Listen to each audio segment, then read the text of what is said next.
Hello, chat. Good morning, good afternoon. How are you guys doing? It is 5th of March. It is a Thursday.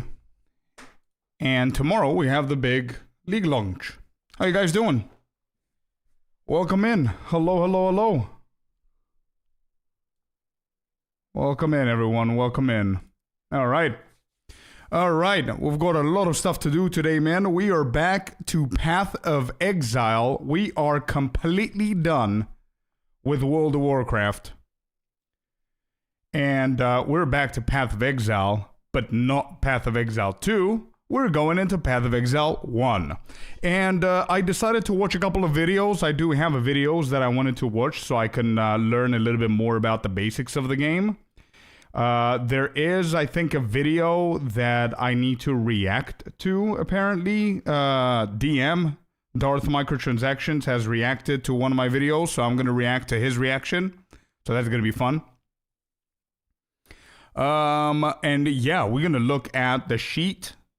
We're going to look at a lot of videos talking about the basics of PoE1. But yeah, before we do that, let's chill a little bit. How are you guys doing? Icy, Happy, Black Onyx, Sinister, Table, welcome in. Happy to have you here. How's it going? Good day, Miniava.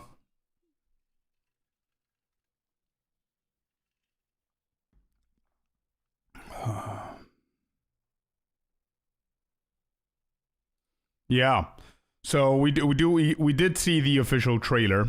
It's in 1 day and 5 hours. So 11 a.m. March 6th is when it launches. So what is that in CY? 11 a.m. PST to CY.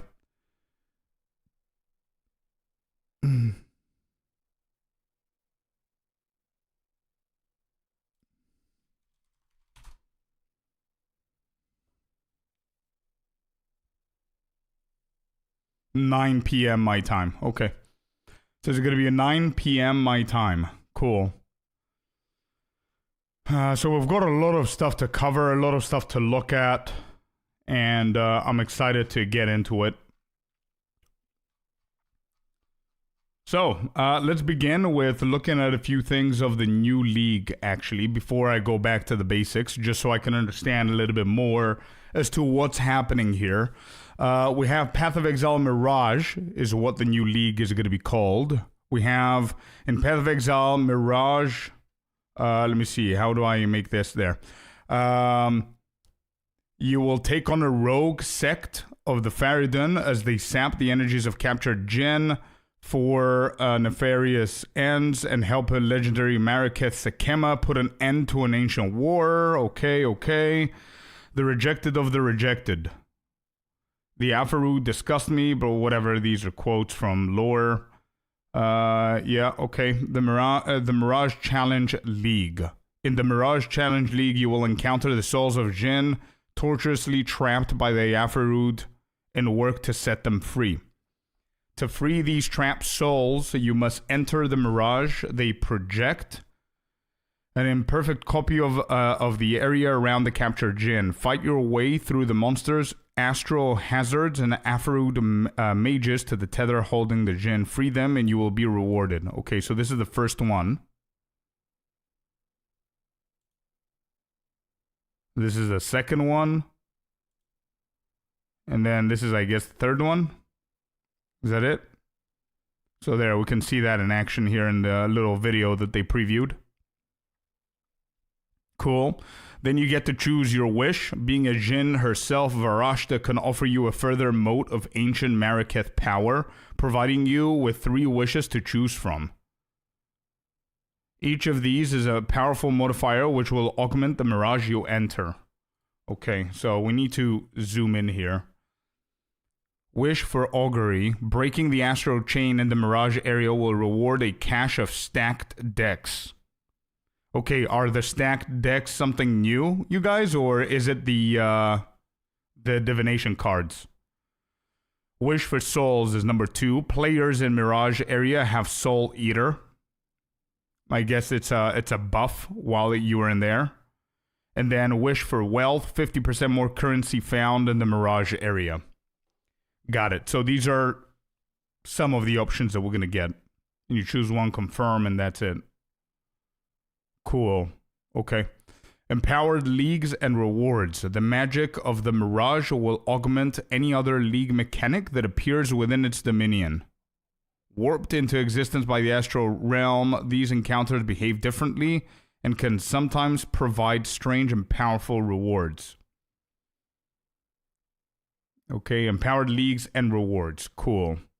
We have Essence of Desolation. Upgrades a normal item to rare or reforges a rare item, guaranteeing one property.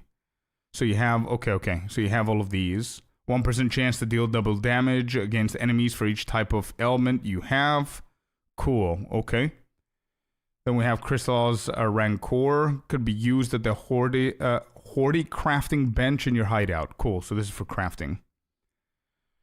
Then we have Restore Mariketh Artifacts. Use the forbidden power of these desecrated artifacts or restore them to their former glory with the aid of Arashta. Are these the uniques? Yeah, it seems like it. Oh, so this is the previous version, Katal's Weeping. 89 maximum life, can't use mana flasks. On non-channeling attacks, set a life flask with greater than 50% of maximum charges remaining to 50%. For each charge removed this way, that attack gains 2% to damage over time multiplier. While on low life, life flasks gain 4 charges. And then you have Coin of Restoration, which restores the rusty, desecrated artifact to its proper version, which you cannot use life flasks. 65 mana, increase in reduction of effect of flasks applied to you. Also applies to effect of Arcane Surge on you at 210% of their value. Cool, I see. Seeing most of PoE2 community go back to PoE1. Do you know why? Yeah, it's very late in the league of PoE2, and PoE1 is coming out tomorrow, the new league. Good afternoon, Scorp. Thank God you're streaming, as it's long days in my hospital bed. Oh, shit, what happened?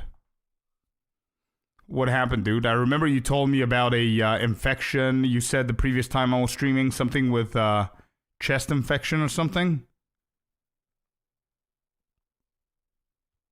Imbue your skills. Slain enemies and mirages will rarely drop some of the most powerful instruments of Mariketh magic. Coins of power, skill, or knowledge. Each of these can be used on a level 20 skill gem, corrupting it and imbuing it with a level 1 support effect, which will inherently support that skill.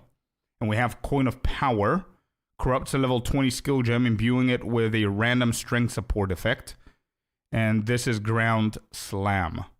Support by level 1 Bloodthirst. Got it. Okay. I see. So that adds an additional effect into the ability already. Sareth, I actually I like that guy. It's a pretty cool design. The way this boss plays, not bad. Cystic fibrosis is being a bitch, so had to come in for IVs, hoping to be out tomorrow. Oh shit. Is there why did it happen, and what do you need to do, man? Sareth of the Weeping Black. By meddling in the affairs of the Afarud, eventually draw the ire of Suresh, the Necromancer Supreme. Do you dare to face him? This is the unique that you can get from there. The Sands of Time. 26% increase elemental damage. Trigger level 20 suspend in time on casting a spell. 60% increase spell damage, mana regeneration, cooldown recovery. Cast speed for each different non-instant spell you've cast recently. Okay. The Power of Light. In this expansion, we're adding a variety of new holy skills. Slam the ground to call down a hammer of justice, summon forth an army of divine armaments, or project the power of the sun into a blast of righteous anger. So we've got Holy Hammers, which is a new ability. Divine Blast. And Holy Sweep. Which, the way that they explain it here, they're new abilities, but Icy told me that the sweeping thing exists already, but I don't know if it's the same thing. if it's the same ability, I mean. Okay, so 3 new holy abilities. Endgame revised. In the Path of Exile Mirage, extensive changes are coming to the Atlas and mapping systems. We know about that. Map items no longer require a specific map item to access and associate map areas. So exactly the same thing as Path of Exile 2. Instead, you will have a map item of a given tier that can be used to open any map on your Atlas. Got it. Okay. You will still be able to choose any map you like to access, as you will select through the Atlas screen which map area you'd like to travel to. Okay. Good stuff.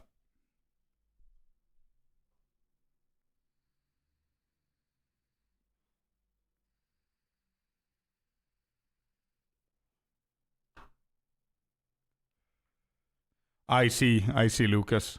Well, speedy recovery, dude. I hope you get out tomorrow. Fractured Atlas. I really like this change. The structure of the Atlas has also changed. You will now begin at the center of the Atlas. So we start at the center. Okay, I need to remember these endgame new things. Question, says Sinister. If PoE 1 already had a solid endgame, why did they spend time redoing it when PoE 2 needs the endgame work? Seems bad allocation of resources. I'm not one to speak because I don't really have an opinion of PoE 1's endgame, but it's it's a little bit of a contradicting topic, to be completely honest. And I'm down to hear out the people that have an opinion on PoE 1, to be completely honest, on that exact thing, because I do agree with Sinister. I mean, it's a contradicting moment because all I hear from everybody who plays PoE 1 and PoE 2 is how much greater PoE 1's endgame is, and now all of those people are happy that the endgame has changed. So it's a weird thing. I don't know.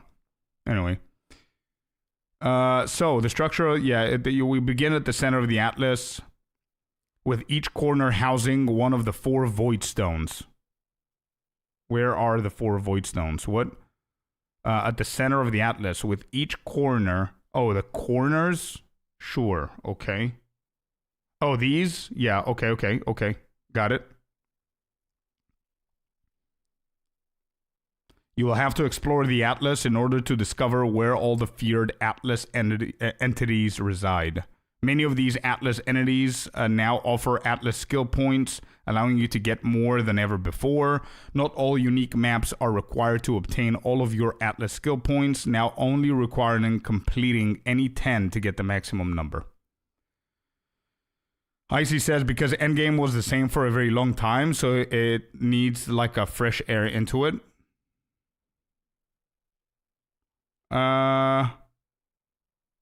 Okay. So it's refreshing kind of thing. Dusting it off. It's not that it had a problem. Which again, it feels like a bad allocation of resources. If this is the reason we got PoE 2 delayed, circles don't have corners. Well, this one does, apparently. There you go. Those ones right there, I guess. Or maybe these broken red things here. Anyway, what is this? Oppressive map. Okay, so these are the new maps. Okay, so they're not like they're not based on the names of the maps anymore. Untainted Paradise. Cool. Okay. Shaped regions. In this expansion, you will continue helping Aegon in his search for Zana. Using arcane astrolobes, you will uncover shaped regions, unstable areas across the Atlas that Aegon must quell to bring him closer to his true target, the memory vaults. Okay? Shaped regions apply a baseline effect to every affected map, and each map within the region has a specific completion condition. Whenever you complete a map within a shape region, every other map in the shape region gains an additional modifier. Right? So if I do map number 1, map number 2 is going to get more juiced because of map number 1. And by the time I go to map number 8, they're going to have 7 different modifiers. Is that right? This makes your maps more and more intense as you progress, with the relevant mechanic getting juiced to the extreme. Got it. Okay, yep. It's exactly what I said. Nameless Astrolabe, adds a shaped region containing ritual altars to a quadrant of the Atlas. And then adds a shaped region to the quadrant of the... Okay, so whatever that is. Cool. Hey, it's all good, dude. It's all good. Yeah, I'm having the PoE2 withdrawals as well. Treasures await. Once you have successfully fully completed a shaped region, Egon will be able to bring you along to a memory vault. There are 4 vaults to explore, with each of them holding powerful rewards for you and scraps of lost knowledge for Egon. Over 40 new exceptional support gems. I've seen a few of these, but I don't know enough to understand their value, so we're going to skip those. Endgame systems overhaul. Alongside the major overhaul, the endgame is getting some other changes. The way the Void Stones work has been changed. Petal skills have been removed. Scarabs have received a balanced pass. I have no idea what's petal skills. The way the Void Stones work have been changed. Scarabs have received a balanced pass and more. Tier 17 maps have received significant changes to better align with their original design. These are now called Nightmare maps and are now tier 16s. With the primary purpose being to obtain Uber boss fragments. Got it.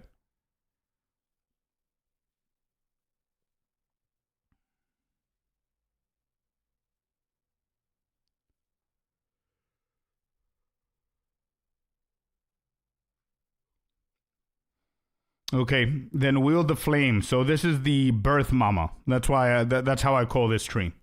It's the tree that is giving birth to rewards and multiple other shit. So now the graphs are not going to be there. Nightmare map PoE1, Nightmare dungeon D4. Well, yeah. Yeah.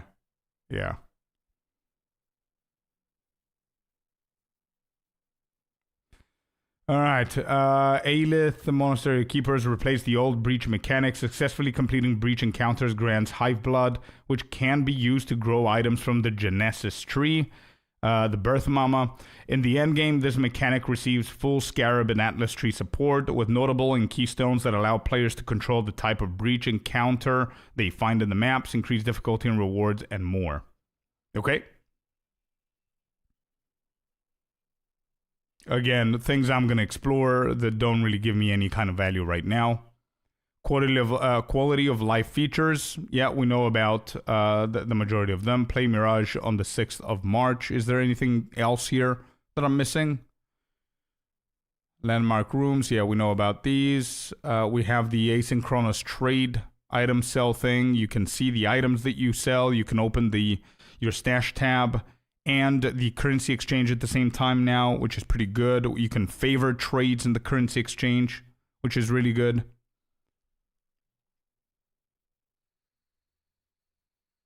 Same here, Lucas. 100%, man, yeah. 100%. And they've got a cool little packs coming out as well. All right, cool. Awesome. So these are the main changes that we know of. We're gonna start watching some of these videos because there's a lot of them that I want to watch actually. But I think one of them that drew me was Rax's Beginner's Guide. I think it's called. Is this the one? Yep, this is the one. Okay.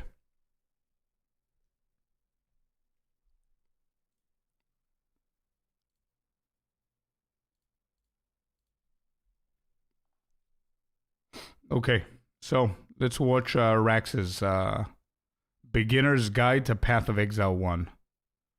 Sad they didn't bring WASD for you. Well, let's see what they're going to do. I have no idea what they're going to do. They might surprise us, which I'm not sure, but we'll see. Anyway, let me know if Rax is too low for you guys.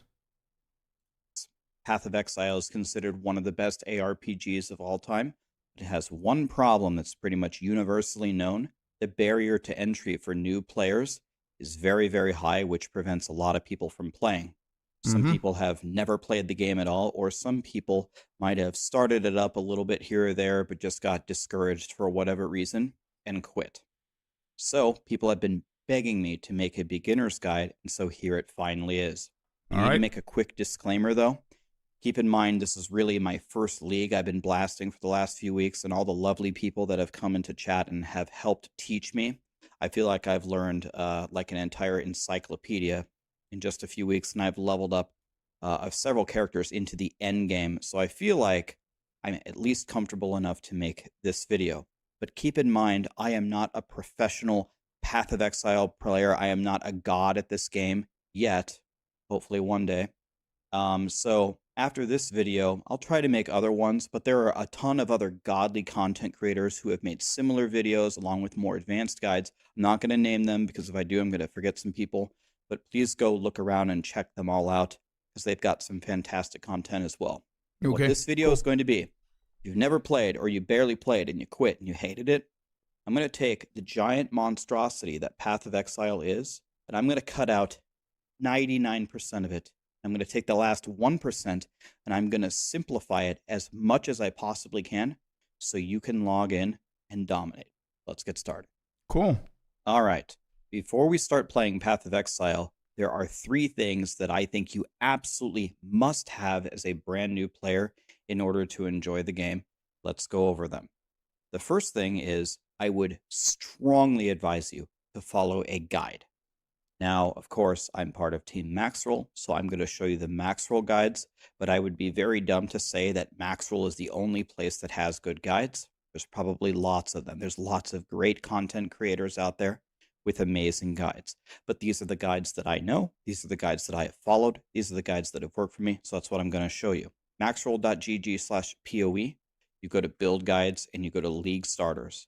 I am quite sure that any of these would be very good for you. But I'm going to talk to you about the 3 that I have played, and I'll make a recommendation to you. Okay, so I'm going to skip this part because this video is an older video, and I don't know if these builds are going to be good for Mirage. We already have like the list of builds that have been released and their tiers and everything. We're going to select a build today, tomorrow, I'll see. And we are definitely, the first tip that he's giving is really good as a new player for sure. I'm definitely going to do that in PoE 1. I'm definitely going to follow a guide for my build, 100%. I don't yet know what I'm going to be playing, but yeah, we'll see. So find a guide is his first tip. Second thing that you need is a loot filter. Yeah. You must have this. If you don't have this, we have you that are as going well. to hate the game, I guarantee you. Path of Exile drops so many items. If you don't filter through them from dropping, you're going to walk 5 steps, have a full inventory, you're going to go back to town. Walk 5. Yep, we know that. I would download Awakened PoE Trade. This will guide why. All right, we got our guide, got our Awakened PoE Trade. We followed our loot filter. Time to play the game. Path of Exile, log in, and we're going to create a new character. Now, you don't have to do anything. It automatically picks the thing that you want. See how it highlights Affliction? Affliction is the current league mechanic. You want to choose that. You don't want to pick SSF for your first time. You don't want to pick Ruthless. Okay, these are very, very basic stuff. I want to know more technicalities in the game. Let me see his options real quick to see if there's something that I'm missing. Character, and now we've got to set our options before we set out on our journey. So we go to options. You can mess around with any of them here, but let me show you a couple important ones. First of all, go to Game, Item Filter, and then pick the loot filter that you followed. So you probably followed Never Syncs regular softcore filter. So you would click that and hit the refresh, and boom, there we go. Another super important thing on your minimap is go to Landscape Transparency and put it all the way down. Reason why is if you look at my minimap here, it's got these nice little lines showing you the outline. Yeah, we're doing that. I'm pretty sure that we're doing that already. Okay. Corey, thank you, man. Thank you. And hello to you, man. Good morning. If you put it, think by default, it starts like this. Yeah, I don't like that map. Look at how confusing in PoE 2 that is. either. I have no idea where to go anymore. So all the way down in the landscape transparency, and we have a beautiful little map. And another thing you can do for fun is you can mess with the mouse cursor. I made it pink and I made it large because in the end game there's going to be a lot of crazy stuff that's going to really mess with you. Another thing is you can change your attack. You can move stuff. You can select stuff as movement only. You can pick what your attack is. I actually move with my mouse 5, so I'm going to go like that. So I force move. And here we go. We pick up our scepter. We talk to the Dying Exile. We use our attack. And it's going to drop us our very first gem. So here's the thing to understand. There are gems in this game that you socket into your gear, and then you're able to use them. So Glacial Hammer is an attack. It's melee, it's strike, it's cold. It's got the tags at the top, and that's going to explain to you like how it works later on when we get a little bit better at the game. The basic idea here is you want to take an attack and link it to other gems to make it. Oh my god, bro. I need to start paying for YouTube Premium. This is this is insane, dude. So the most powerful linking you can get in the game is a 6-link. That will be one of your goals starting Path of Exile, is getting like a 6-linked body armor so you can absolutely dominate with your Summon Raging Spirits or your Tornado Shot or whatever it is that you're playing. So obviously red sockets in red, blue sockets in blue, that makes sense. And what you will notice in the guide here is the guide is going to be explaining to you exactly what you're going to be looking for at all times. It's very easy to follow this guide if you go to the leveling tab. And by the way, you can see how good of rankings the Summon Raging Spirit Guardian has. Difficulty, very easy. Budget, extremely low. Mapping, excellent. Bossing, good. God, the bosses that I did died instantly. Defense, excellent. So that's why this build is so good. It's good at everything. But anyway, you go to the leveling tab, and right here, this little thing has just about everything you need to succeed. Look how easy this is. You start at level 1, and it's telling you, well, you're hoping to get Rolling Magma, and you're hoping to find Elemental Proliferation and Combustion and link them together. So if you find any item with blue, blue, blue, then you're going to acquire these 3 gems, and you're going to get them very early on. And then you're going to use Rolling Magma, which is your spell, to crush everything. However, when I played this, I used the Holy Flame Totem with Summon Phantasm. Wait, hold up. He just said Holy Flame Totem. Are holy skills already in the game? I see. Happy. Anybody who knows?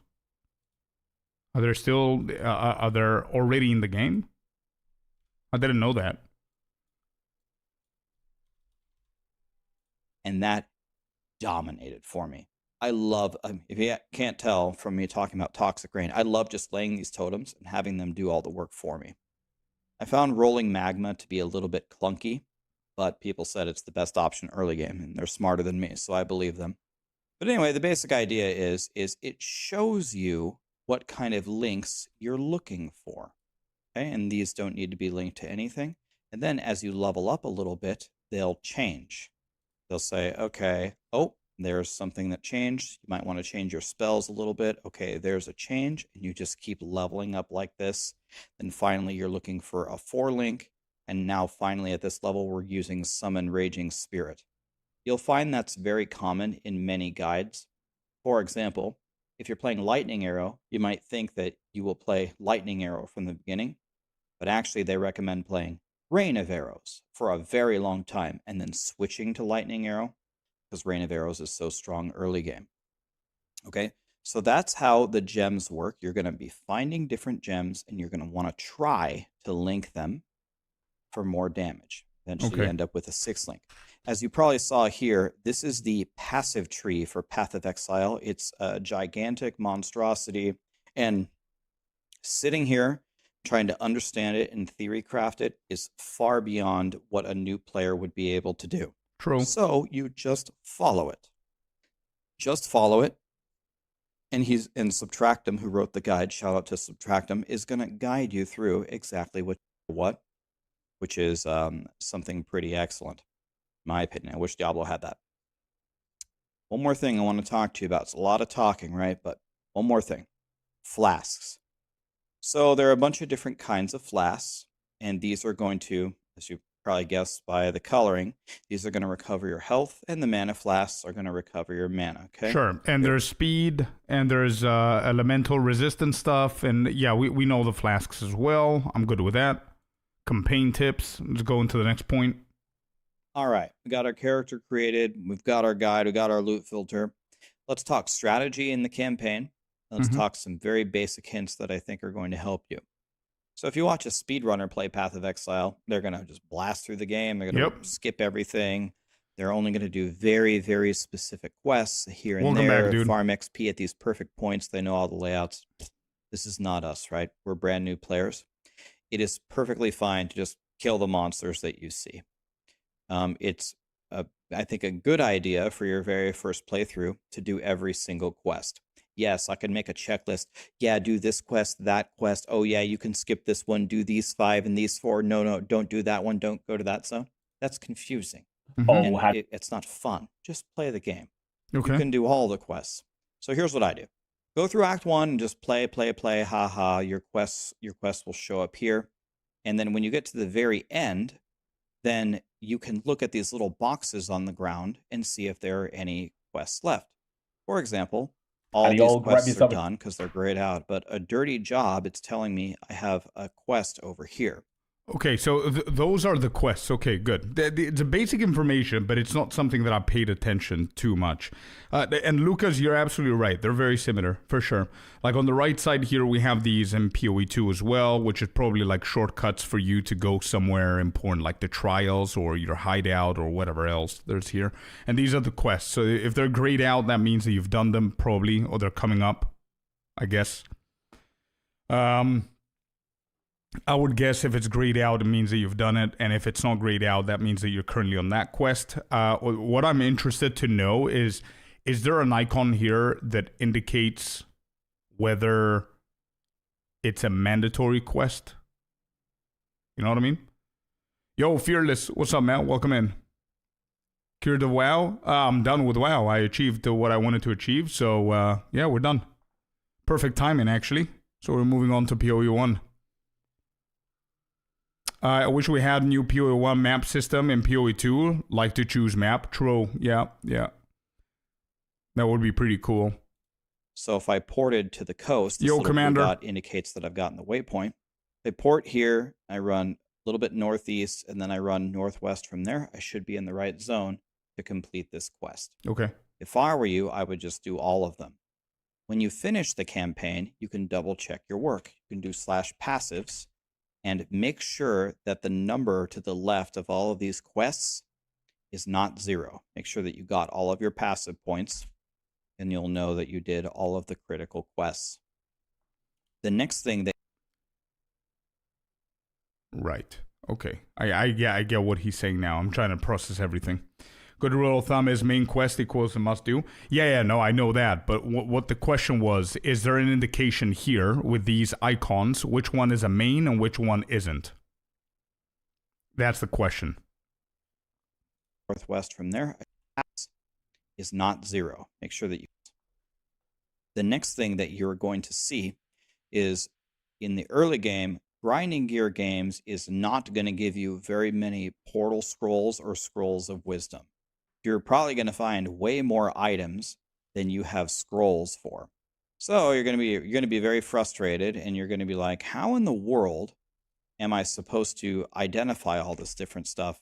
I don't even know what to do with this gear. I think main is gold and secondary blue color. Okay, happy saying the same. Okay, good. So gold frame or border or whatever is the main, and then the blue is not. Are you going to come back to WoW later? Maybe, yeah. A million little vendor trick recipes, but one of them that you should know from the very beginning is if you vendor an orb of alteration, it'll give you 4 scrolls of wisdom. Do that. Why? 4. How would anyone discover this if they're not told or accidentally do it?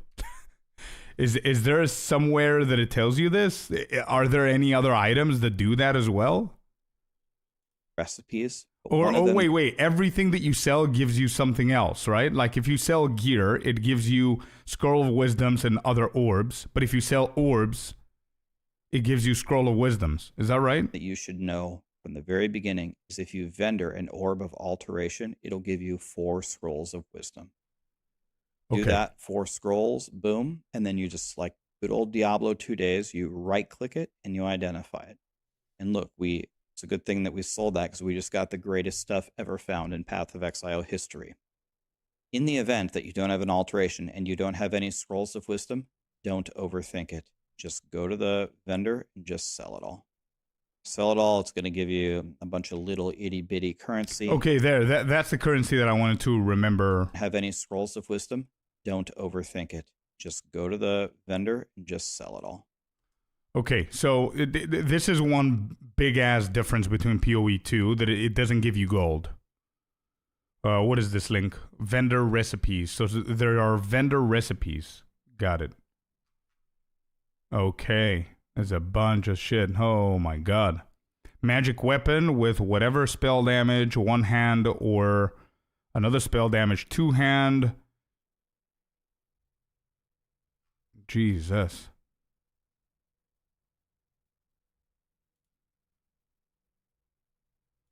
Recipe. So you give one item plus another item plus an orb. It gives you a different kind of wand. All right, that's confusing at this point. Yeah, sure. Yeah, it's the same as it works with, yeah, okay. Sell it all. It's going to give you a bunch of little itty bitty currency. It's fine. Go forward. Keep killing.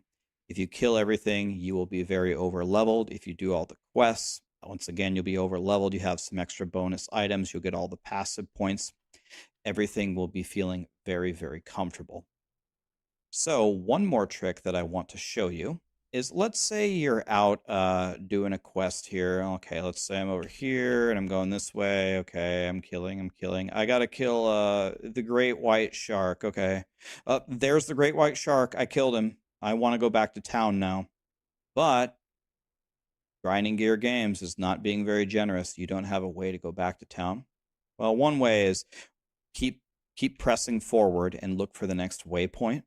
But if you got to go back to town right now, you can actually just hit escape, go to character selection, and just relog into your character. And boom, free scroll of town portal. Here I am. Wait, does this still work? How old is this video? 2 years ago. Does this still work? You won't have a way to get back exactly where you were. Yes. Okay.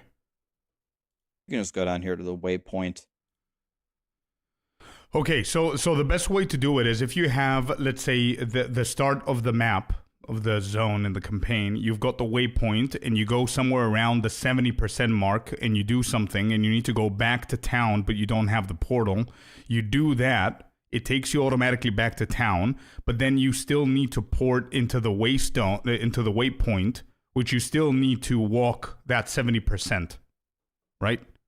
So it is kind of a shortcut to go back, but if you need to progress through that map, there's no point in doing that.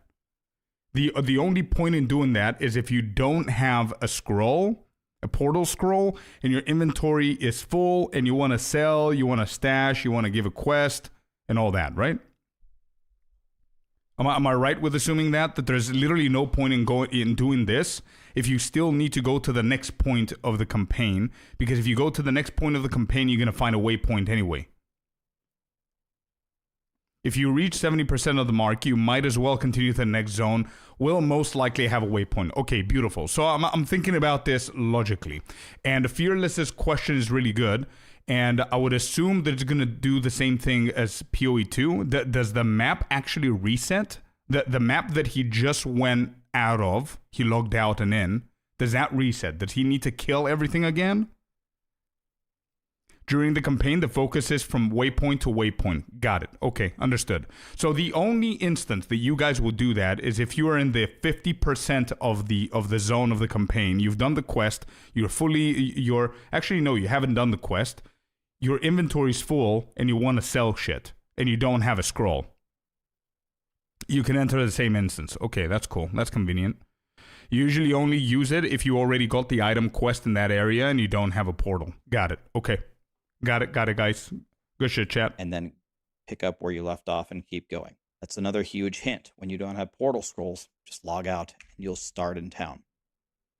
So that's That's about it for the strategy. Feel Got it, Happy. Got it. So if you enter that before instant reset, you can enter the same instance. free to do everything. And now let's hit on some key points in the campaign that you must pay attention to.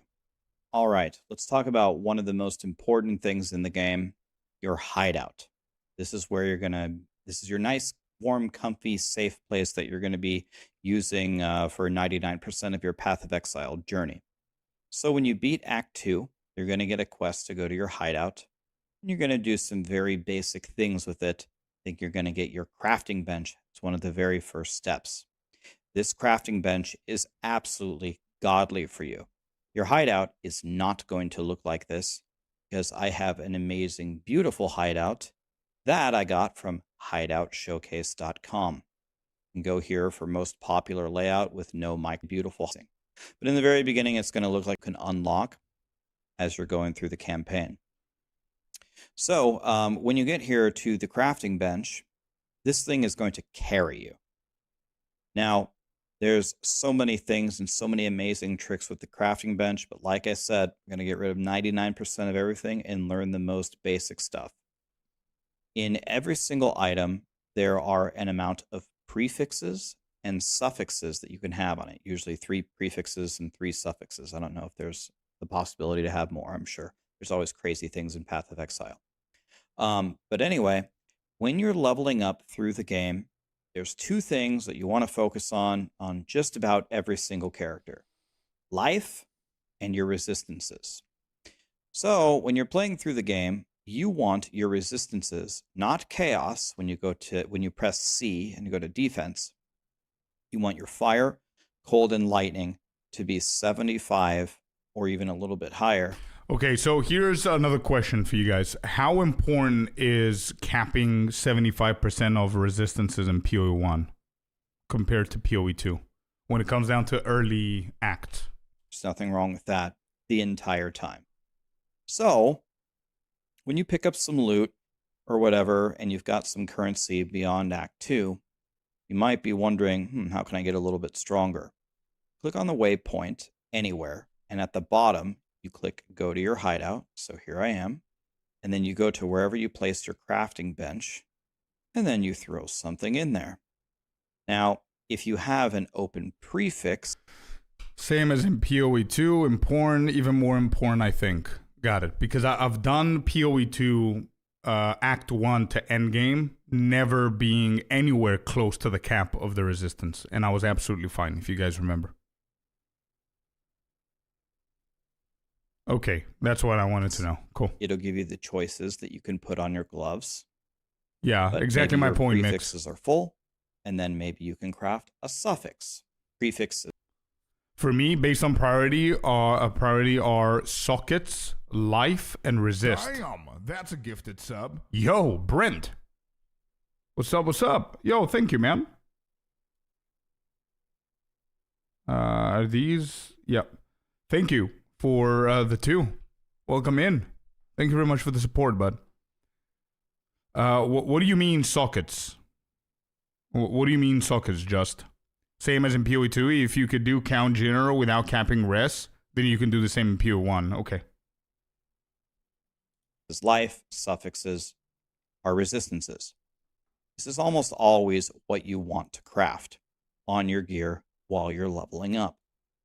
And another thing is you'll notice as you're running along through the campaign, there's little crafting recipes that you can click on to unlock them for your bench. Make sure. You. Just you.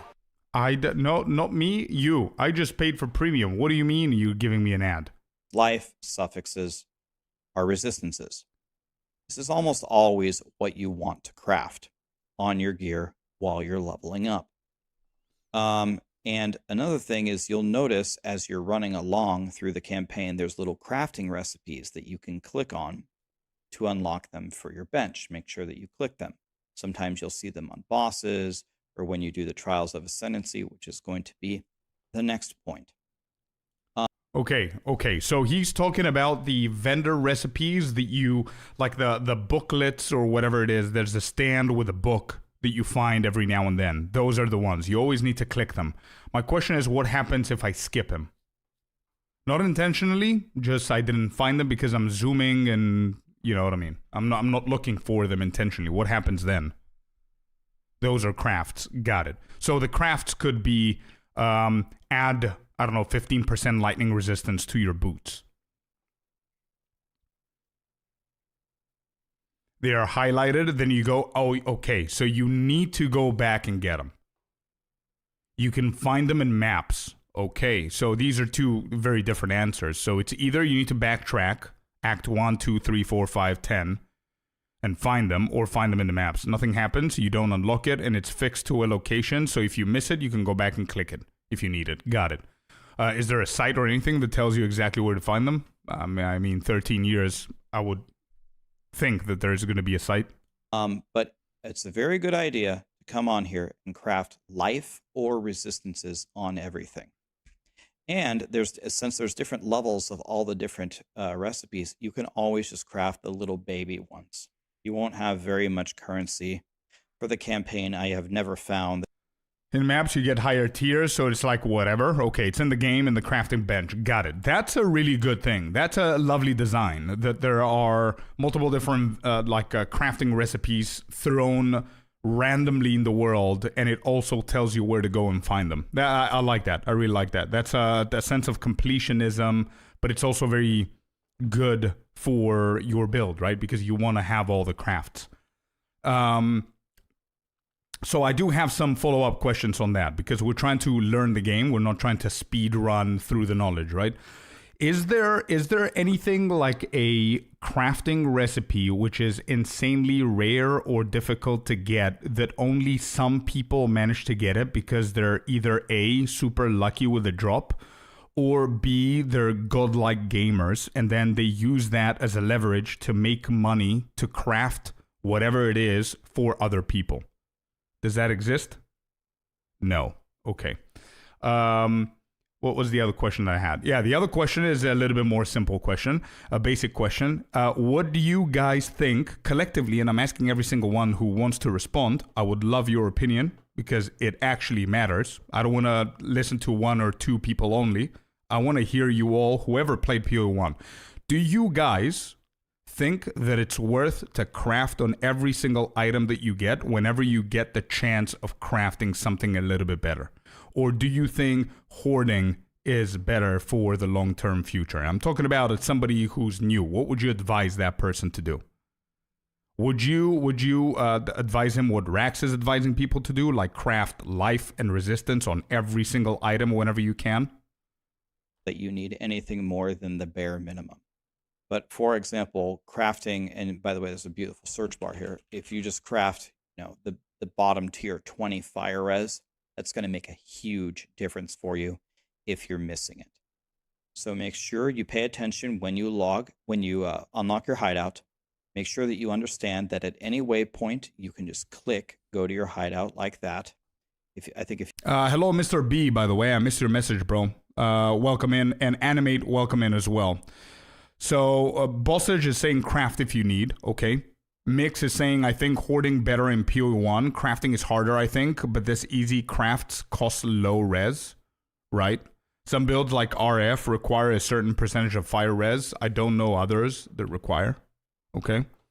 Happy saying crafting costs currency equals can't craft on every single item. Okay, let's say it's not every single item. Let's say every single time I go to the hideout to do something, or I click on something, whatever that something might be. I don't have the right terminology here because I don't know everything that you can have. But let's say I click on something and I just got a new pair of boots and they're pretty good. And I think that they're going to survive for the next 2 hours of campaign, whatever that means, right? And I see that I have the currency to craft and I need fire res, or my fire res is 0. Do you craft? Damn, that's a gifted sub. Hey, Dave. Happy Thursday, my man. W. Dave in chat for the legend with the 10 subs. Thank you so much, dude. Welcome in. Love to have you. In campaign, materials might be scarce in the beginning. Okay. Then craft, yes. craft when you really need. That's true, I think. During the campaign, don't focus on crafting that much. Better items will usually drop a few zones forward, okay? I personally craft only if I really need something badly, but I mostly save currency. Got it, chat. Okay, cool. Yeah, amazing, Dave. Thank you so very much, man. Let's go. I would say for a start, I wouldn't craft. If you get stuck at a boss or something, then yeah, you can craft res. I see. Good to see you playing up here 1. For now, we're taking it very slow. We're trying to learn and get a little bit more educated here. You seem more relaxed today, Scorp. That's so good to see. I'm doing my best, man. I took 2 days off so I can de-stress. I worked out. I played the drums. I cooked. I cleaned. I played WoW. I went to the max level of WoW. And we're ready now, man. I mean, it is what it is. Okay, cool. Thank you, chat. PoE trade, you can also just press F5 to go to your hideout immediately as well. I think you can also type /hideout, I believe. And go to your crafting bench. Life and resistances are absolutely your friend in Path of Exile. There was one more thing in the campaign that is... I'm sorry I'm stopping it every single time, but we're here to learn. Is life that much better in PoE 1 than PoE 2? Because in PoE 2, I think if this video was directed to PoE 2, he would have changed one word in what he just said. He would have said, energy shield and resistances are your best friends.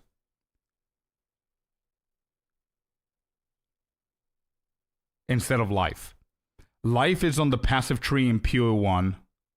That's insane. Life is easy to get up. Life is so good. PoE 2 doesn't have life on tree. Oh my god. Wow. That actually makes complete sense now. Even as a non-PoE 1 player, I know that life is on passive tree.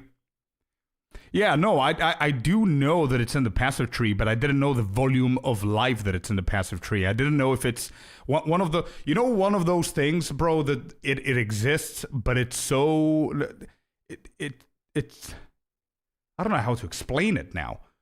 It exists, but not everyone goes for it. It's a choice. It's a very specific build-oriented thing. I thought that that's how it is. It's not like a free, willy-nilly kind of thing that you do. And by the way, thank you for taking us to level 3 hype train, man. We're 50% in level 3 hype train. Thank you, Dave.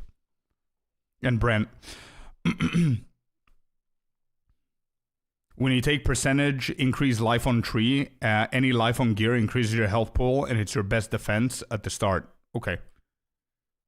I would say life and energy shield are relatively equal in power right now in PoE 1. You can still stack ES with Chaos Inoculation, but they nerfed the real top end of energy shield stacking this patch, whereas life stacking has been getting better and better for a few leagues now.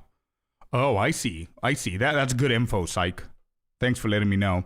And based on what you said, do you think that they're going to do something similar in PoE 2? Luca's not yet. Her flight is scheduled for Saturday, but we don't know if they're going to allow. Life in PoE 1 is like ES in PoE 2. Okay, so I knew that much. Okay, It's I was right. absolutely Cool. critical to Cool. understand and do as you move along and complete as quickly as you can. And that is the trials of ascendancy, so you can ascend into your final form. Remember how in the beginning we said rangers can level up into either Agreed, Deadeye Sight. or And Pathfinder, agreed mix. Yeah, I and agree how with the both of you. Templars can level up into a Guardian. This is how you're going to do it. So in certain areas, you're going to say, I think I know this part. Please let me know if I'm mistaken, and I'm gonna watch the whole thing. Otherwise, we're gonna skip it because I do have a lot of things that I want to watch, and they're a little bit more advanced. But you randomly throughout the acts, I don't really need to know exactly which ones, but throughout the acts, you get these trial of ascendancies. They're mini trials that you just dash. You go to the other side of the trial, and you click on one of the altars or whatever it is, and it gives you one of the medallions. And you need to have a specific amount of medallions to then be able to actually do the big trial. Is that right? That's it, right? Like, I think it was like 4 of them, or maybe more, maybe 6. I don't remember exactly. No, the medallion, I mean, it's on the altar that you click, and you need to collect the medallions, not an item. Yeah, close enough, correct. Okay, as long as I'm close enough. You do 6 trials for the first labyrinth. Okay, yeah, PoE 1, it's called labs. Okay, got it. Yeah. Then 3 for the other 2. Got it, okay. I'm looking forward to playing the new league. Yeah, me too. Trial equals run as fast as you can over all the tech and ignore it. That's the one. That's the lab. Yeah. I think it gets a little bit more complex later on. I would hope. Chef's F6. Okay. What build you're starting? I have no idea. I've got the list. I've got some contenders. We'll see. TLDR, if a green quest pops up in an area, there's a trial. Gotcha. Beat Okay. the trial of ascendancy. And So we know the 33 basics and you here. just get destroyed. Oh, I don't know these. Okay, There's a hold skill up, that you Rax. take that will let you teleport him to the time you beat the first lab. You're going to get Butterboy, and he's going to carry you, whatever it is. And there's going to be a skill that you take in campaign. And one more thing, just in case you're having difficulty with the labs, you probably already guessed, Maxwell has an entire guide on the labs. It'll tell you exactly where all the trials are and explain where they are on the maps, It will explain all the different traps. So if you want to read further, if you really want help and you can't get through the lab, this will help you. Another thing. Oh, I like this. What is it, Maxwell? Hello there, you sexy beast. Hey, Cynical. Good morning, man. Good morning. Love to have you here. 8 months in a row. Let's go, man. What a legend. Maxwell.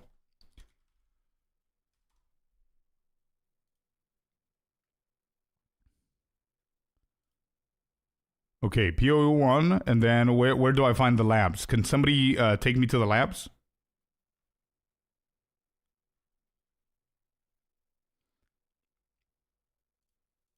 I want to see this. This is what is a little bit complicating for me. The main lab reward outside of the Ascension are transfigured skill gems, which are gems that have a unique functional change compared to the regular version. So, for example, you may be playing Kinetic Blast or Kinetic Blast of Clustering. The of Clustering version works differently to the regular version and has different damage numbers. Got it. Does it give you a different kind of effect? Or is it just increasing the damage and maybe the stun or whatever? Additional life flasks during trials are also helpful. Okay, good tip. Go up. Resources in the menu.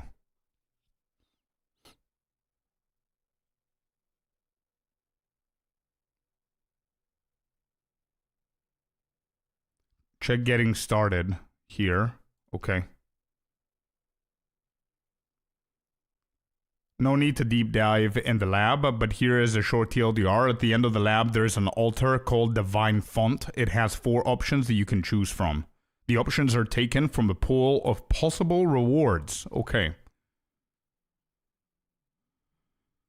Resources, Icy says. Okay, there's everything here. Got it. Okay. Campaign guide. So what is this guide? Is this the one that I had, like the picture that shows you where... I had a picture somewhere. I don't remember where it was. Found it. This one right here. Is this still viable for me to follow? Thank you, Icy. Is this viable for me to follow still? So I know exactly where I need to go and how to get the passive points and the flasks and everything. I think this is going to be pretty cool. Everything is the same? Okay. All same? Beautiful. So we're going to create a folder already here called PoE 1. We already have PoE 2. We have the watch list that we need to do. We need to watch today. But we're going to have a PoE 1 so I can put related shit in there. Yeah, and I've got the spreadsheets as well. We're going to look at those in a second. Okay, so this still works. Good stuff. Then you gave me the lab as well from Crouching Tuna, including gems to buy, quests to do. Wait, what is that? I believe the difference is that where Kinetic Blast adds projectiles that explode on contact, the clustering version causes cluster explosions. Okay, got it. There's a program called Exile Leveling where you can plug in your build and it gives you a checklist for the entire campaign, including gems to buy, quests to do. Okay, I see. I think I would rather go into a different route where I learn about the majority of the basic stuff and then I take it from there instead of having like a software holding my hand throughout the whole thing. You know what I mean? Because what that's going to do, it's going to disable a portion of my brain and I'm going to get used to that. And that would be my expectation going forward. You know what I mean? But that's pretty cool, man. Can you give link to the image? Yeah, 100%. Let's do that. For sure. Here you go. And Scythe actually posted the thingy here. I'm going to link it because Stream Elements doesn't like it whenever you guys randomly link stuff. So there it is. The Heart of Foss is the leveling guide. Links were banned. Yeah, some of them are not like, you know, trusted sites, but we've never seen this one before. I posted it in chat anyway. That's from Scythe. Psych, sorry. I just finished the end game. Let's go anime. Congrats, dude. All right, so this is the lab, huh? So it shows you the first lab is going to be in Act 1 at the very top left corner. Cool shit. Okay, I don't want to see the lab. It's pretty easy. Then second act is 2 and 3. Okay, it shows you exactly where they are. Cool. And I think this image shows you the trials as well, right? Yeah, trial right here. The skull is the trial. And there's 2. Yeah, I'm good with that. Good stuff. Let's go with this. What is this? Traps. Mini traps deal a percentage of your life. Yeah, we know those. We have the traps in PoE 2 as well. Taking 2 or 3 life flasks. Yep. That's good. We got that tip already from chat. And then this, I really like this. What is this? I love the design on this thing, but what is it? I remember something about it. Oh, you increase, okay, you become more powerful whenever you add these. And I remember that you had to kill something to unlock these pantheons. Okay. Chef, thank you very much for the follow, man. Welcome in. Throughout the campaign, you unlock pantheons and you can pick one major and one minor. Okay. So, does this explain what pantheons are? I understand that you pick them, but check out the pantheon guide right here. Okay, pantheons is another thing. It's explained. We're going to go TLDR on this, okay? There are 12 gods that each grant a unique power. There you go, TLDR. 8 minor, 4 major gods. So there's 12 gods. These gods probably give you a buff. Let's just call them buffs, right? The 4 major gods unlocked by defeating Act 6, 7, and 8. Campaign bosses, 8 minor gods unlocked by completing optional side quests that also grant a passive skill point. There you go. So you unlock the other 8 minor ones by doing side missions. So you don't really want to skip them, I guess. But here's the question for you, Chad. Do all of those minor, the side quests also give you passive points? Or no? Oh, you already answered. Chad is already ahead of me. All the minor gods also give you a passive point, so you'll do them on every campaign run anyways. Okay, cool. You can only have 1 major and 1 minor. Got it. The bonuses can be swapped for no cost, but only when you are in town or hideout. Fair enough. What are the bonuses? That's what I want to understand. Can I hover on them? Yes, I can. Arakali God. 10% reduced damage taken from damage over time. And it says underneath, if you kill Maligaro, the Mutilator, in Overgrown Shrine map, so that's for the end game, 20% increased recovery rate of life and energy shield if you stop taking... Okay, so basically, correct me if I'm wrong, let me just check the minor. You can all be poisoned while there are at least 3 poisons on you. Okay. Correct me if I'm wrong so we can move away from the pantheons, because I think I get them. You unlock them as you do the campaign, as you go, you progress into the game, right? Major, minor, you can have 1 of each. And both of those give you a buff. A permanent buff as long as you have it clicked.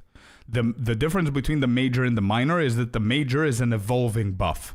If you do A, B, and C, you also get this. Then if you do D, E, F, you also get that as well. Is that right?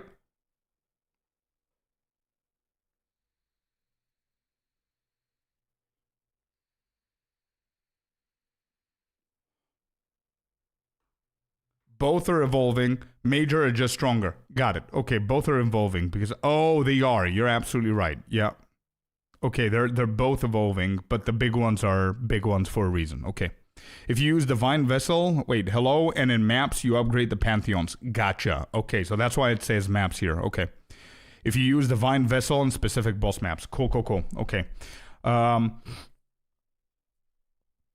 This is the Divine Vessel right here. What Pedro just said. Obtain a Divine Vessel and place it in your map device with a map that contains the specific map boss that you need. So, for example, if I wanted to go with Arakali, I need to find Maligaro the Mutilator in a shrine map. So I need to find a Divine Vessel, go to a shrine map, and kill Maligaro.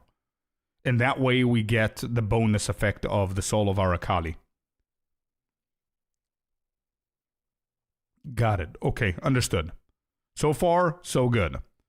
I have no idea where you get this. There's a vendor recipe allowing exiles to get divine vessels, which can be useful early on in a new league. That vendor recipe is a scam. SSF recipe, okay. Okay, we're going to figure that out. I don't need to know where we get the vessels from now, right? It's okay. I understood the point behind all of this, so I'm good. Cool. Pantheons are pretty cool. I like that. I don't care about the traps, so we're going to figure them out in the game. The Lord's Lab.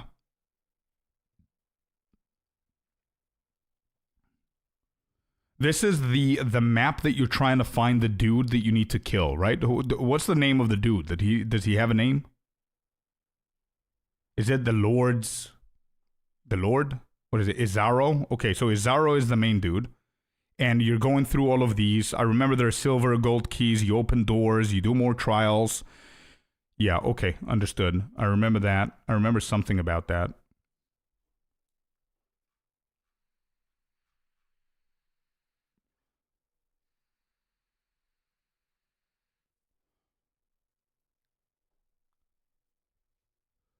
All right, this is the one that I'm interested in. That's a gifted sub. Agent! What's up, dude?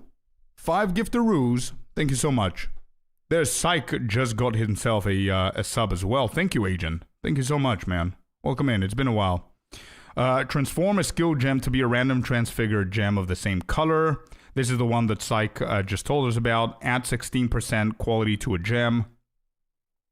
Sacrifice a gem to gain 60% of the gem's total experience stored as a Facetor's lens. Just use the PoE lab website to check the layout. Okay, yeah. Got it. So these are a couple of options. And now, if I'm not mistaken, what I remember from the reveal is that they did something with the transfigured gems. They give you options now, apparently. The transfigured version craft got a buff this patch. It will now let you pick any version of the skill gem you put in. Got it. Okay. Izaro. There he is. Gotcha. Okay. Izaro's mechanics. Don't care. All right. Cool. So we got the labs out of the way too. Awesome. You may proceed, Rax. That second option is now changed to instead of random, you can pick one. Got it. This is sounding way too complicated. It is and it isn't. I mean, I'm not expecting anything less. Hey, everyone, I've been lurking, just haven't chatted in a while. No worries, man. Lovely to have you here. Thank you very much for the 5. I appreciate you. Thing is, if the first lab says required level 33, you go at 33 and you just get destroyed, that's okay. Go try, go level up in Act 4, keep leveling up a little bit. Go back when you're 35. Go back when you're 40. That's fine. But make sure you get it done as early as your character is able to, because it has massive rewards. All right, we did it. We learned about skills and flasks. We learned about the labs. We learned about the hideout and the crafting bench. We love the crafting bench for the life and the resistances. And we got our ascendancies, and Butterboy carried us through. It's very similar to what we're looking at here, Mix. It's either Max Roll, Mobalytics. They're going to have like written guides for certain endgame gear. For sure. I have like 2 or 3 on YouTube as well, but it depends on the build that you're playing. I think I did for bow. I did for talismans and maybe a ring or an amulet. I don't remember. We dominated, and now we're finally in the end game, and we're ready for the fun part. Let's talk about a topic that's unfun, though. Is that even a word? Unfun? We're going to go escape options, microtransaction shop. Remember, Path of Exile is a free game, and if you ask me, Grinding Gear Games is allowed to make money on their game. If everything was just free, then they would shut down. He's going to talk about the game stash to play. tabs, right? So this supports them. So we are going to go to the stash. Okay. Enjoy. The thing that I would buy. I want to if you made hear. it this I want to far. hear if there's something that I don't have, because I know the PoE2 stash tabs are going to be transferred to PoE1. I know that already. Is there a chance that there's something that I need that's mandatory that I don't have it, or I'm not going to have it? And you're still enjoying the game. The first thing that I would buy is the currency stash tab. You're going to be finding so many. You know what? Hold up 1 second. Hold up 1 second. What do I do? I go in here. Fragment tab. You should clip the stash tab talk and save it for Discord for newcomers to the game. Alright, this is what I have. These are the fragments, no?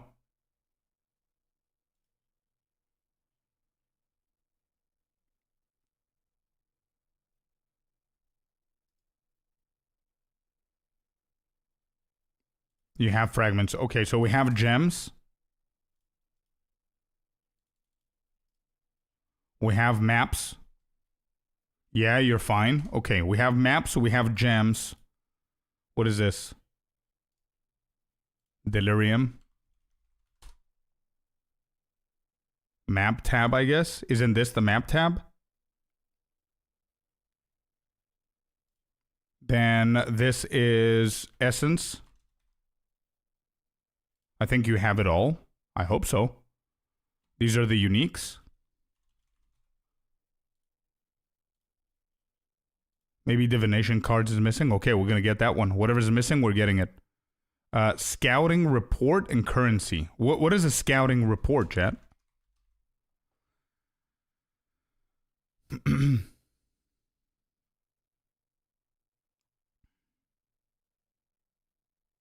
They're deleted next patch. Beautiful. Awesome to know. All right, then all of these are like whatever.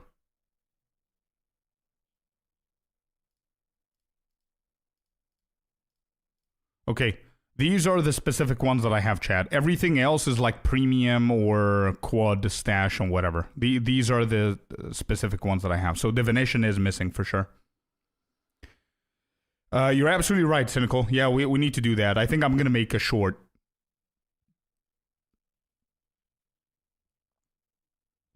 Aside from cards, okay. Context is saying cards are missing. Maybe delve if you're going to do that. I have no idea what I'm going to do. We're going to explore and see. Yeah, if I start doing delve for whatever reason and I like it, then I'm going to go and buy it. Fossil and Blight are if you plan to run those mechanics. I see. So what are the options then? Hold up 1 second. Microtransactions. Okay, stash tabs, merchant tabs. I'm going to have the same amount of merchant tabs that I have in PoE2, correct? So that's fine. Yes, okay.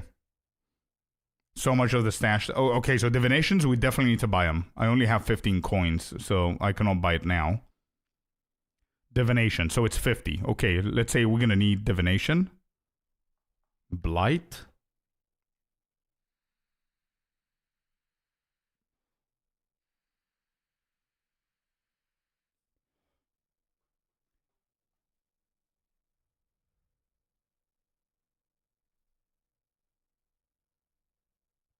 It's not worth it at all. Ultimatum, like, this reminds me of the Flask tab in PoE2. I think it's the most useless tab that you can have if you're not one of those guys that is farming flasks for money early in the league in PoE2. No, I will. Bossage 100%. I'm gonna see.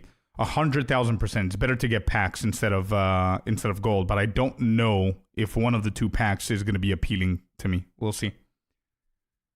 Probably divination cards are coming to PoE2, so yeah. I would love to see them. PoE1 Flask tab is not the worst. No. PoE2's Flask tab is the worst. That's what I'm saying. It's very useless. I believe in PoE2, the Flask tab. Agreed. Okay, beautiful. So I have, okay, chat has approved. Cool. Currencies. Move on. If you don't have a tab to keep them all. All right, now it's time to talk about mapping. Yep. And you could probably make a 67-week video on just mapping, but this is the beginner guide for beginners. So again, as promised, I'm going to try to cut out 99% of it. Mapping, this endgame, I think, is one of the best endgames ever released in an ARPG. Maybe the best endgame. There's just so much to do here and so much to discover. So let's go over the basic concept of the mapping system. So there are maps from. Okay, so I would love to hear how Rax is gonna explain it, but I feel that 90% of what he's about to say is gonna be changed. Not taking away the point of what he's saying, but everything else, the design and everything. You don't really care for it? Okay.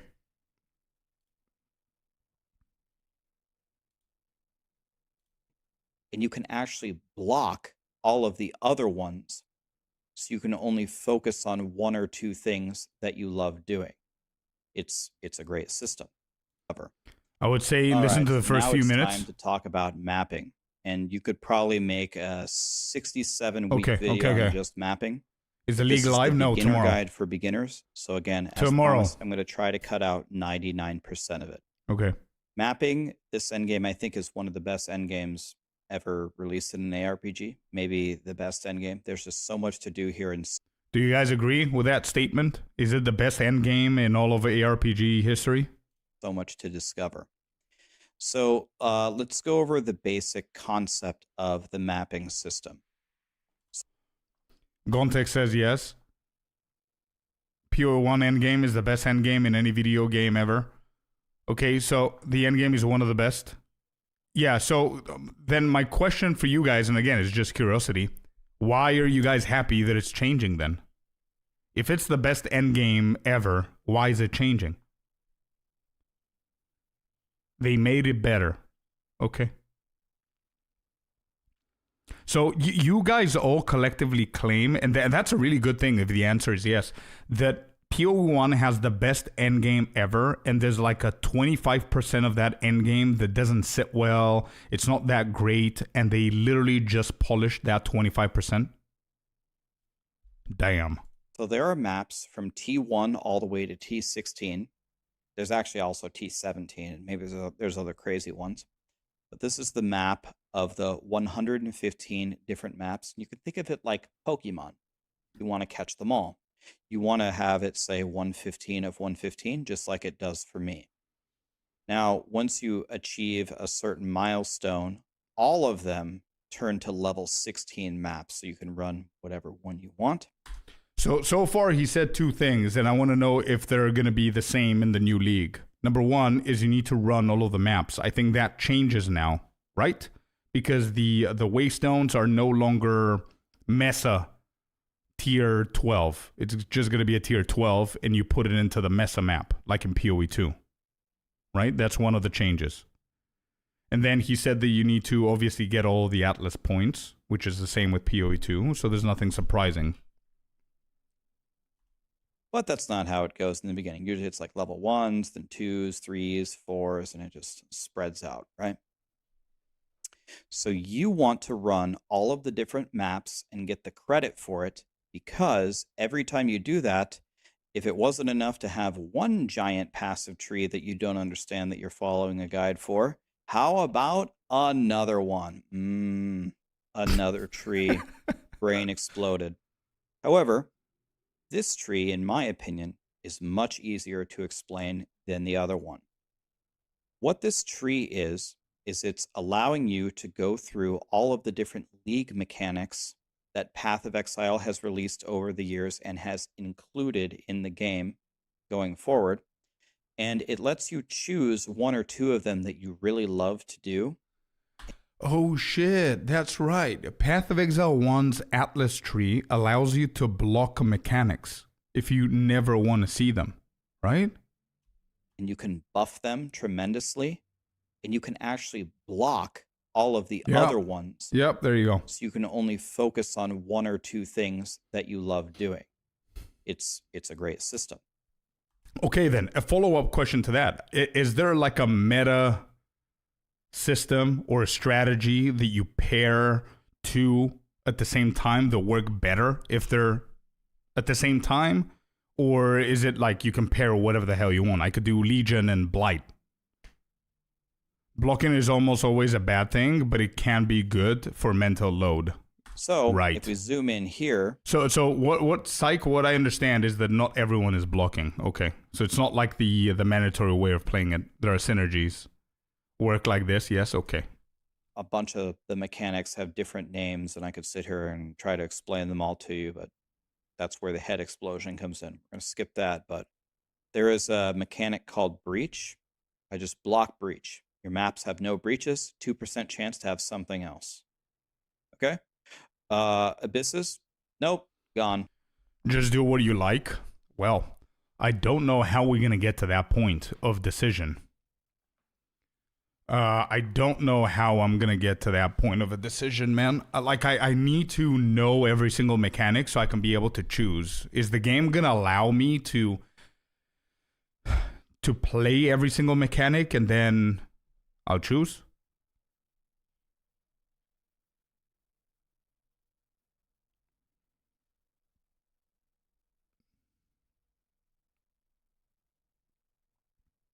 Just know what you like before you play it, yeah. They randomly show up, okay? You get 3 trees. What does that mean?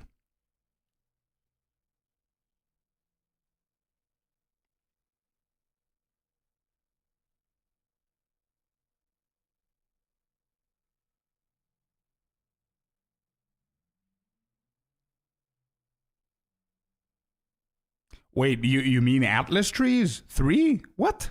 Really? Oh shit, I did not know that. You can have 3 different Atlas trees you can swap between at any time. You can also respec. So, Fearless, you're saying what you understood from Miso was that some builds are better for some mechanics and farming strats. So that means that you can have 3 different Atlas trees and you can respec your build if you want to switch things up. So 2 weeks you could do combo 1 and 2, and then the next week you could do something else. I don't know if people are playing like that in PoE1, but I don't know. I'm just vomiting my logic, thinking out loud. I don't know if it's going to stick. Exactly. Okay, we're getting somewhere. Okay, good shit. Good to know. Peak endgame. Yeah, it sounds really good. Last league, I had 1 tree for XP, other for currency, etc. Okay. So yeah, you start with the XP one, I guess. Maybe. You get to like 92, then you switch to currency. Some people will farm a certain strategy on their starter build and then play a build for the stuff they actually want to farm. 1 tree for map sustain, 1 for fun league. Actually, that's really good. I wish that we get like a second or a third tab in the Atlas tree in PoE2 instead of doing that. It would be. I mean, it's not going to be much of a difference. But the first thing that I was thinking about is going for map sustain, like you said, or currency with local knowledge triggers on and off in PoE2, and being able to switch it like this whenever you want. You know what I mean? Map progression XP. Got it. Some people will farm a certain strategy on the starter build. Yeah. I think the bid different, the build different to PoE2 is that you control the mechanic with tablets, not with a tree. Since in PoE2 you have everything. Yeah. But PoE2 Atlas tree is evolving. It is. Yeah. Okay. Oh, Expedition. I did Expedition on my Toxic Rain. I loved Expedition, by the way. Gone. Oh, Sacred Grove, which I believe is Harvest, gone. Ritual, gone. Blight, gone. Ultimatum, gone. Rogue Markers, Contracts, Blueprints, gone. I blocked them all because I'm doing So what did you keep? Legion. Oh, Legion okay. is a simple concept. Kill all the monsters once, and then kill them again. That's what I'm doing on Lightning Arrow. Hold up, Rax. Hold up, bud. 1 second. And has only. So if we zoom in here, Okay. So give me a second. We're not going to be learning if we're not taking notes, right? So he said breach, obviously. Expedition, obviously. Blight, I know about. Legion, I just heard it as well. Icy told me about it this morning. That's why I know Legion. Breach, Expedition, Blight, Legion. What else did he say? A bunch of the mechanics have different names, and I could sit here and try to explain them all to you, but that's where the head explosion comes in. We're going to skip that, but there is a mechanic called Breach. Oh, Expedition. Abyss. Abysses. You guys are saying rituals. Yeah. You're saying delves. Harvest. Delirium. Green bean. Good morning. Period planner. What is that, Happy? Oh, it's the Atlas tree? Okay. It's a 2-year video. Yeah. I'm just listing all of the mechanics. That's all I'm doing. I don't really care about the blocking nodes at the moment. Oh, Expedition. I did Expedition on my Toxic Rain. I loved Expedition, by the way. Gone. Oh, it's the Atlas tree up to date. Okay, we're going to check that in a second. Let me just open it up and have it there. And I'll check it in a second. Ritual, gone. Blight, we have it. Ultimatum. What is Ultimatum? That's another one that I don't have. Ultimatum, gone. Rogue markers, contracts, blueprints, gone. What? Rogue markers? The hell is that? Do I just type rogue markers?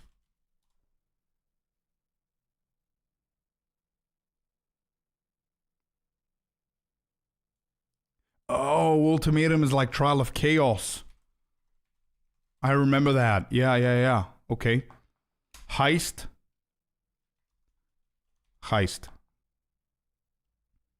Are these correct? Am I missing something?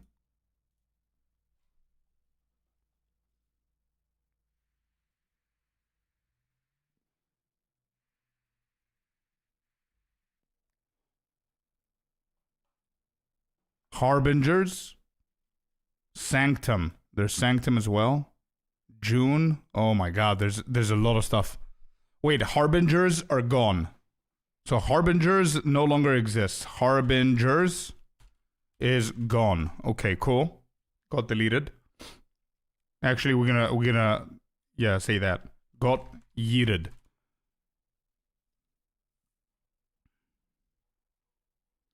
Strongbox's essence says betrayal, bestiary, incursion. Yeah, but those are like mini mechanics, like wisps and rogue exiles in PoE2, correct? They're not like leagues that became core.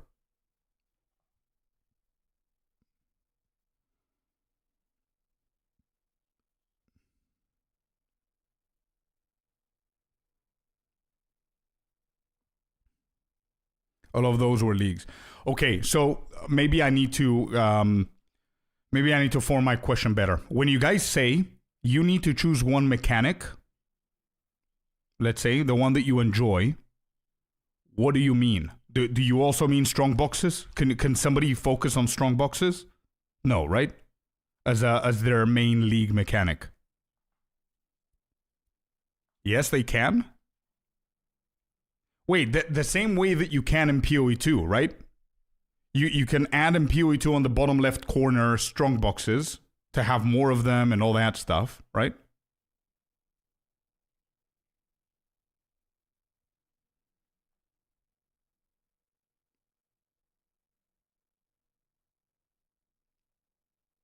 Was strong farming strat? Okay, so it's one of the best things. Okay, but can you only do strong boxes and nothing else? I mean, wouldn't you do, let's say, Legion with strong boxes or Blight with strong boxes? Yes, okay.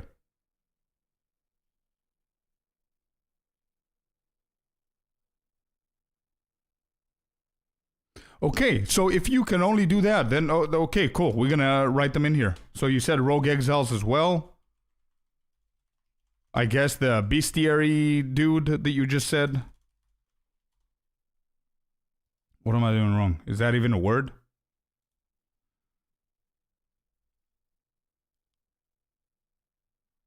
What am I missing? Essence? Okay. Damn, that's a lot of stuff.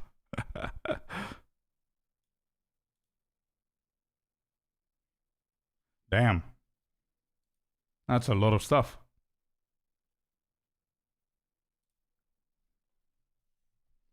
Incursion. Bestiary incursion are definitely big, and there are people who just farm essences, just farm beasts, etc. Settlers. How many of those things have pinnacle bosses? Is the question of Fearless. Ores?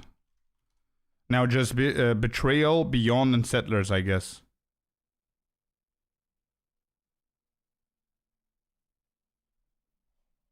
None.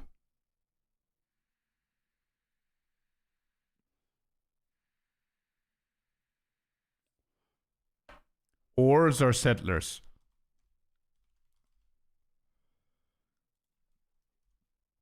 Okay. You can delete the last one. Okay, are we satisfied with that? Is there something missing here? Anything missing? Betrayal has Katarina. Bestiary has Ferul.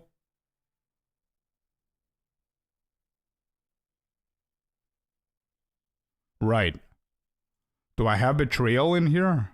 Is Betrayal a different mechanic?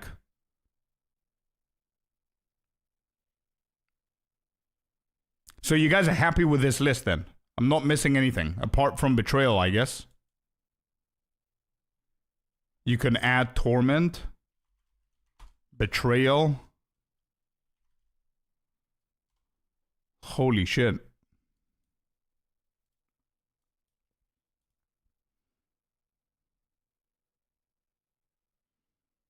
Beyond and Torment are like barely mechanics, and Shrines. Yeah, no, Shrines, I'm not going to add Shrines in there, right? There's a lot going on. I mean, are Shrines going to be counted as something that I'm going to choose to do? I mean, as my main focus? Okay, anyway, this I know.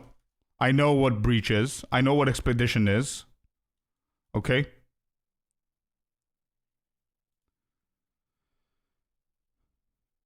I know what Blight is.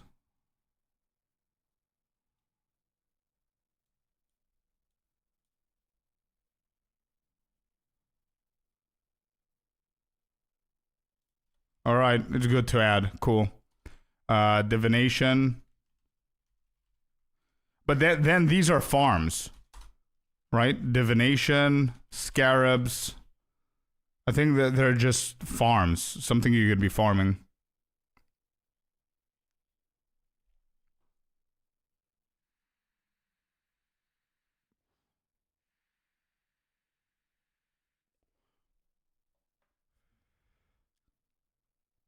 Damn, there's a lot of things, guys. There's a lot of things. Don't add the farms. The list above is the mechanics that you can run. Okay, 1 second. Breach, we know what it is, okay? Yeah, it's the same thing as PoE2. Yeah, sure. Purple circle opens, mobs appear, you kill quick. That's it, right? Expedition, it's the same thing, right? Explode, mobs appear, collect loot. There's variation. There's a new kind of breach that's wave-based. Logbooks. Morning, delete. Morning, bud. All right, you know what? I'm not going to write what I know it is. I just know what it is, right? I mean, it could have... They could have different variations, like Chef just said. Good morning, Delete Gaming. How you doing, bro? Yeah, okay, but it's going to be similar to what I know, right? I only want to talk about things that I absolutely have no idea what they are. Blight, I remember it's the thing with a woman that you click on it, and then it appears little devices that you click what you want, like slow effect or fire damage or whatever, and then mobs start attacking and you need to defend the base. And I know that. I did that, yeah. Tower defense is Blight, cool. What is Legion? TLDRs, yeah? I just want to know the TLDR, roughly. Blight is tower defense. Okay. Tower defense. I like this one. I really like this one. What is Legion?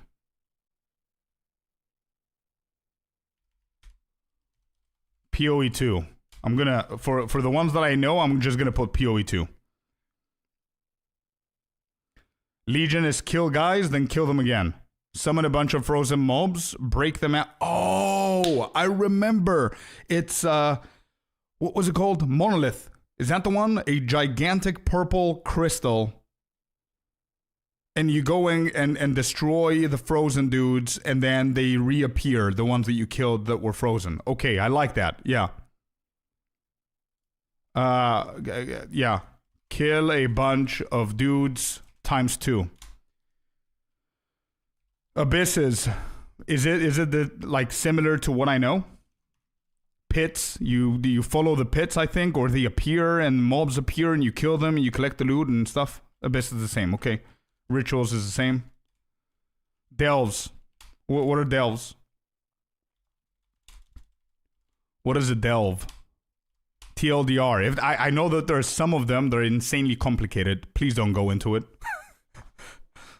Off-map mining. Oh, it's like a cave that you go in and there's a cart and something with a cart. I don't even remember half the shit, but I barely played it. Run around in a mine, search for fossils in the dark. Yeah, that's it. Okay. Mines, carts, fossils, dark place. Not something you do in maps. Delve is not in maps. Cool. Harvest. Oh, harvest the plants, no? If I remember correctly, I see you really like this one. You find it in the maps, and if you find it in the maps, it's a portal you find, and you go inside the portal, and now you're in a completely different dimension, and there's like multiple gardens and shit, and everybody's planting stuff, and then you click on them, and you kill a bunch of shit. Yeah, I remember that. Okay. Yeah. Plant Daddy's home is what I'm going to call this. Okay. Delirium, we know that. PoE 2. Ultimatum. Trial of Chaos in maps. Mini TOC in maps.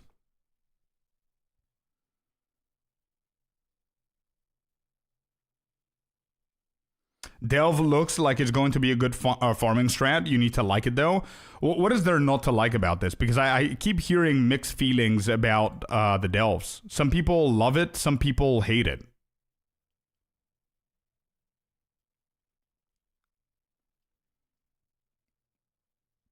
Why do you guys hate or love this? Time-consuming and boring?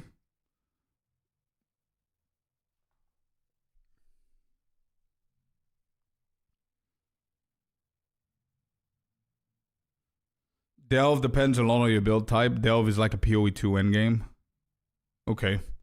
I need to try it so I can have my own opinion. There are builds that cannot do delves. Okay. So heist, you guys are saying break into a vault for loot. You need to run around and look for fossils and walls. So there's a lot of run around. Okay. Give it a try, yeah. Okay, so what is heist?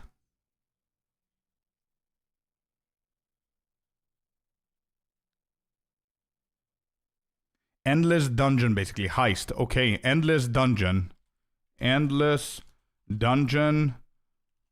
Harder the more you go. Okay. Is that what heist is? That was the previous? Oh, delves is that. Okay, okay. So what is heist then?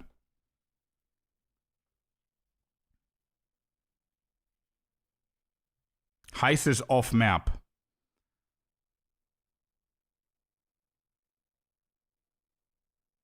Heist, you rob a bank? What? Heist contracts and coins. Hold up. Is heist the one with the cards with the bandits that you need to know who they are and collect them, and then whenever you do the right combo and you go in somewhere and you kill them and you hire more mercenaries, not mercenaries, but dudes?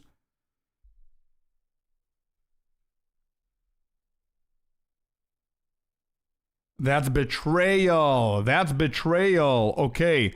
Cards of dudes and dudettes. That's too complex for anyone to understand.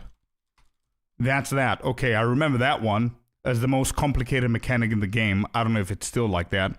Heist is very cool thematically, but it's like a speed running thing and how it actually functions as you race from objectives to complete the heist. I still don't understand what heist is, by the way. I'm sorry. Am I dumb?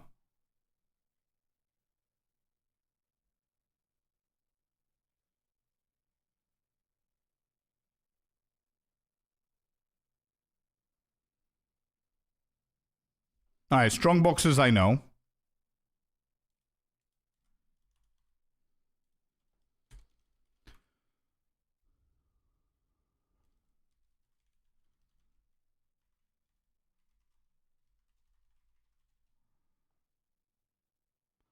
Breaking into okay, I'm just gonna write that, and I'm gonna see it. Breaking into a vault to steal the loot.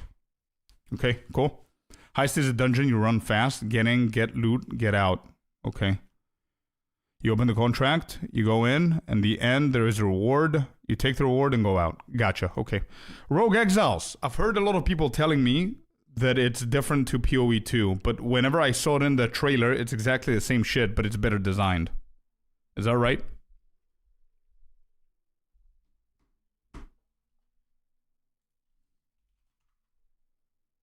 Same as in PoE 2? Okay. Here I remember there's find the creatures, weaken them, capture them, then kill them in the arena for loot. Right? That's what B-Series is.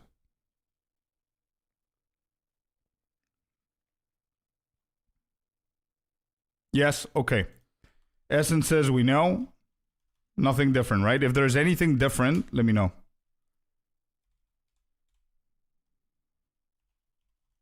PoE 2, you craft with them, the beasts, find creatures, weaken them, capture them, then kill them.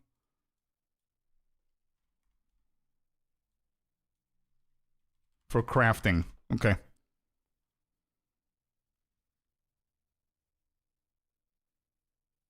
Are way better for crafting in PoE 1. Apparently, way better. All right, I'm writing all of these so I can give them more emphasis whenever I try them. Be used to crafting, okay. What about incursions? What is this?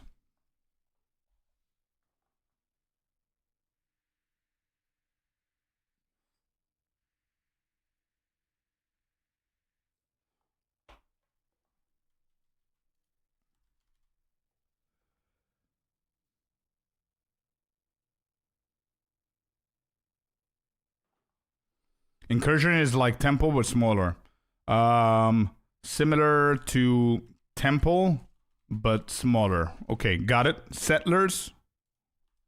What are Settlers and Torment? The last two.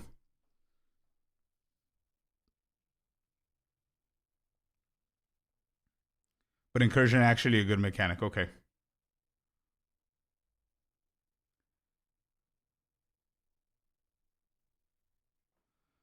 Find and collect ores to ship off for loot. Okay, I'm just gonna copy paste your answer, bro. There. Okay, what is Torment? Incursion is Alva. Okay. Welcome in, Kenza.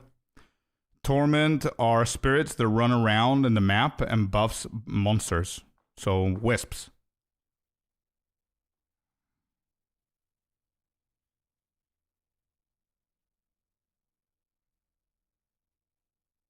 Kinda like wisps. Okay. Kinda like wisps.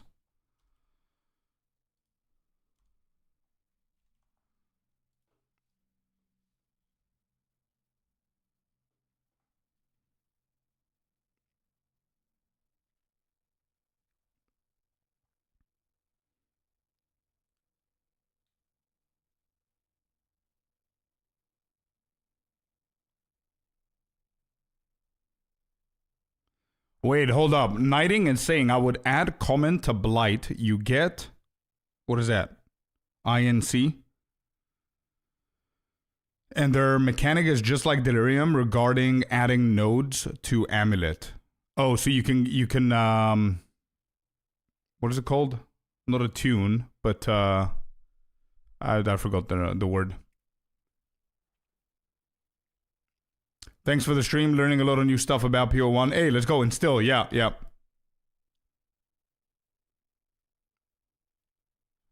Blight drops the oils. All right, that's good to know. Yeah, good comment, man. Good shout. Oils for anointment was the word that I was trying to remember. Okay, good shit. So they're called oils, not emotions. Gotcha. Okay, so these are all. I'm pretty sure that you've scanned them a million times by now, and I think you guys are happy with these. Cool. Good to know. So out of these, the ones that are appealing to me that are not in PoE 2, because I want to try something new, based on what I've seen, played, talked about, whatever, Blight is pretty cool, but I think it gets, I don't know, pretty hectic. I don't know if it's that good anymore. Legion is not... Legion, I think, is very fun. I think Legion is very, very fun. I'm here for moral support. Good luck on your PO1 adventure. Hey, thank you, Red. Thank you very much for being here, dude. Daily drops emotions you can use on maps like in point 4. Got it. Okay. Delve is insane. What makes Delve insane? It doesn't sound insane. Fun-wise. I mean, entertaining-wise. Running around and mining and shit. But what makes it insane? Loot? Many of these mechanics also have a capstone variant outside of regular mapping. Think logbooks. But most mechanics have a logbook type of encounter. Got it.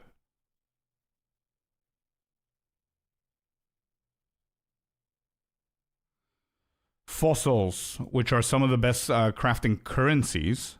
You say crafting? Oh, crafting material. These? No, these look like fossils. What the hell are fossils? Do fossils exist in the game?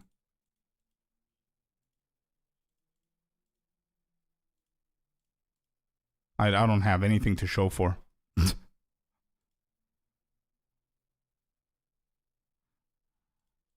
I don't have a delve. Yeah, okay. I don't have that.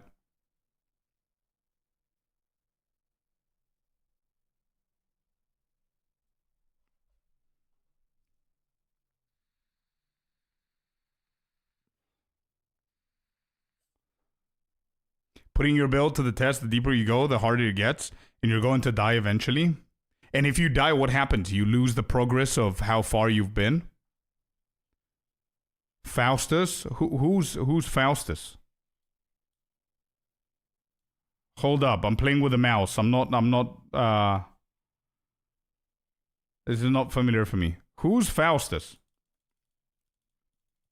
Is it the dude in King's March or whatever it's called? Currency exchange guy. Where did I find him? Hideout, probably.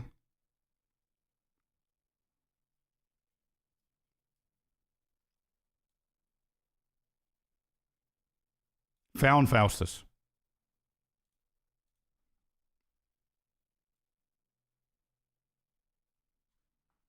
I don't see fossils.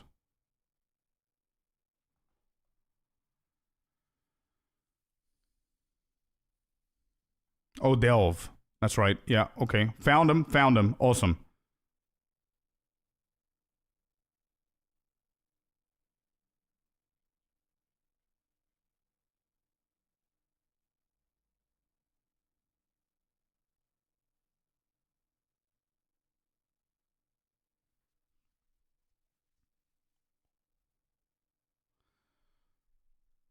Hold up.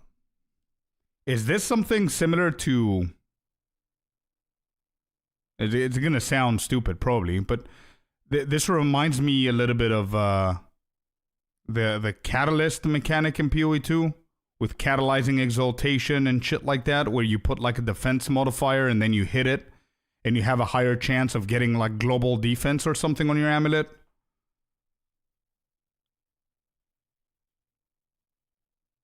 Yeah, exactly. Whew. Whew. For a second there, I thought that was okay, so it's similar. It's obviously not the same because I see that you guys also have catalysts. Holy shit, how many things exist in this game? Damn. What are the catalysts here? What add quality that enhances attribute modifiers on a ring, so it's the same thing. It replaces other quality types. So it's the same. Damn, okay. Or just quality. Okay. What is a resonator, chat? That was my next question. So because it says resonators. Oh, somebody's here. Well, that's happy, I think. You're trading? Mirror shard. What?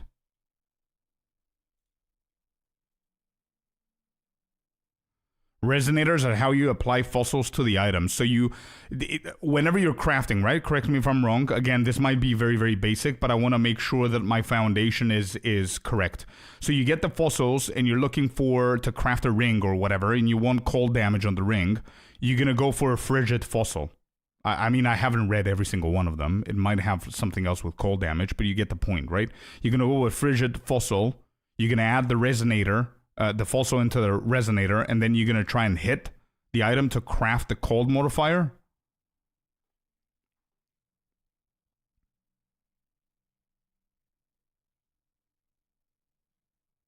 Exactly. You put it into the fossil combination, which you apply. Okay. Nice to see you back. Hey, let's go, Mario. Thank you for being here, bud. Understood. Okay, beautiful. We're getting the foundation. I understand it. You confuse me. What is this? Why do I have a mirror shard? So mirror shards, you get 20 of them, you get a mirror? Nah, I don't want to go too deep. I just want to make sure that I check things in my brain, that I understand the core logic behind it. One fragment. Okay, nice. I didn't even know that that's a thing. Cool. Yeah, cool. I wanted to understand the logic behind it. All right, excellent. So I know all of the mechanics now. That's a big progress. After all stuff we've gone through today, PO1 doesn't look as hard as it was for me before. I played a bit, but not a lot. Yeah, it's not bad. So somebody said before, it only gets complex if you let it get complex. I mean, if you don't play it and you just try and play without understanding shit, then for sure it's gonna be complex for a very long time. You know what I mean? That's why we're diving a little bit deeper now. All right, Rax, blocked them all. Take it away. Because I'm doing Legion. Legion is a simple concept. Kill all the monsters once, and then kill them again. That's what I'm doing on Lightning Arrow. Lightning Arrow and Tornado Shot are godly for Legion, because Legion spawns a giant mass of monsters that you have to kill twice in a huge radius. That's what Tornado Shot's good at. But SRS Guardian, what you might be playing, that's not what it's good at. It's good at very methodical gameplay, like Sanctum, for example. And people are saying that it's turning out to be a very good bosser as well. So the basic idea is you're completing the maps in order to get points to spec into this tree. And eventually what you will do is you will block all the stuff that you don't like once you've tried it all. And then you will heavily invest in the stuff that you do like. Okay, there's one thing based off what Ica Rules is saying here, and what a lot of you guys have said in the chat that I don't actually like, and I really want to change my mind on that. And tell me if I'm wrong or right, but also consider that I haven't played it as much as you guys have, right? You're telling me we have a shit ton of mechanics. I can ignore 99% of them and just focus on one, like Rax just said, Legion or Breach or Blight or Delve, like a lot of you guys are saying. Heist apparently is going to be good, whatever, right? However, if I don't know what I like from now, if I don't know what's good, what's going to be good, that means that it's a weird way to explain it. In a second, I'm going to open a spreadsheet that has like 25 different builds that people said that they're good. and I need to choose one build blindly, whatever I think feels good. Imagine I choose that build, and then I get to the point where I like one specific mechanic, and that build is dog shit with that mechanic. That means I am now forced to do something that I don't really enjoy doing because my build is only good with two things. Then make a new character. Exactly my point. So, no, like, efficiently wise, that's the problem. So what do? Do you choose a mechanic that you want before you go into choosing a build? Or do you choose a build and based on the build, you choose the mechanic that you want to do? Which one comes first? The chicken or the egg kind of situation here?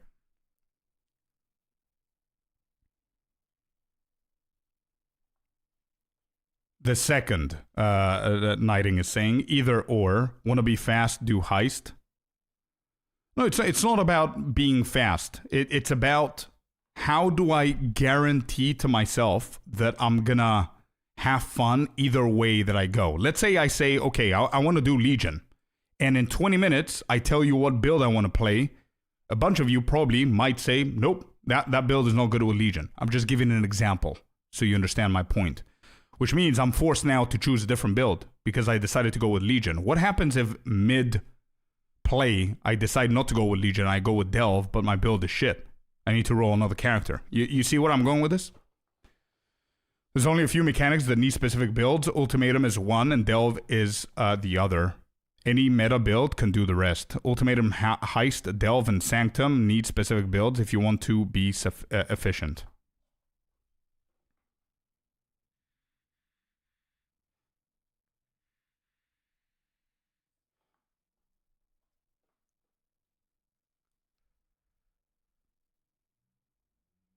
Good morning, Celestina. Welcome in.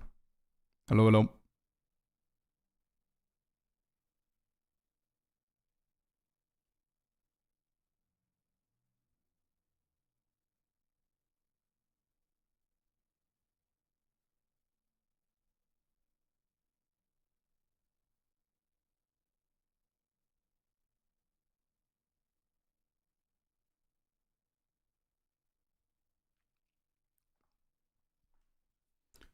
Where is Sanctum on the list?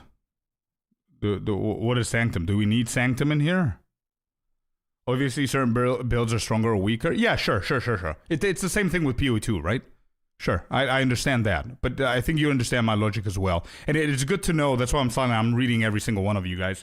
I see more and more people agreeing that don't worry about it too much. Just choose the build and play the game. And that's basically it. I should be able to do like mostly everything. There's going to be one or two things that are going to be tough to do, I guess, that need more specific builds, but it shouldn't prevent me from playing the game, is what you're saying. Sanctum is like farming Sakema? Okay. Sanctum. So Sanctum exists as well. What is it? Sanctum. Trial of Sec. You're prepping with PoE already? Yeah. I think you're getting a bit of analysis paralysis. No. Bro, we're just talking. No, I don't think it's analysis paralysis. I think it's a very valid question. What do you choose first? Because everybody's telling me what build are you going to play. I have no idea. What mechanic are you going to play? I have no idea. Why do I need to know the mechanic from level 1? That's why I have these questions. I think they're logical questions, man. For your first time, just choose what you enjoy and learn the game. There's so much content, so any all-around build is fine. Yeah. There's a learning playthrough for you, not a min-max character, right? You will want to be good, but I don't think you have to worry about being the best. Yeah, sure. Yet. Yeah, sure. Tim, thank you very much for the follow, man. Welcome in. It's a marathon, not a sprint. Oh, yeah, 100%. But you guys get my logic, the question behind that. Yeah. Okay, cool. No worries. And you'll run that over and over to make your currency. Then you will trade stuff. Because the second rack said, so for example, I chose Legion, nothing else. Simple mechanic, you kill them, then you kill them again, you reap the rewards, and that's it. And the reason I chose that is because I went for Lightning Arrow and Tornado, and that's really good at. If you're playing XYZ, he said, that's not good for that. So that made me think, okay, how do I know what's good with what? How do I choose? When do I choose? That's what sparked the question. I'm not stressing at all. I am not stressing at all. Have you seen the Jung interview? No. This is the first video that we're watching. I mean, PoE1 is actually a sprint, right? Well, the campaign, I guess. money and then buy the big ticket items that you really like. All right. So there is one thing to understand about completing the maps. Okay. So they're level 1 to 16. If we go to the map tab, notice how 1 through 5 are colored white, and they're also white on the picture. Whenever you complete a white map, it will only count if the rarity is blue or higher. So, for example, if I have this core map, it's a white map. Is this still the actual thing moving forward in 3.28? Is this still in the game?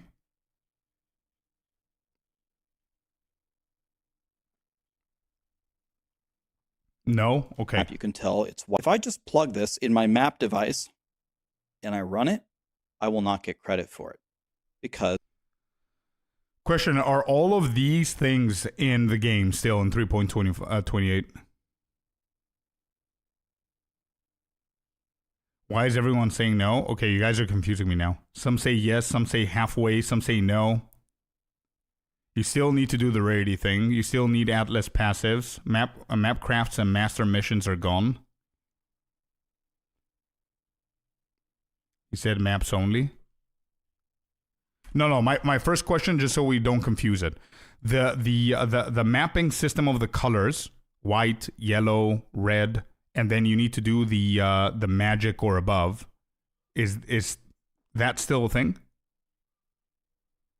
I know the maps. The only thing about that I know about mapping in PoE2 in PoE1 now is that maps are no longer the names of the actual place that you're gonna go, because it's like PoE2, right? So it's the tier 15 map, and you put it into a mesa map, and you just go into the mesa map, and that's it. That is still in the game. Okay, so I need to listen to this then. if I have this core map, it's a white map, you can tell. So now, that's what I'm saying. It's not going to be called the core map. It's going to be, I don't know, Faridoon's Heavens or whatever. And then you're going to put it into a core map. Tier 15 into a core map. Well, it's white because the symbol is white, and also because it's level 2. If I just plug this in my map device and I run it, I will not get credit for it. Why? Because it's not magic. How do we know that? This in my map device and I run it, I will not get credit for it because it's not at least a blue map. So you go to your little currency tab, you put your map in. Hold on. So is there a big ass difference? Is there a gap whenever you finish the campaign and you go into the end game? The difficulty, like what like in PoE2, a lot of SSFers and people that don't have good gear, they prefer running white maps.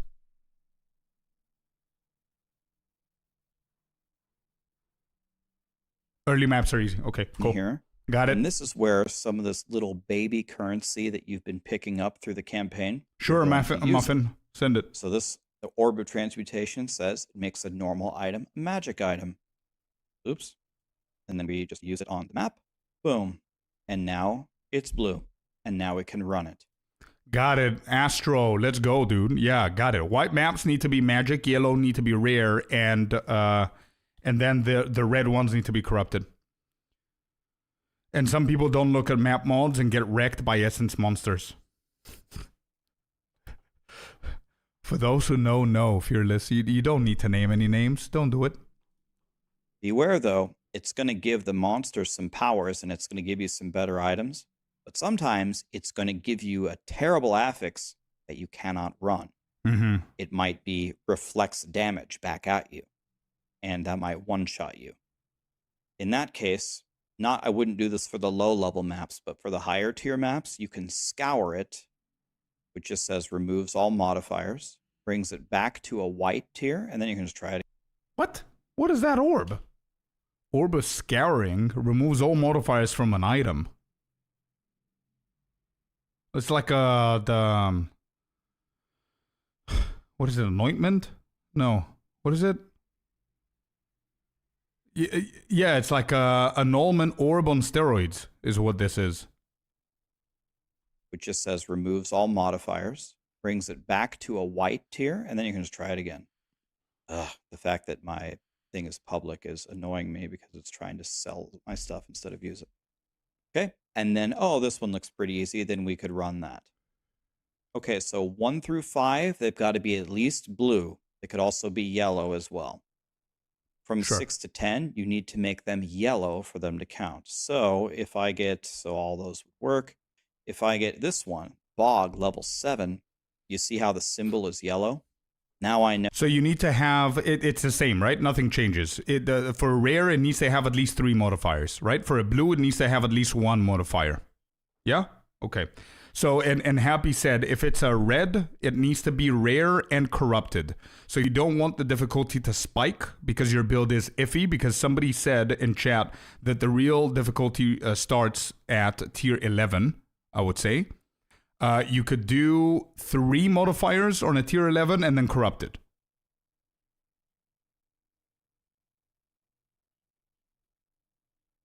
No, just corrupt. Which is red, man. No, I guess it needs to be rare. Must be corrupted rare. Okay, so 3 mods instead of juicing it up and then corrupt. Are you in Path of Exile already or something? No, we're watching videos, man. The game comes out tomorrow. No, it's got to be yellow for me to get credit. Okay. Go back to your currency tab, throw it in, and this time we're going to use Orbs of Alchemy. Take out an Orb of Alchemy. Here we go, and make it yellow. Check to make sure it doesn't have the nasty reflect that you can't run. Perfect, I can run this one. Now we will get credit for it. And then finally, for the last tier, the red ones, Yeah. you got to do something even further. Got to go even further beyond Goku style. First, you have to make it yellow. Okay, that looks nasty. And then you have to corrupt it. Corruption is topsy. First, you can further. Got to go even further beyond Goku style. First, you have to make it yellow. Okay, that looks nasty. And then you have to corrupt it. Corruption is topic for another day, but you need to know this if you get this far. So you got to use a Val Orb and you have to corrupt it. When you corrupt something, you never know what's going to happen. Nothing could happen. It could completely change all the modifiers. I don't know. Boom. Okay, it looks like it changed all the modifiers and it put monster reflect damage. Rip. You can't scour a corrupted item, so I can't use that trick anymore. So now this map is pretty much bricked if I can't run the monsters reflect 18% of physical damage. So it gets a little harder to get the completion for the other maps. Not to mention the maps themselves are naturally harder and usually have much more deadly affixes. But if you're playing SRS Guardian, I think you'll be just fine. Butterboy will help you with the little summon raging spirits. I think you'll be fine. You'll be nice and tanky. Not going to be the fastest mapper, but you'll be fine. Lightning Arrow, you will die 974 times, but you will probably eventually win. Okay. But yeah, all you do is punch the maps into this device, and then it opens 6 portals. So you got 6 tries, and you just try to get to the end and kill the boss. That's all it is. It's pretty simple. So, but you must understand. So PoE 1 doesn't have you don't lose the map based on the portals that you have open based on the modifiers. That's not a thing in PoE 1. Stand one more time just for reinforcement. 1 through 5, it's got to be blue. The currency does. This is just the basic currency right here. For 6 through 10, it's got to be use an alchemy orb. And then from all the way up. There are always 6 portals, so even if you juice it up all the way, it's still 6 portals. Okay. You need to use a Val orb and just send it and pray that the corruption keeps the map on there. You can just hold control and left click to put everything back into your stash. By the way, one thing I absolutely need to point out, you right click when it as a currency. Yeah, we know these. We know the organization. Wondering is, wait a minute, Rax, you forgot something. What am I supposed to do? What currency farming strategy am I supposed to use? Here are the different ones. that you can do as a starter. And here's what you can use in the end game. I'm doing Legion. I absolutely love it. I've done Expedition as well. I don't know where Expedition is, but I absolutely League start, Alk, and go. So there's ever in Path of Exile's history. It's super easy. Final thing that I want to tell you, which I hope will make you feel a million times better about the game. Maybe I should have put it earlier in the video. You don't really have to know everything's value, everything's worth, how everything works in order to make a profit in this game. And how do you do that? It's with that very first thing that we started off with at the beginning of the video, the Awakened PoE trade. So I have this turned on right now. So let's say, just go play. Then people will, it's like green. Okay, I think we're good. I think we're good with this video. I think I gained a lot of knowledge from this video. I like this, and obviously with your help. So we're gonna move on to the next one. This video is pretty goated. Okay, moving on to the next video, chat. The next video is by Sergog, and it's the biggest league start mistakes, plan a build and content area together. So I think this might answer my question before that I had for the league and everything. Pretty sure this video is going to help out. Let me see how the volume is.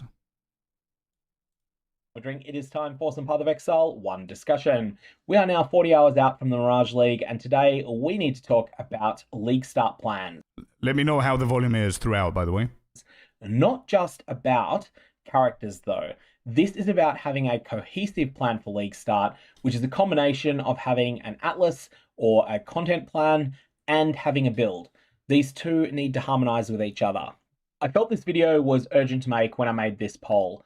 This poll indicated that 63% of you have given significant thought to what your 3.28 starting plan is going to be, but a large majority of that 63% have decided upon a character but have not decided upon the content that you want that character to be.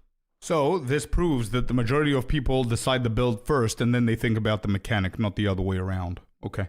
Be running. That's good. I want to start by taking an example of what it looks like when you get this completely and utterly wrong. Let's say that your goal in patch 3.28 is that you want to go into Deep Delve. And let's also say that you have seen a really, really cool looking build that is playing Elemental Hit of the Spectrum on a Ranger Deadeye. These two things do not go together. There is nothing wrong with the Deadeye. There is nothing wrong with Elemental Hit of the Spectrum. This is a build that was meta a few leagues ago. It's not as good as it was back then, but it's still pretty good. There's nothing wrong with playing it, but it is absolutely terrible when it comes to deep delving. And that's because the Deadeye's strengths are damage projection. Delve doesn't test your damage projection. Delve tests your single target damage. Delve tests your durability. And these are some of the weaknesses that the Deadeye Ascendancy has. So you're going to end up having a bad time, even though you're playing a good build. Another example, imagine that you're playing one of the Delve specialized builds that uses the Ivory Tower and that scales all sorts of stats in order to get as much offense as possible, but you don't really have that much screen coverage. Then you try and test this out against Legion content. Well, you're not going to have the best time. Or maybe you take it into Heist. Again, not going to have the best time. And the reason here is that you've got a fundamental mismatch. You're playing a build that's good at one thing, the content you want to do is another, the two don't meet in the middle. This is the most common mistake that I see people make these days. It's not really that they pick the wrong character to play, it's that they pick a character that is not good at the areas of content that they want to run. So let's go through my own thought process here, shall we? I had decided before patch 3.28 came out, or before we got the patch notes, that I was thinking I wanted to go with totems this league. I haven't played with totems since patch 3.15, it's been a long time. I had a fair bit of fun with them then, but I also kind of burnt out on them because they were really OP that league. Anyways, it's a long time since I've played with totems, so it's time to go back to them. That was my thought process coming into this league, and I was thinking maybe I'm going to go with a spell totem linked to one of Freezing Pulse or Ice Spear, one of those sorts of spell builds. Then there was a lot of hype around Kinetic Fusillade totems, and the more that I looked into it, the more convinced I was that actually this is real hype. This is not a case of an overhyped build that someone's put out a video on and it looks like it's reasonable, but it's actually not as good as it looks. No, it is as good as it looks. This is a really good setup, and I'm probably going to end up league starting something very similar to the build that Pelstron has put out. So don't come looking for a build guide from me. Have a look at Pelstron's instead. He's got a lot worked out on that build. That then poses the question of what content do I think that build excels at? Well, the first thing you've got is that you've got the ability to place down a totem that will then attack for you. So this is a safe play style. Okay, so it is quite important, man. And I'm happy that I asked the question because it seems that it's a big confusion between a lot of people that are playing PoE1 if they're not like min-maxers or veterans for the past 6, 7, 8, 9, 10 years or whatever. What build am I going to be playing versus what mechanic am I going to be playing? Is that viable? Is that whatever? And it doesn't really matter if the build is doing good or bad. It could be dog shit in the mechanic that you're going to choose. So it's pretty valid to think about that. And it's not stressing, but it's something that you need to think about. It's only a big deal if you're playing a non-meta build. Yeah. Also, one thing that's missing is what does that mechanic give you in terms of loot value? Yeah, and another thing, I don't know how familiar you are with PoE1, Fearless, is I'm not familiar with the reasons why my build might not be doing good with heist because I don't know what the hell those mechanics are. If that makes sense. You know what I mean?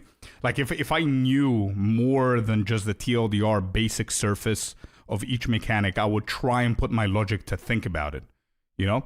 Like, what he said before, that one of the builds is really, really good for single target. Obviously, Breach and maybe Legion and Blight are not going to be their strong suit. Sure. But I didn't know the Delve is mostly single target. I had no idea. That's one thing I don't like about PoE1. Most builds are content specific. Yeah, there you go. That's why I said before, yeah. In broad strokes, it's more of a situation of, is my build clear focused or single target focused? Well, I said this yesterday or today as well to both Icy and Happy over on Discord DMs that the build that I'm going to look for needs to complete some checkpoints for me. A, it needs to be viable for the majority of the content in the game, I would say. I'm definitely not playing all 14 mechanics. But it has to be viable. Not the best, but viable. And that's basically it, man. Like, I want to be able to do a boss. I want to be able to go to a pinnacle boss. I want to be able to map nicely. I want to be able to try multiple different mechanics to see what they are so I can learn, so I can grind them a little bit to have an opinion on what's good, what's bad. And also, yeah, some other stuff, like visually it has to be appealing. I don't want to be spamming one button forever, you know. I don't know if a build like that exists.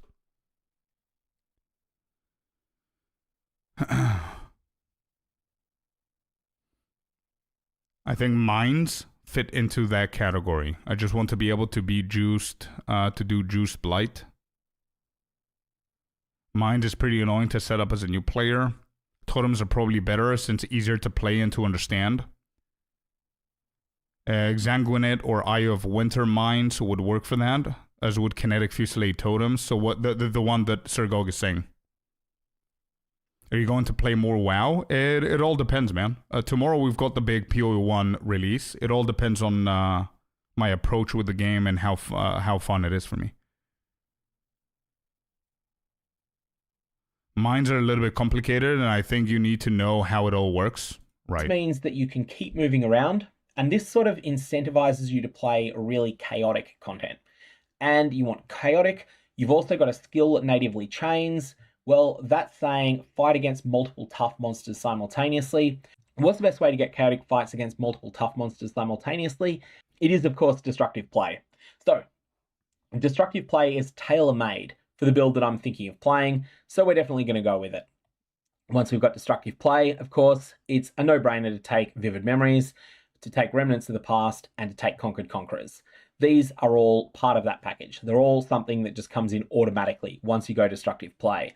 You might also want to pick up Chittering Champions as well. There's a few other points that are more discretionary. This is something you could consider, but it's not something you need to take yet.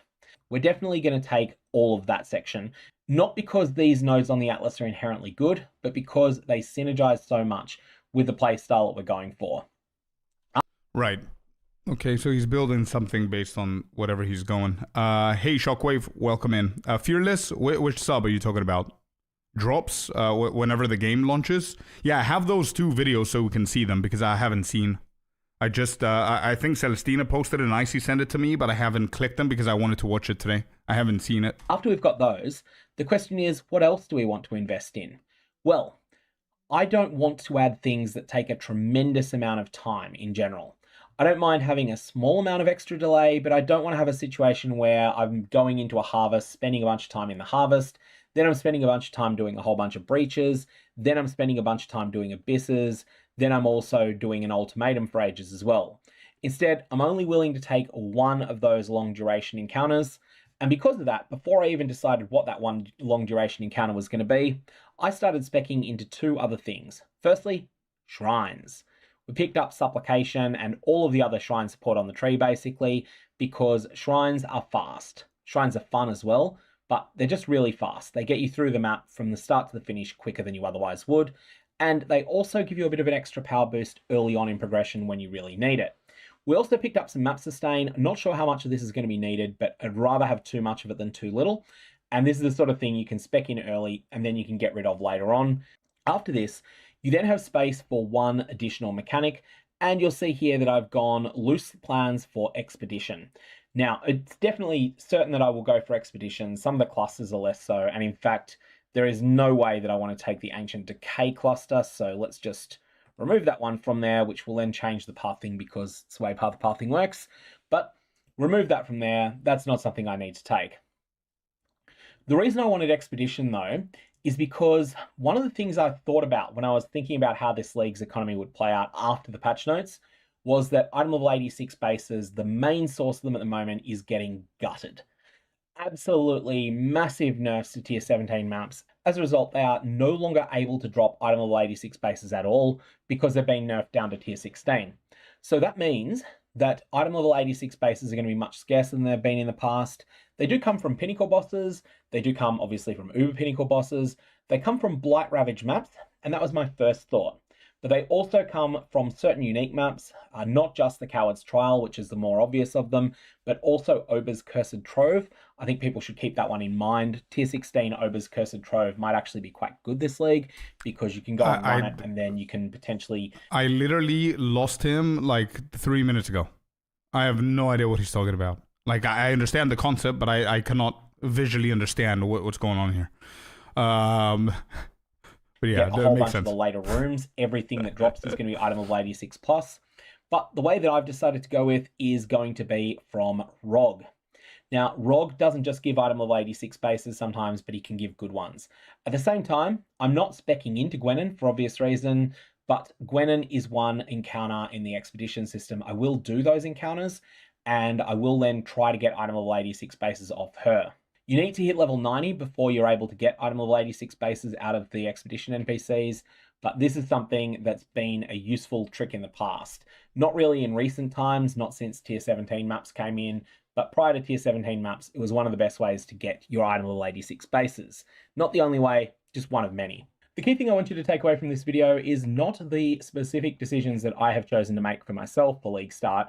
It is instead to look at the reasons that I've made those decisions and then apply that same thought to your own League Start planning. So you might have totally different goals, you might have totally different things that you want to focus on in the league, but what you want to do is see the character as one half of that, see the content plan as the other half of it, and then find ways that the two of them can enhance each other. For example, if you're doing Expedition, there's an attack mastery. Enemies cannot block your attacks. This is much better if you're doing Expedition than if you're doing Harvest, where it's a really disappointing mastery that's not going to do much for you at all, just occasionally help you against very uncommon rare monsters. You want to think about these things when you're designing your content plan and allow them to influence the way you play the game early on in the league. The longer that you get in the league, the more powerful you are able to build your character up to be, the less that the individual strengths and weaknesses of your particular build are likely to influence what you can do. And at that point, you can start having something that really is a do-it-all build. My second and third atlas can be quite different, and they can diverge quite a bit, especially once my character starts to change around a bit, and also once we get more of a sense as to the specific demands that are placed on your character by the Mirage content, that may influence what we do in the future as well. So the key point I wanted to make with this video is don't just plan on an area of content you want to run, don't just plan on a character. The two of them need to be a holistic whole. I did a much more in-depth video on this back at the patch 3.25 era. I'll put a link to it on the screen during the last seconds of this video, but I will just warn you that this is a somewhat out-of-date video. Some of the examples that are used no longer apply, but the methodology still does. So if you're the sort of person that can look at a video and can say, okay, I know enough about the game to know that this particular build is dead now, but also to know that this particular area of Atlas progression has changed a bit, then as long as you have that knowledge, that video may be useful to you. If you don't have that knowledge, then maybe that video might not be the best thing to watch. But it's there as an option if you're interested in it. Otherwise, I thought I'd let people know about the other thing I'm doing with my League Start plans as well, and that is the more social aspect. You may be aware that there are some really top-end farming groups that form through various Discord communities and the like, where people will meet together and they'll agree to really know life for League Start, go really hard, share the resources that they get with each other. Okay, yeah, I think you're right. I just wanted to watch the video to see if it's going to spark a different kind of question or make me understand a little bit more.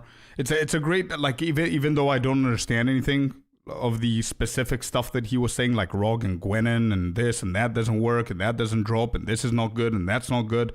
He's obviously not doing this video for me, obviously, as you guys said as well. But that's the video in case you guys want to watch that in peace. Yeah. Okay, we're moving on.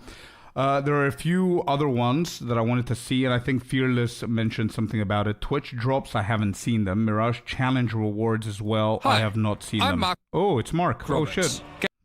Hold up, Mark. Hold up. Even if you don't want to play the Kinetic Fusillade build, there's also Searing Bond of Detonation, which is a new build that focuses on a big ignite, and Holy Flame Totem throws a bunch. Right. Happy saying the totems is the build, bro. Yeah, I need to see how that looks to see if it's that appealing to me as well. Right. What is this? Path of Exile, Mirage, launch, Twitch drops. Game Director on Path of Exile. During the launch of Path of Exile Mirage, we're running a week of Twitch drops, as well as a supporter streamer campaign. During the first week of launch, you'll be able to claim the Mirage Quicksilver Flask effect by watching your favorite creators in the Path of Exile category for 3 hours. Support your favorite creators by gifting 2 subs or subscribing to 2 channels in the Path of Exile category to claim the Imprisoned Djinn Merchant. Blur into the astral plane with the Mirage Quicksilver Flask effect. Salah, formerly a Marraketh merchant, was sentenced to eternal servitude for producing and selling counterfeit artifacts in Keth. A prize fit for the markets.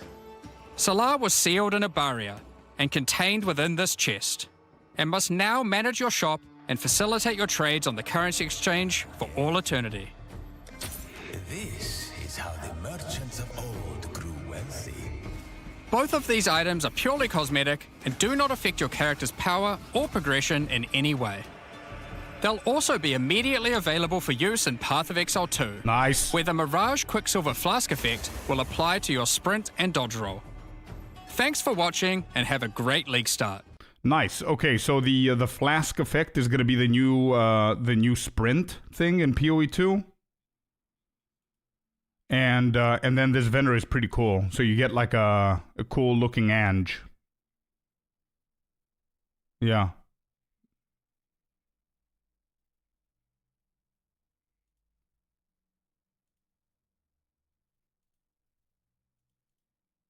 They'll also be immediately available for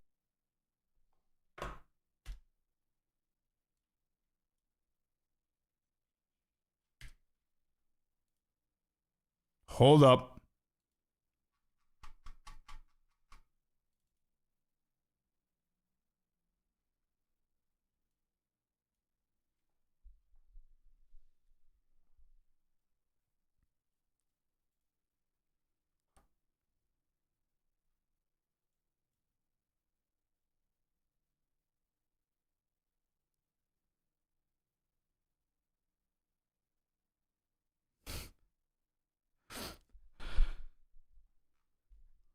Could it be a wand? Do you think so? his power or progression in any way.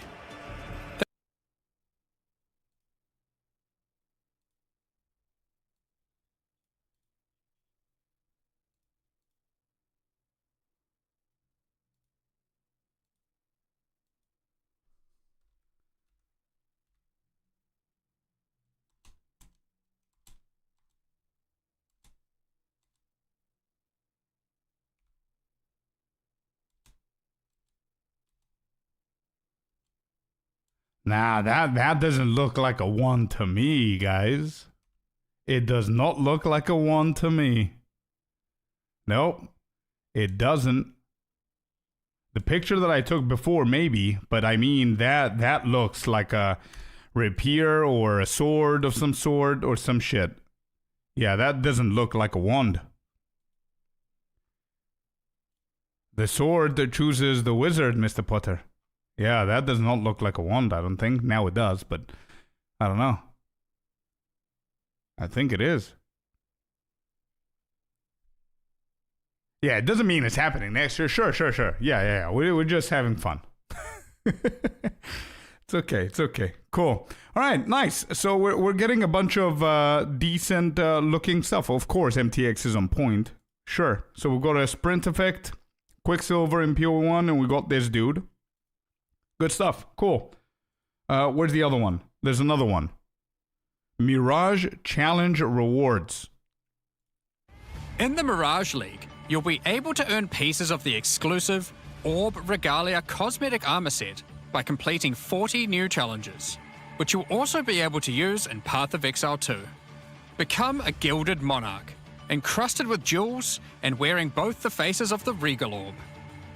The helmet has 3 variations, so you can choose whether or not to display your Regal mask. The body armor, gloves, and boots also have 3 variations. Choose to either shine gold, emanate a royal magical blue, or a combination of both, as the blue shifts around on top of the layer of metallic gold. Completing challenges also grants you pieces of this league's totem pole hideout decoration. As always, these cosmetics do not affect. Damn, these are pretty clean designs, man. These are not bad.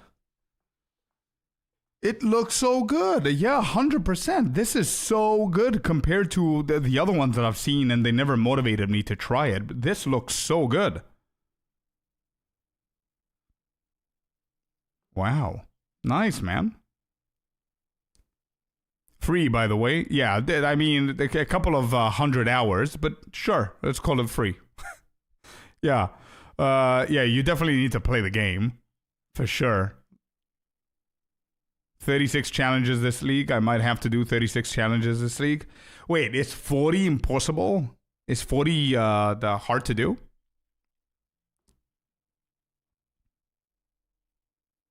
For PO1 Andes, how hard is it to unlock? I think people told me before, all you need is 36. Or is it 36? Because it says 19 out of 40. That's why.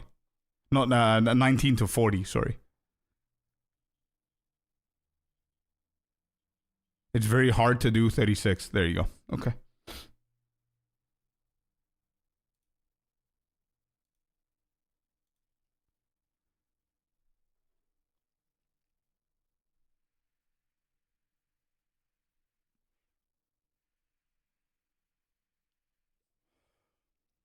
Lane, welcome in, man. Lane says, I want to know the basics of Path of Exile 1. I'm a console player. I only made it to Act 5. That's what we're doing. Yeah, we just watched an hour and a half video of Rax explaining some stuff. It's pretty cool. And we're going to move forward. So the Twitch drops are pretty cool. And the challenges are pretty cool. So I'm going to save those in the folder of PO1.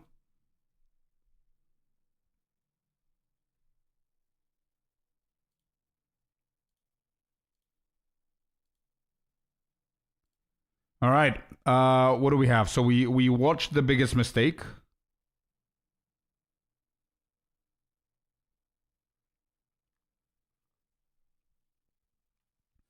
I'm worrying about the challenges usually at the end of the league when my build can do anything with little to no effort. Yeah, fair enough. Fair enough. Like 2 weeks before PoE 2 comes out, you start checking the challenges, because I'm pretty sure some of you told me that some of the challenges you just naturally do them while you're progressing through the game. You get a godly build together, then you can focus on the challenges. Yeah, exactly. Okay, cool. All right, so we have 2 videos that we can watch. I have another 5 saved here. But the 3 or 2 are I'm gonna leave them for last because it's Ziz's interview with some of the devs and everything you need to know about 3.28. But I want to see some other stuff before that. The 2 videos that we can go for is the calendrification or whatever it's called. This video right here, calendrification of PoE 2, which I don't know if it's gonna help me in any way, but apparently it's a good video. And then the second video is DM reacting to one of my PoE 2 videos, and I want to react to his reaction. And I think he disagrees with me, I think. Why I think everyone's wrong about PoE 2. Which one do you want me to do first? This one is 33 minutes long, this one is 31, so both of them are half an hour.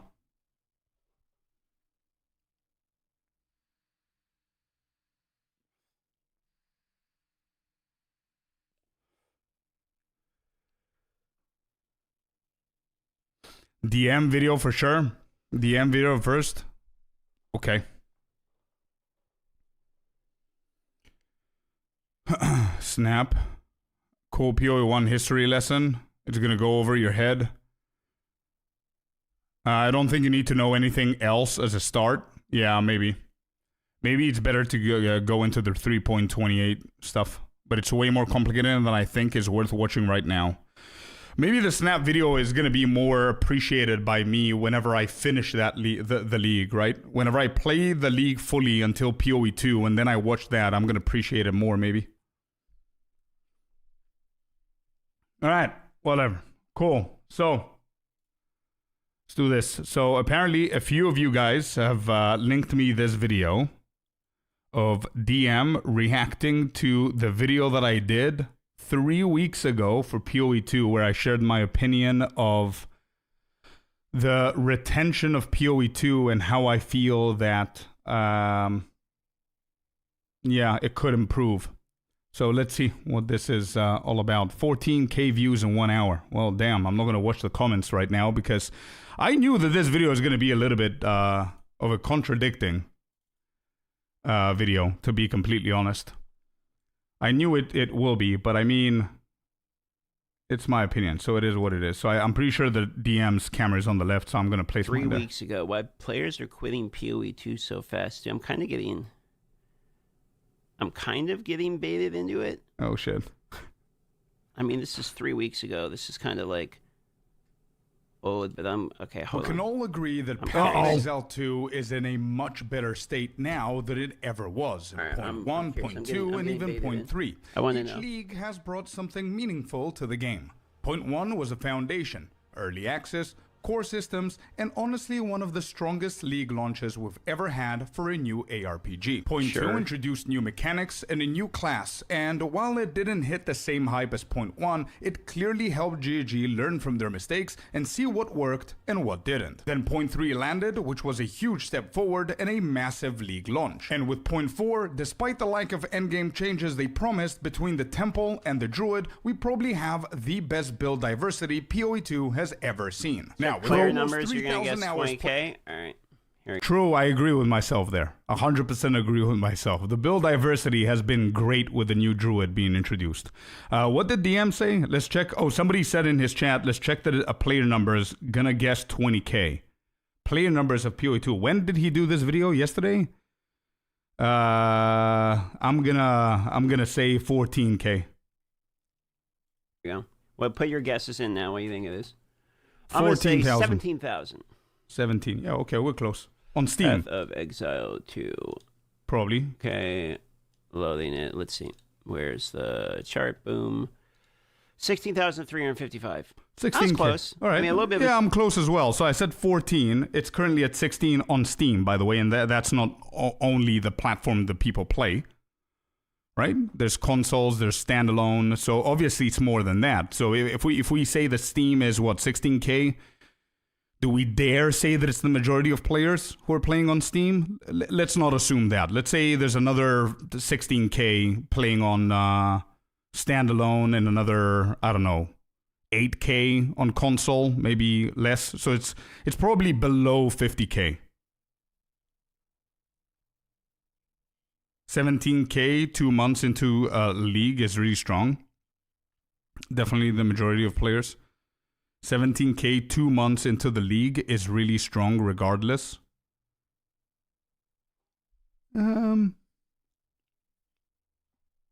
Sure. Dip since everyone's like prepping for PoE1, I guess. That's close. Actually, like it's kind of over time was going. Wait, up. is it 2 months? This is not 2 months. He checked this yesterday. When did 0.4 come out? When was the launch of 0.4?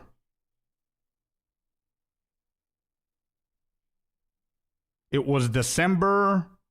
What was it? 19th? No, the 20. No, 14th of December. Was it 21st? Path of Exile to 0.4 release date. 12th of December. So you have 1, 2, almost 3 months. Yeah, almost 3 months. And we're going to have a PoE 2 for another 2 months because of the delay. So it's almost 3 months. All right. Up since the 26th. Look at that. Like people were rejoining. I guess that's the weekends. Friday, Saturday, Sunday. That makes sense. Sure. Yeah, it's just the weekends. Played in PoE 2 so far, I wanted to make this video to share my concern, my feedback. Jesus, he's got some time in there. And what I personally believe is the biggest problem the game currently has. More importantly, I want this to start a discussion. You don't have to agree with me, you just need to be open to different perspectives because everyone plays this game differently. And I genuinely love to read your thoughts in the comments down below. So, in my personal opinion, the biggest problem PoE 2 has right now is player retention. With 4-month league cycle. Wait, somebody just said dude has 2 games in his library. Somebody called Small Butt Rock Solid just said in his chat, dude has 2 games in his library. Do people not see this number? Wait, my camera's in front. Do people not see this number right here? It's favorites, guys. Favorites. I care about 2 games. I have another 29. Sure, I don't have 290. But there are 29 more. Why would I have the games that I play the most alphabetically sorted in an uncategorized category with like 30 other games? Sure, it's rookie numbers. Sure, I'm not a Steam player, I'm a Blizzard player, right? Why wouldn't I put them as favorites so I can always see them there and then as an organized OCD person close that other category that I don't give a shit about?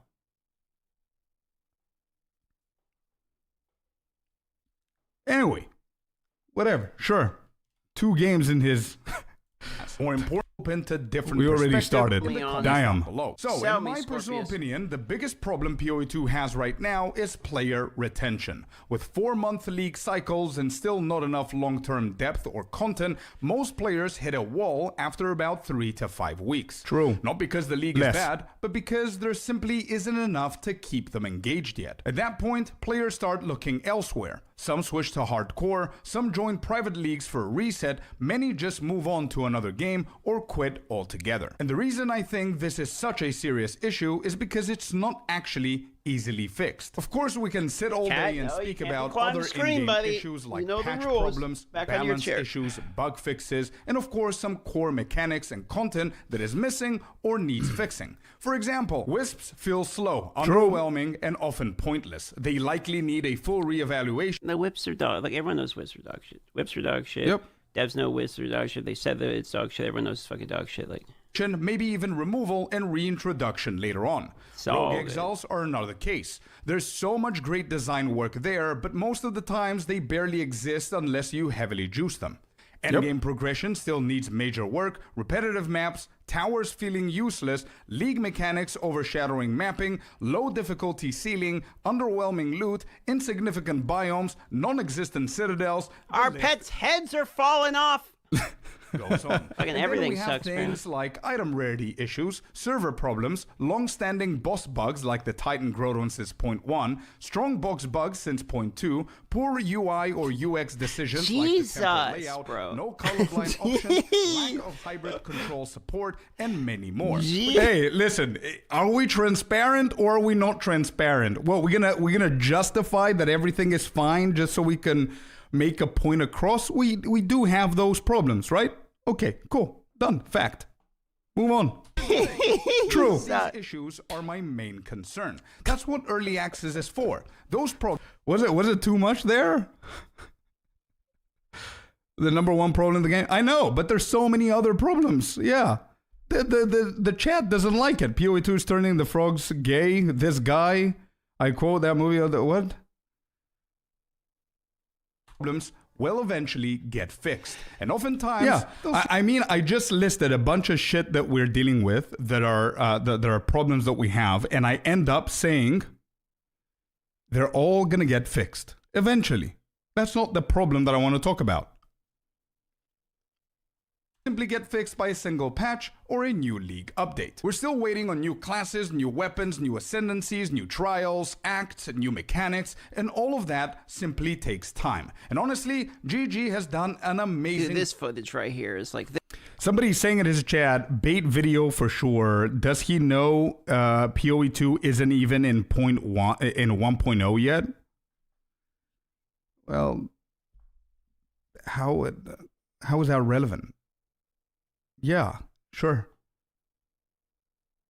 Anyway. This shit needs to go, bro. I don't care if this... I agree. actually don't care if this... 100% it has to go. This cast on crit fucking spamming a million shit from the sky, like everywhere, auto cursing fucking like just spam cursing in order to do it. This shit needs to go, bro. Absolutely. I agree.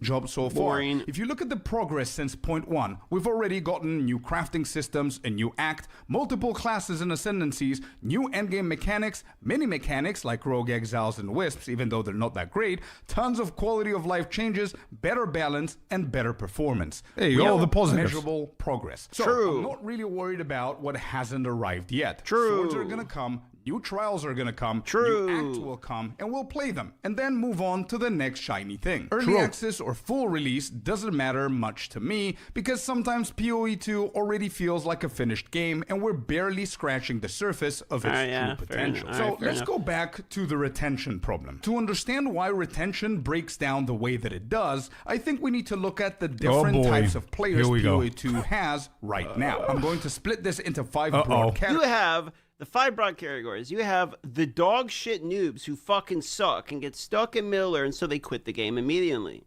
Retention shouldn't be worried about these people because they fucking suck. I hear it's going to be a first one, and just to be clear, none of these categories are bad. Every group is important, and every group keeps the game healthy in their own different way. First category, we have the min-maxers. No matter what GG releases, good, bad, broken, balanced, these players will play the absolute life out of the league. They're the players racing to be first to level 100, first mirror tier drop, first to crack the best farming method, first to dominate the market. And because they have insane hours and knowledge in the game, they're usually also the first ones to find endgame exploits, discover interactions, or optimize farming routes that most players won't even notice until 2 weeks later. These guys are in the minority of players, but they shape the league. And these are the people that the noobs get fucking mad at and yell at that they ruined the game. True. Exactly. Early and heavily. Second category, we have the hardcore folks. They absolutely care about new classes and mechanics, but the relationship with the game is totally different. They don't usually chase currency or try to keep up with the economy at all. So when inflation happens or when an exploit spikes the market, it doesn't really affect them. Their goal is simply to stay alive,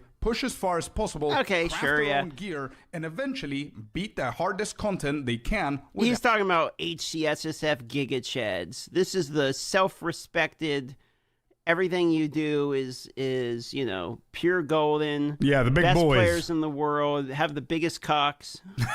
Yeah, the big boys. Have the largest tracts of land. This is the HCSSF Chads. Yeah, Otherwise known as the best way to play the game. Out dying. This group is also a minority, but they're incredibly consistent. They'll play league after league because the mode itself creates a challenge and replayability. Third, we have new players and super casuals. And after holy dude. New slur unlocked. What? Wait. Super casual. Wait, what do you mean new slur unlocked? What? What's wrong with super casuals? You have the hold up. Wait, chat. Wait.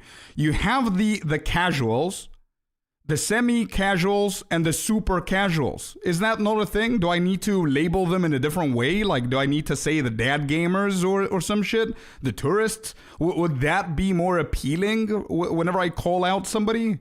Super casuals, dude. You play like 2 hours a week. Isn't that super casual?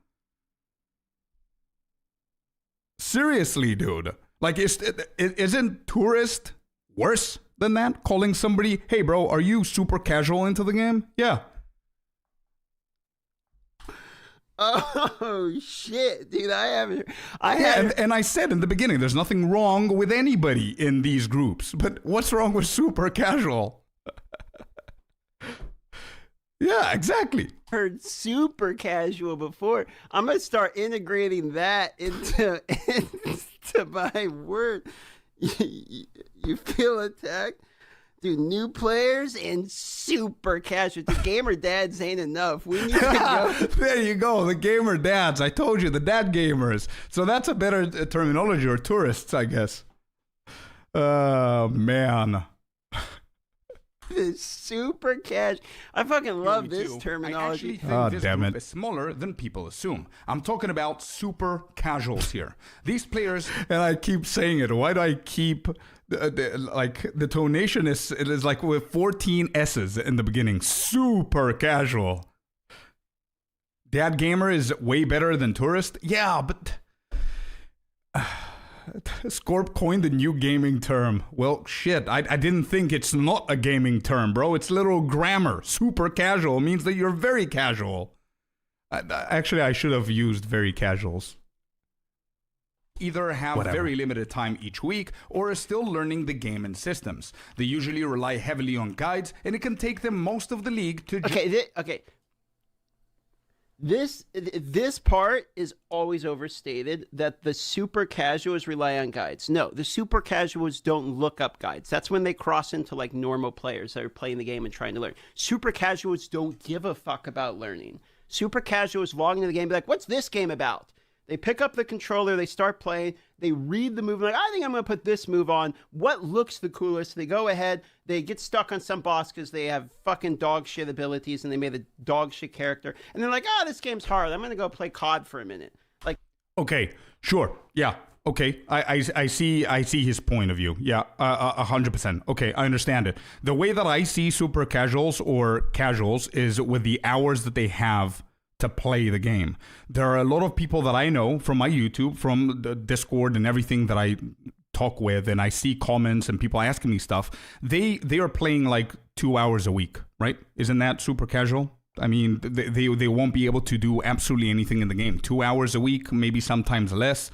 They are super casuals. However, they rely on guides heavily. And I'm not talking about the guides that maybe DM is thinking about, where you're learning deep, like what we did before with the lab in PoE1. When there's guides explaining this, you need to click on that, then that's going to explain that. And then they learn in knowledge and power and understanding and getting better.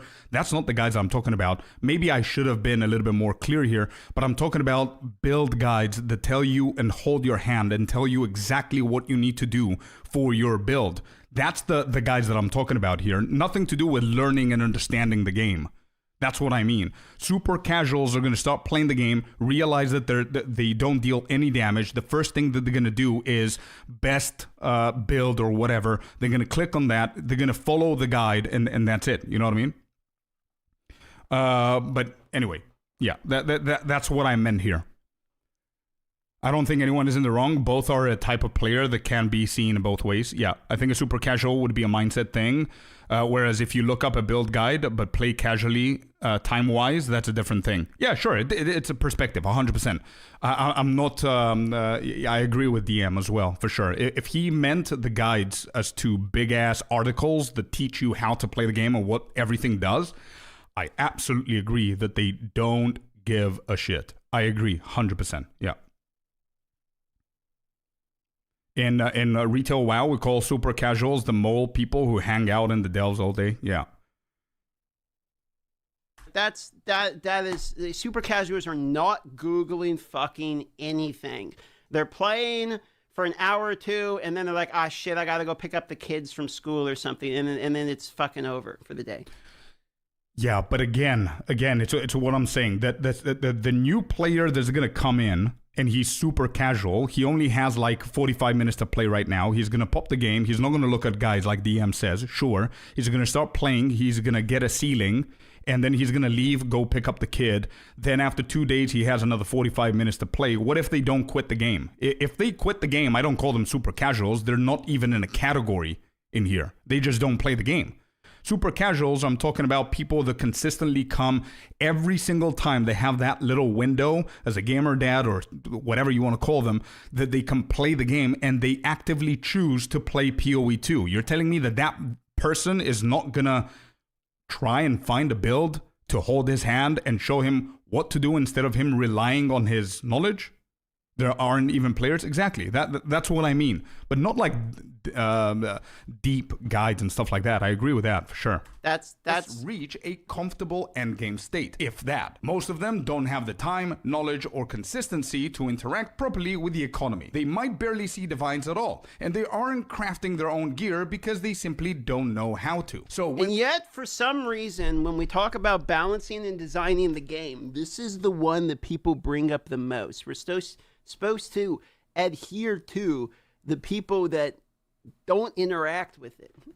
I would understand in other ARPGs, but in this one, they see someone sitting on 1,000 divines or a simple item that they need priced at tens or hundreds of divines, it's demotivating. It makes them feel like they're permanently behind, even if they're playing normally. Category 4 is the majority of players, and it's a wide range. This includes semi-casual players who still put in solid hours every week, all the way up to people who work from home and can play double or triple that time. It also includes a... Wait, hold on. Oh, shit. Am I to understand that you guys are playing video games while remote working from home? They are, dude. Yeah. Yo, shame on you guys.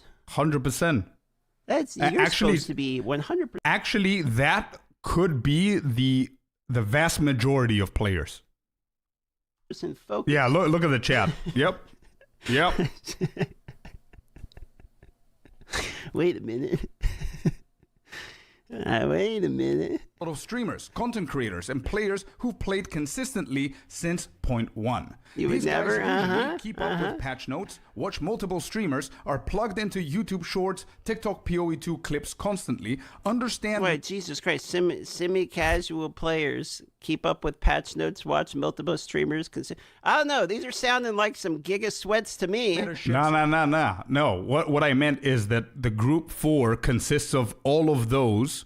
I could have broken them up into different groups, but I put everything in because I'm not going to create 12 different groups. But semi-casuals, remote players, streamers, content creators, players who played since point 1 are in this category. Some of them do all 4 of those bullet points. Some of them do 2, etc., etc. But they're more invested, is the craft, point. Adapt builds, or copy a build and tweak it for themselves. Even if they're not all elite players, they're fully engaged players. This is also the category with the most FOMO. They constantly look for best meta builds, best farming techs, best divine per hour, constant comparison of currency and progress, and because of that, this category gets hit hardest by economy shifts, sudden exploitations, and any league that feels solved too early. Actually true, though. All right, he's spitting a little bit. Hey. And this is true. Like, the normal dudes do actually get this the most, because, like, you're not like casual enough to just not give a fuck because you're so outdated. Okay, These are like the dudes that just started their retirement plan. They started contributing to 401k and all that shit. And then the economy drops out from under them and they're like, oh no, like, I didn't know. Like, I'm fucking trying. Like, everything can't go to shit. Like, I'm not ready yet. He's starting to understand. Yeah, we'll see. We'll see. That's yeah, he's right. He's right. It is. You know, the dude on the street don't give a fuck. He's already screwed for him. The giga rich bros, they don't care either. It's the dudes in the middle, the 9 to 5 Andes. They're the ones who get the... Bro, isn't that for everything that's happening in life as well? Like, the giga rich don't care. The giga poor most of the times don't care. The middle class is all over everything. They're grinding. They're hustling. They care about everything. The biggest FOMO exists in the middle group at all times, and the PoE2 is not. It's not any different. Most upset when everything goes to shit. Yeah, this is 100% true, bro. Which means that they are also the first ones to jump into new private leagues, chase resets, and burn out when there's nothing left to chase. I would argue these are the dudes that are the most vocal, too. But here's the important part about this category. These guys are also a major source of feedback. They demand the most from GG, but they also often provide the most accurate, practical feedback because they interact with the game at scale. And okay, all right. I agree. Okay, hold on now. Shit, I knew it. I was too gentle here with people. I'm going to say it before he says it because his reaction is 100%. I feel that he's going to say it. I shouldn't have put that they provide the most accurate and best feedback. I had to just keep it at that. They just provide feedback. Sometimes it's dog shit. You know that meme? Sometimes it's good, sometimes it's shit. That's what I should have said here. Too gentle, man. Oh, wait, hold on here. Okay, I agree with most of this, all right? But the most accurate, practical feedback, I don't know if I put it that way. I'd say in quantity, you get the feedback in quantity. Agreed. Sometimes though, man, I don't know about all that, but all right. We're with the game at scale. And the fifth category is everyone in the other four groups who most feedback. Fucking Fubgum ruined my league, bro. Snaps fucking Bill dog shit. Yeah, exactly. Yeah, there it is. That's exactly what I'm talking about. That is the feedback. And it's people like just dropping the anger 100%. Place PoE1. This group is not the minority, and they're definitely not the majority, and they're extremely important for retention. Some of them main PoE2, then play PoE1 when they get bored. Some of them are PoE1 veterans who treat PoE2 as a side game, and some of them genuinely balance both games depending on which league is active. And some of them fucking hate PoE1 and think it should have never existed. It's an abomination to God and to... I guess he means PoE2, not PoE1. GGG, and got in the way of development of the holy grail game, which is PoE1, and took all of the potential for the first eldest born child by having the newborn show up and divert mom and dad's attention. That's awesome. That's good, actually. That's good, yeah. No, he meant PoE1? No, I don't think so. Because he says the holy grail is PoE1. How dare you create something new and divert the attention of mom and dad for PoE1? Yeah, he meant PoE2. That's actually pretty good, yeah. I mean, again, I'm trying to be diplomatic here. So some of them. A lot of content creators fall into this category too. Sometimes for enjoyment, sometimes for monetization, sometimes both. And the big impact this category has is very simple. Even if PoE2's league is amazing, these players are still likely to leave when a new PoE1 league drops or PoE1 event starts. Yeah, so of course. their mindset becomes finish PoE2 league as fast as possible before PoE1 starts. Dude, okay, and the PoE2 Andes are the exact reverse of this. I'll play PoE1 until PoE2 has something going. There's two sides of the same coin here. True, but I'm not making the video is specifically for PoE2. For the retention of PoE2. I mean, PoE1 exists for like 15 years, 13 years or whatever. But I'm talking about PoE2, right? The majority of players that are playing PoE2 are not playing PoE1. So if you have like 40% of the other side or 35% or whatever, and I'm going to join that group tomorrow, play PoE1 and then they stop, play PoE2 and then they stop whenever PoE1 comes out, those people are removed from the retention instantly because of PoE1. And all that's left, obviously there's two sides of the story because the PoE 1 vets are doing the same thing with PoE 2, but the video is targeting PoE 2, of course. This is one or the other. A lot of us are PoE 2 waiting room, dude. Yeah. This is how it goes, baby. That overlap matters a lot because it naturally shortens PoE 2's active population, even when PoE 2 itself is doing really well. So yeah, I definitely fall into multiple categories depending on the league and the mood, and I'm sure you do too. Yeah. My main concern with player retention really starts once you understand these categories of players.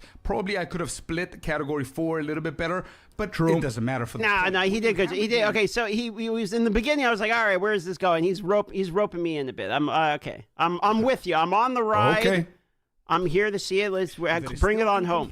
And therefore lacks long-term in-game content, burnout becomes inevitable. And when you then add economy inflation on top of that, combined with the behavior of Category 4 and Category 5 players, you end up with leagues that realistically have a lifespan of about a month. He's saying there's not a lot to do with the in-game, and you have the fucking fubgooners out there printing a lot of currency, pissing off the ultra casual nerds.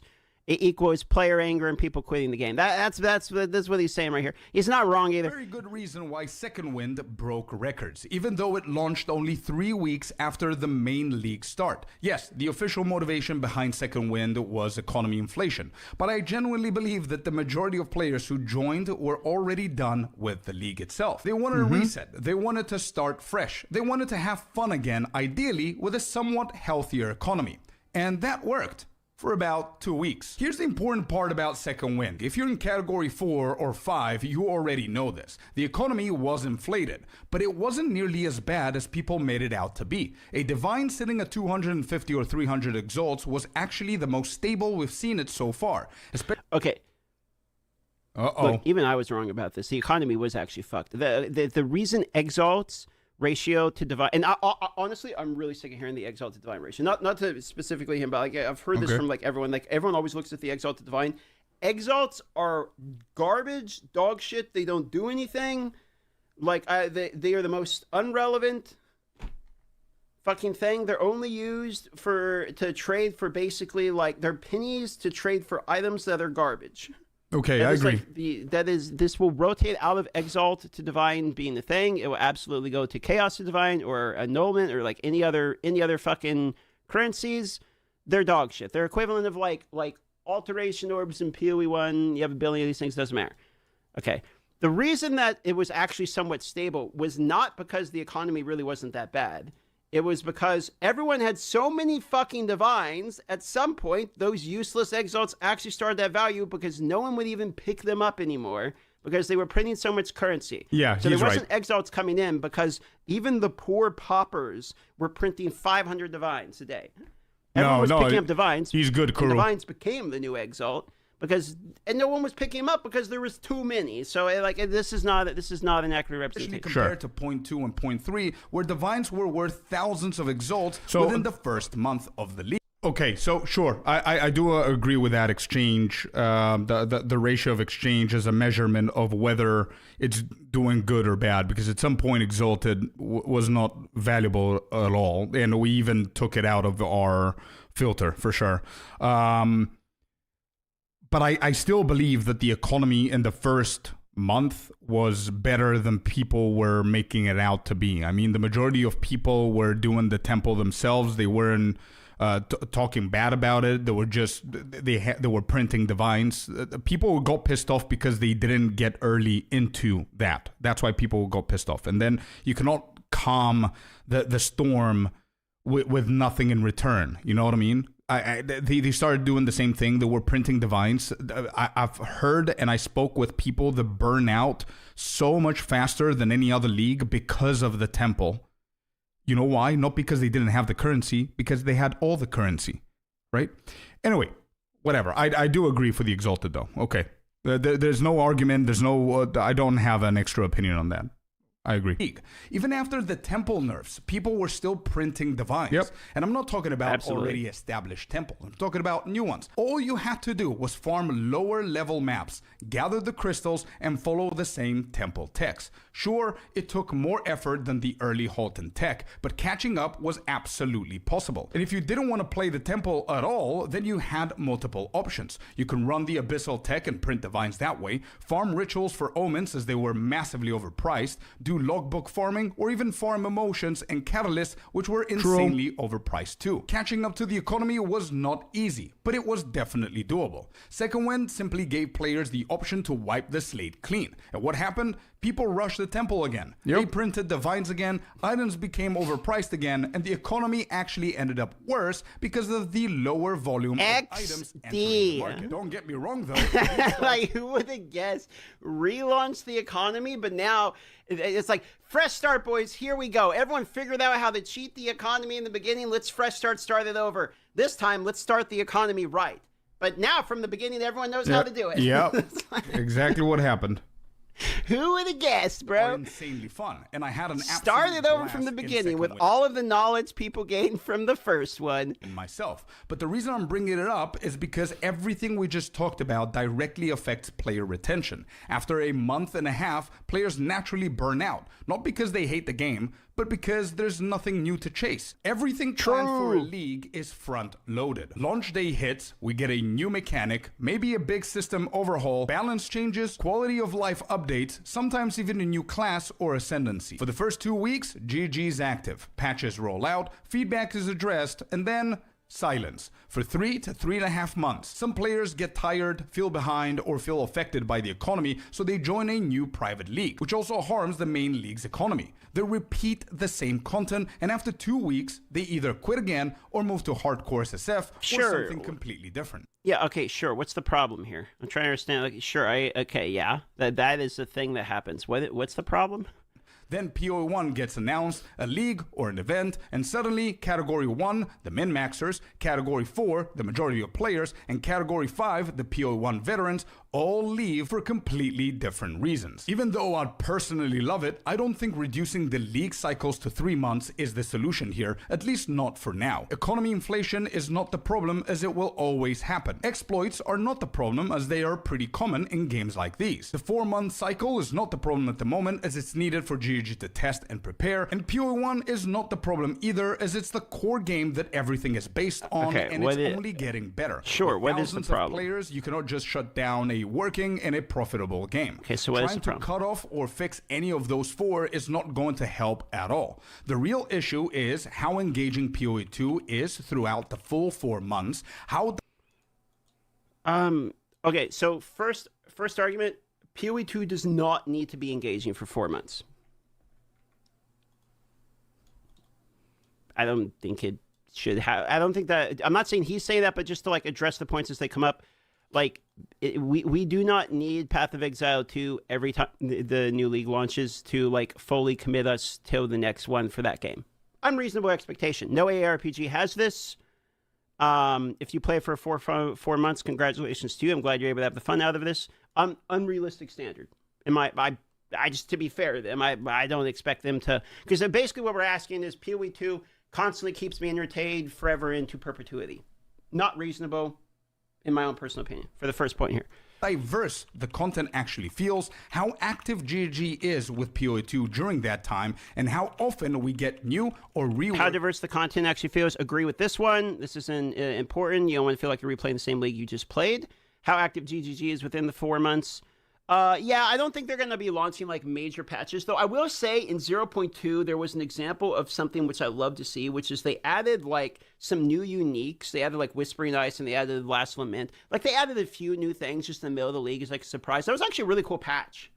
And it did make me go back and recheck it out. It gave me some more things to do, try the new weapon. That was a cool patch. I wouldn't mind seeing a little smaller, like, addition drops. Not something that necessarily has to be big league changing, but these little drops now and then to try something. Pretty cool. Actually, that was a really nice little, in the right patch. Sure, yeah, they added, like, just a little extra juice.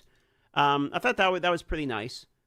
Barely any people came back, though. Yeah, I'm not saying that So how is that not what I said with the engagement. So if that was cool in point 2 and that was engaging, how is not helping PoE2 stay engaging throughout the 4-month cycle?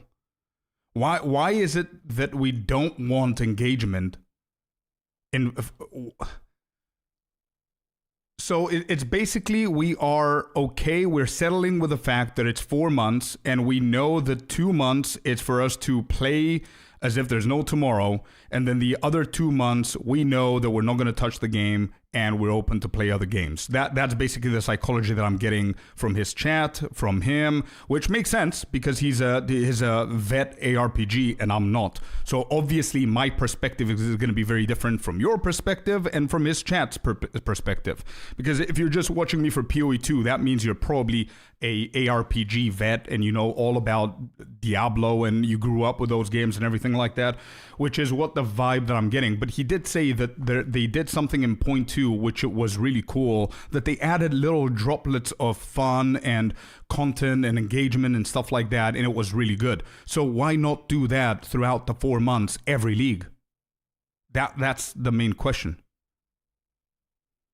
GG has realized the gamers play more than one game, and no, you can't turn a single game into a forever game sustainably. I think in EA they could add small content drops mid-league, but I don't think they should be doing WoW-style mid-expansions. I'm not saying that. No, I'm not saying that. Like small drops here and there. Yeah, 100%. The engagement, how engaging PoE2 is throughout the 4 months. My first sentence that he said he doesn't agree with and his chat doesn't agree with. Who said that it has to be a league every single month? I'm talking about small things that are going to create engagement for the people that are playing the game at that point. Like, let me give you an example. You guys remember when they came mid-league and they completely changed the towers? Did you not change your strategy, the way that you played the game, and how excited you were about the game when they did something huge like that? Or was that supposed to... Was GG supposed to say, oh no, we're not going to disturb them now because they're about to go to their voyage of a brand new game that came out, so we're going to release that in 2.5 months whenever the new league comes out? Nobody complained that they did it mid-league because you liked it. So what's the point? What's the problem, of doing it more consistently? Changes like that. That's what I'm saying. I don't understand what the problem is. In a seasonal format game, the only way to avoid burnout is to allow players to self-determine when they are done with the season. If you keep forcing them to play the entire season, they will eventually burn out and permanently leave. Sure, but nobody's... like... PoE2 does not have a day-to-day login system of a battle pass or a daily reward or something that you're forced and it's mandatory for you to log in, otherwise you lose your progress that you've done. There's nothing like that. You're not forced. The same way that some people, I see them still playing PoE2, there's nothing engaging about it. They're not forced to play it. They still play it. I mean, there's 16,000 people on Steam alone that are still playing it. What is it gonna harm you if they did something extra that might not pick up your interest, but it might pick up their interest? Because clearly, the 16,000 people right now on Steam that are still playing PoE2, and you're not, are more interested in PoE2 than other games, than PoE1 or Diablo or whatever it is. So there's still market to help with... I don't know, not keeping them happy, but whatever. Dev time is a completely different issue. I agree, 100%. Yeah, 100%, for sure. But that's not what the argument is. The argument is the DM and the chat and a lot of you guys don't agree with me, not because, oh no, Scorp, we're not agreeing with you because GG does not have the time to do it. That's not your argument. Your argument is it's not needed because that's how shit goes. That's the argument that I'm picking up here. I'd rather have all at once at the beginning instead of drip feeding content like other live services. I want to play intensely for 2 months and then go to somewhere else. I also think that's the GG philosophy. Cool. Okay. Yeah. So let's be, I'm pretty sure that if we sit down for like 5 minutes, we can find something that's significant enough for the 16,000 people that are still playing. And it's not that significant for you to make you feel forced to come back. And it's not that big of a deal. You know what I mean? And also it's EA, so I think it's a perfect opportunity for them to test new things. I think in EA, GG are willing to add more stuff mid-league than they will be post-launch. They never did, apart from point 2. So that's what I'm saying. I would love to see something like that.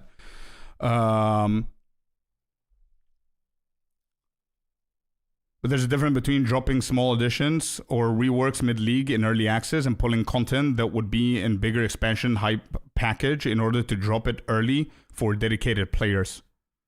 I like the cadence of drops. Bigger value to drop one big addition. Yeah, probably mixed zone. Probably the more content is going to solve this issue. Probably, yeah. Bigger value to drop one big addition. Sure, marketing-wise, for sure. Yeah. Sure. Let's see, because there's a little bit more of the video. I'm gonna go a little bit in depth of my point, so we can see what they're gonna say. They have to reinvigorate the entire player base. I'm just addressing these points, like how active they are within the 4 months. Like it was cool. I don't feel like they have to do it every time, but it was nice. And then how often we get new or reworked content? Personally, it just gotta be new content. I don't really want to see a bunch of reworked content. Considering the game is like brand new, and the often of it, we already know it's gonna be every 4 months. Every 4 months, we're gonna see something new every league. It's like a new league mechanic every league. The real issue, in my opinion, retention has to do with like just needs more leagues. I keep saying it. It just needs more leagues. Sure. We have 2 actual league launches with 2 actual league mechanics, both of which people engaged with very heavily. We get 5 more of those, and now suddenly you have 7 league mechanics you can choose to do from, and you can mix it up. Yeah, sure, I agree. What I don't agree, though, is that we don't need reworked content. I mean, what would be the problem? Let me ask you this, guys. What would be the problem for you if they just came 2 months after a release and they said, hey, guys, we're not going to wait for the next patch because we've been working on fixing the wisps, and we think we did a good job, but we're going to release it next week. So, yeah, give it a try. That's it. That's it. How is that going to harm your journey and your schedule of playing multiple games? If Wisp is something that you want to try, you come back, you try it, you leave. If it's not, you don't. But what it will do is the bunch of people that are actively playing PoE 2 every single day don't have the same mindset of, oh, that's how it is. Like, I'm not going to play PoE 2 for 4 months. Clearly, they are playing PoE 2 for 4 months. That's going to give them a different kind of hype. What's wrong with that? And I'm not talking about dev time and if they're packed with work. That's not the argument. Say that they can do it. I wouldn't have a problem, but I wouldn't come back to try it. Okay, cool. No problem. Sure. So from the 100% of the people that quit the game early, which you and I were one of them, how many do you think are going to come back for that event? For a mini event of the Wisps. Wisps just got buffed. Wisps just got changed in some way. They now provide 50% extra effectiveness. You click them and they expand, they explode, and they juice up every single mob in the map. You no longer need to chase them like an idiot. That's the new change. How many of the 100% that quit do you think are going to come back? If the answer is anything above 10%, that's my point. That gets the retention up a little bit more. It provides people a different kind of oomph to come back and play the game a little bit more.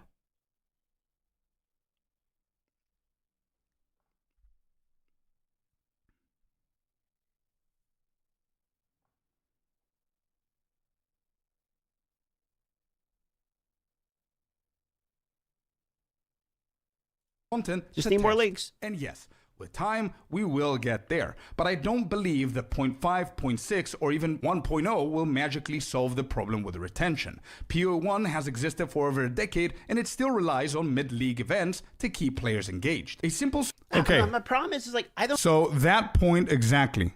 Why is that okay? And it's not okay for PoE 2 to have events every 2 months? Why the Legacy of Fresher, or whatever it was called, the Uber Fresher event, was okay, but this isn't?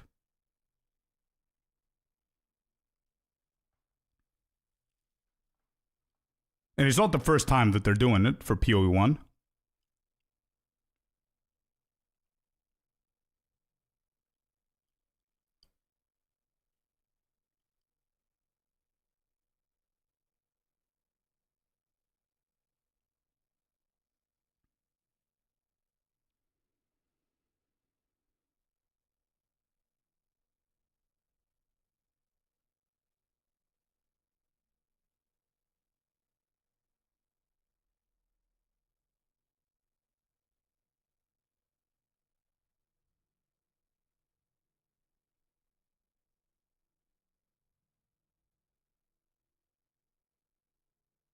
Right. Okay.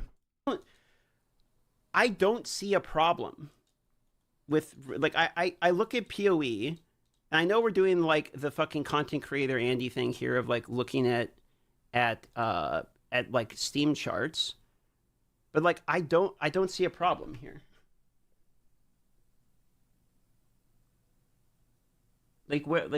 Where is the problem?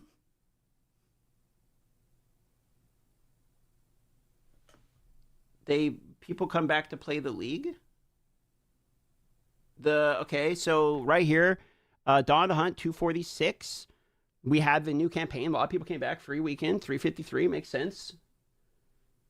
And then we had the last one 290. Both of these were more than Dawn of the Hunt.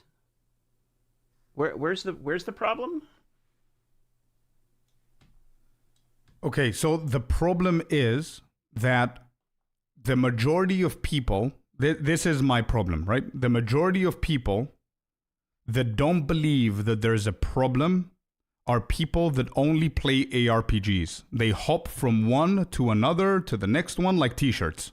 PoE 2 is out, we play PoE 2. We slap the shit out of it, we min-max it, we fuck up the economy, we do whatever we can to do it. Exploits, cheating, shortcuts, whatever you want to call it, we do it because we need to grind the shit out of it because we're on the clock, man. PoE 1 is going to come out. PoE 1 comes out, you do the same thing there. Then D4 comes out, you try that for like 2 weeks, you don't give it a chance, you just throw it in the trash because PoE 1, PoE 2 is your priority. Then you do Last Epoch, then you do No Rest for the Wicked, and it goes on and on and on and on. It just keeps on going. And that's the new standard of what I see in ARPGs right now, right? So the standard of the ARPGs is what is the main argument of everybody. And the one thing that I see right now is everybody, that the majority at least, that disagree with my take are people who are not on the 16,000 player on Steam. Obviously, because they're done with the league. They exhausted everything that the league has to offer. And you cannot just tell me, oh, it's just content. Then why are you quitting after a month and a half PoE 1? PoE 1 has like 17 different mechanics that we saw today. Because there's something new that came out, right? So what's the problem of PoE 2 having something new coming out every 2 months instead of every 4 months? And having like a bigger league every 4 months and something smaller every 2 months to help with engagement and retention? How is that going to harm everybody else that's not playing it anyway because they have a different game to play? That's what I don't understand. That's my problem. That number, the 16K, could have been 26K and it would have been amazing, or it would have been better, for example. But that's the main argument that I'm getting out of all of this, that hey, you don't know what you're talking about because you're probably new to ARPGs. Yeah, I am new to ARPGs. I'm not going to argue. Sure, I am new to ARPGs, but it's a different kind of perspective. I mean, I'm not doing the same thing for the past 20 years. I change games every week. You know what I mean? So obviously, I'm not used to that mindset and used to that scheduling and everything. I don't know what's happening with chat. Chat is not connecting properly. I don't know what's the problem with chat here. Why can I not see chat?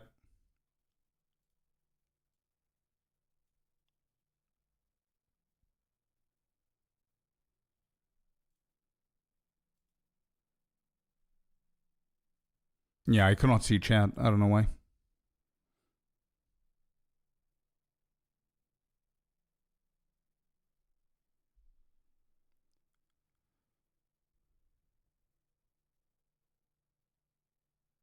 The only way that's realistically possible is to hold content back from the original patch and slowly drip feed it over time, which would be absolute dog shit. Okay. I typically play a league in an ARPG until I'm done with it. Either I finish my build or I get bored with the game. I just think there are better solutions to the retention problem than adding mid-league content personally. Stuff that will keep the economy fresh for longer and stop players from feeling that FOMO pressure. It's because me and you come from MMORPG genre where it's a little bit different from ARPG format. You can check online of Arc Raiders, for example. They go for 350k online in November 2025, 250k online right now in March. PoE2 Start League is 300k, right now is 20k online. This guy is really talking that there's no any problem. So there are people that actually agree with me. Holy shit, it's rare. Damn. With this matter. I just don't want to experience FOMO or invalidating work I already did.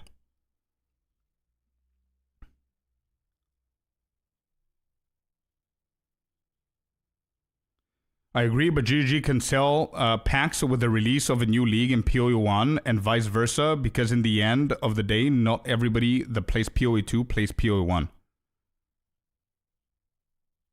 Yeah, so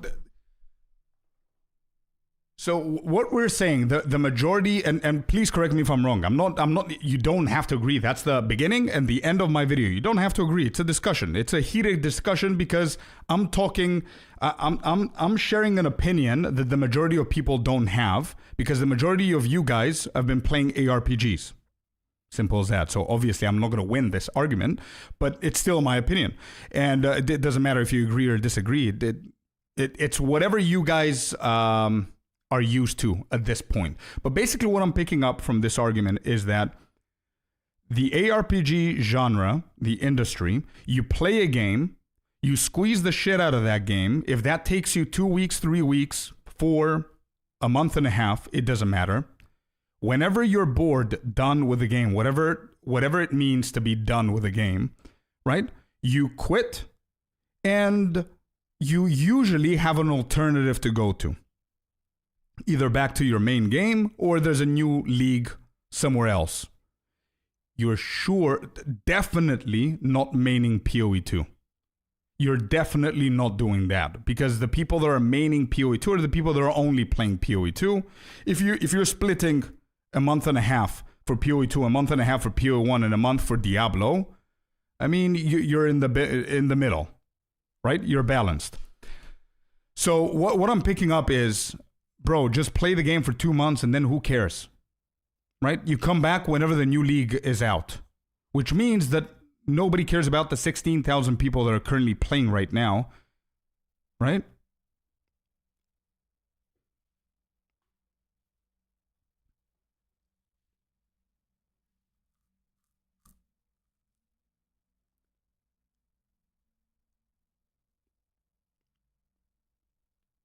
Yeah, but okay. The other thing that I see is that a lot of it, I'm not talking about anybody specific. I'm not talking about DM or anybody in his chat or whatever. Obviously, everybody has their own opinions and their own mindsets whenever they talk about things like that. And obviously, you're going to voice your opinion. And whenever you voice your opinion, the majority of people are going to also go to voice their opinion with the majority of people, sheep mentality kind of thing. But what I'm talking about here is that PoE2's retention, right now being 16k, is not from people like you guys. The people that quit after 3 weeks or 4 weeks. The people that are playing 4 different games every, like in a span of 4 or 5 months. They're not the ARPG vets. You understand where I'm going with this? The 16,000 people playing right now clearly haven't run out of content yet. There's so many people that are messaging me every single day. They're doing their 12th character and they keep going, repeating, whatever. They're trying hardcore. It's not that they're not running out of the content. It's that they're not used to be playing 4 different games at the same time. Or the reason why the peak of PoE2 is so high, is so much higher than PoE1, is because it's easier to understand, and the biggest reason out of all is because PoE2 managed to get so much more player base from other genres. They not only PoE1 or Diablo or whatever, but World of Warcraft, Final Fantasy, first-person shooters, so many other genres of players quit their main games from those genres and got involved into their first ARPG. Maybe they knew about Diablo, maybe they played it, maybe they didn't. whatever, they came into PoE 2. I bet you anything, and again, this is not a fact, this is just me speculating, based on the comments that I see, based on the people that I speak to and whatever, the majority of those people that are still playing the game are from other kind of genres, because the standard of people that are invested in an RPG is to quickly change them. Okay, this came out, I'm going to try Diablo, then call it shit, then go to Last Epoch, then bitch about PoE 2 that it's not good with the crafting because of Last Epoch, then go to PoE 1, say it's the best game ever, then PoE 2, it's the best game ever, but they need to do this and that. That's the rotation, that's the attitude that I'm getting from the majority of people whenever they're explaining to me why I'm wrong. And when I'm asking what is the problem of GG investing a little bit more time for the people that want to play PoE 2 4 months in a row. I would love to play PoE 2 4 months in a row. And that's the truth. The reason I'm hopping into PoE 1 and World of Warcraft is because I got bored out of my mind in PoE 2. Not because PoE 1 is out, not because Last Epoch, not because of Diablo. It's because I did everything I wanted to do. I did a few mistakes that got me insane value and currency in the beginning to the point that it killed my hype for the game. You know what I mean? I would not stop playing PoE 2 for 4 months. If I'm the only person thinking like that, so be it. But I personally, I don't want to. Okay, here's the truth, right? Personally, as a content creator, I shouldn't be bitching, by the way. It's perfect. It's perfect. 2 months PoE 2, 2 months PoE 1. I have content forever. Last Epoch, sure, get on that hype. Boom, content. D4, boom, content. Sure, I can do that. It's easy to do that. And then say, oh no, we don't need content. We're good as we are. No. Don't disrupt my schedule of content creation. Nope. I'm not saying the DM is doing that, but I'm just saying the mindset of a lot of people and a lot of people that disagree with me as well. I could have been one of them as well, but I would love to play PoE 2 for 4 months. What's wrong with that? Why is that wrong? That's what I don't understand. Everybody says, if I show you my comments, everybody says, this guy doesn't know what he's talking about. He's new around here. He doesn't know how ARPGs work. Okay. I don't. What's the problem of things changing a little bit? That is a fact, Scorp. I was an FPS person and tried PoE 2 and liked it. Other ARPG games didn't hook me like PoE 2. Yep. Same with the JRJ says the same. Kata, yeah, exactly. The problem is that the quality of the next league will suffer for it. Okay, so now we're talking. Now we're having like good feedback. The reason I disagree with you is because I believe that if you create content mid-league, it's gonna make the next league suffer. Cool. That's okay. I agree. So let's be creative enough, and I'm pretty sure GG could do that, be creative enough to find content that's not going to harm the next league, but it's going to improve something. It's early access, dude. It's early access. No wonder we're going to postpone 1.0 late 27. Of course, because we are doing one league every 4 months. If it hits, it hits. If it doesn't, wait 4 months, maybe 5, because we're going to delay it. GG doesn't even have time to finish the league as is. Yeah, that's a big problem.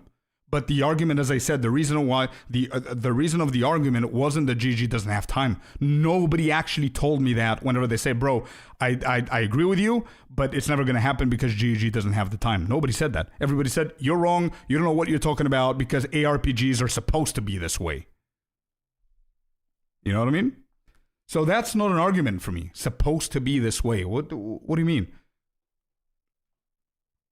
And to be completely honest, everybody's bitching about World of Warcraft retail, and I'm in that category as well of bitching about World of Warcraft retail, that it became too modernized, and it's not supposed to, again, that word, it's not supposed to be that way. But guess what happened? Retail has more population than Classic, and Classic is insanely populated right now, and everybody's hating on retail, but retail's numbers are double that they ever was in the past 4 expansions. It works. Some people are not going to like it, but the majority will.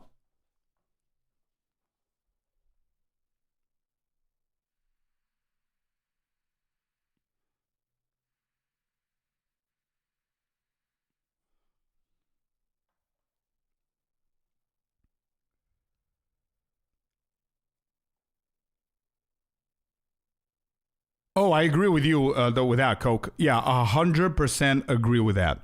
When they manage to have their dev team split and be able to work into that and monitor it throughout the whole 4 months, I agree. Yeah.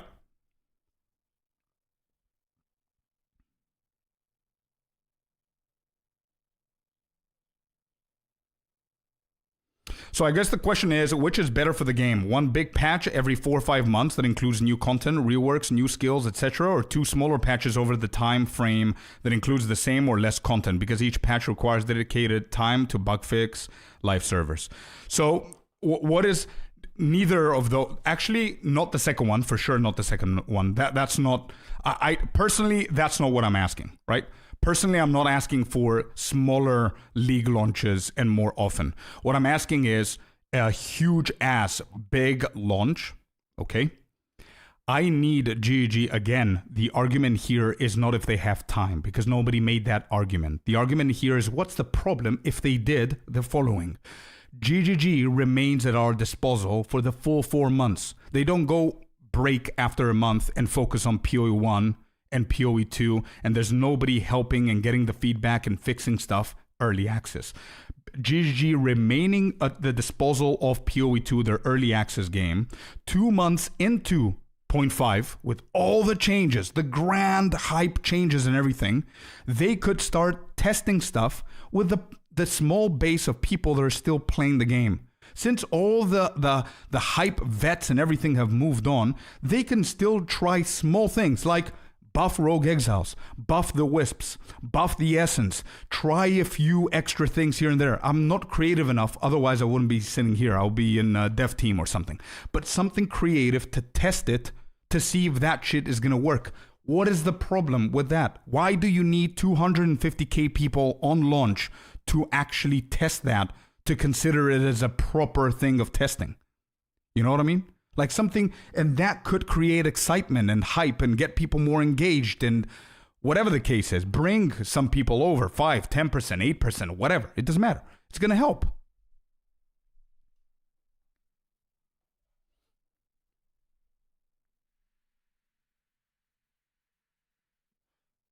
Humans by default take the easy way out, easy answers. Well, it's not supposed to, nothing is supposed to be this way. Everything can be in a million different ways. People just fall into this trap of it is what it is. Yeah, that's unfortunately, that's the main response that I'm getting with this topic. I understand that it, I don't know, upsets people, I guess. I don't know if it's a trigger point or a weakness of people that have been playing ARPGs for like decades now or something. But I swear, like I saw a lot of people in his chat saying that this video I'm rage baiting. Like there's one there. The problem is people clicking on these rage bait videos. I'm not trying to rage bait anyone. I'm not gaining anything out of it. I just shared an opinion, and it seems that it butthurt a bunch of people, and that's what happens. It's okay. It's fine. Yeah, sure. If things are supposed to be this way, they're never gonna change, and then they're gonna bitch about other things that they want changes, which are almost could be interpreted to what I'm saying, but they don't know that it is. I mean, saying that no, we don't need more engagement throughout the 4 weeks, and then saying, oh, what they did with the towers mid-league in 0.2 was actually pretty cool, they should do more than that, that's contradicting, bro. I mean, what? What do you mean? There's really nothing wrong with that approach, I suppose, if it's just we're going to release this stuff that was going to be in the next league so it can be better. But yeah, with a small dev team they have, who knows? Yeah, exactly, my point. Yeah, no, I'm not expecting they need to step up and whatever the case is. I'm not blaming GG in any way that they don't have the team. I had this opinion, and I said, bro, I wish there was something in PoE 2 that's going to keep me for 4 months. Why is that not the norm? What's the problem with people playing a game for more than 2 months? Oh, that's how ARPGs are. I don't care. What's the problem? What do you mean? I want the game. I'm paying every single league. I'm buying packs because I love the game. Knowing that in like 3.5 weeks from now, if they don't fuck up anything with the economy, I'm going to quit to go for another game. It's not me. I don't know. It's again, and I don't feel that I'm the only person. That's why I decided to make this video. But it definitely, I'm definitely in the minority, 100%. And I'm not saying God no, don't do phases in the leagues like World of Warcraft. I saw someone in his chat said that as well. No, I don't want what they do in World of Warcraft. No, that's Blizzard making sure that you're clocking in every single day. You have you don't have any breathing room to do anything else. That's not what I'm asking. That's not what I'm asking. The same way the GOG was inventive and creative enough to create a game that's not only going to attract PO1 vets that have been playing that game for 13 years, plus D2, plus D4, plus every other ARPG, and still attract them to the point where they're maining PoE2 now. They created that kind of game. They also attracted people from World of Warcraft that could never quit that game. And PoE2 was the game that killed WoW for them. They also attracted League of Legends players, first-person shooter players from all over. You know what I mean?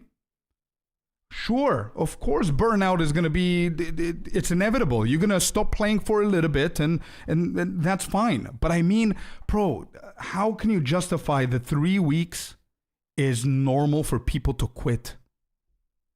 A game with an economy, a game with I don't know. It's just not normal to me. Anyway. I think they have a job where you test out builds only. Nah, I can't. I need to be in New Zealand. PO1 has functionally a skeleton crew regardless, so I'd guess 50 on PO1, 200 on PO2. Yeah, I agree with that take.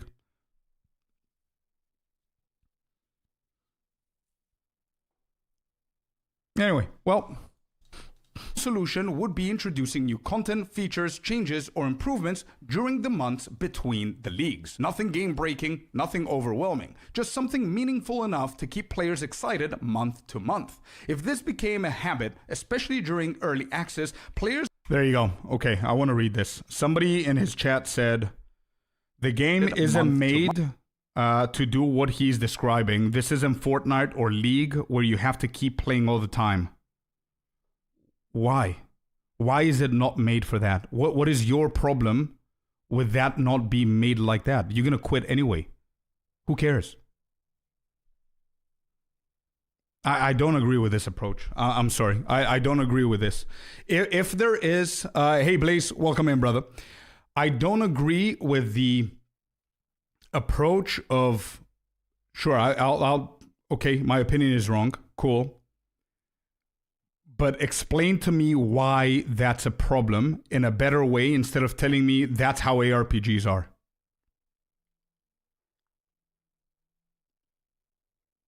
The game is not made for you to play it forever. Why? Why is it not made for that?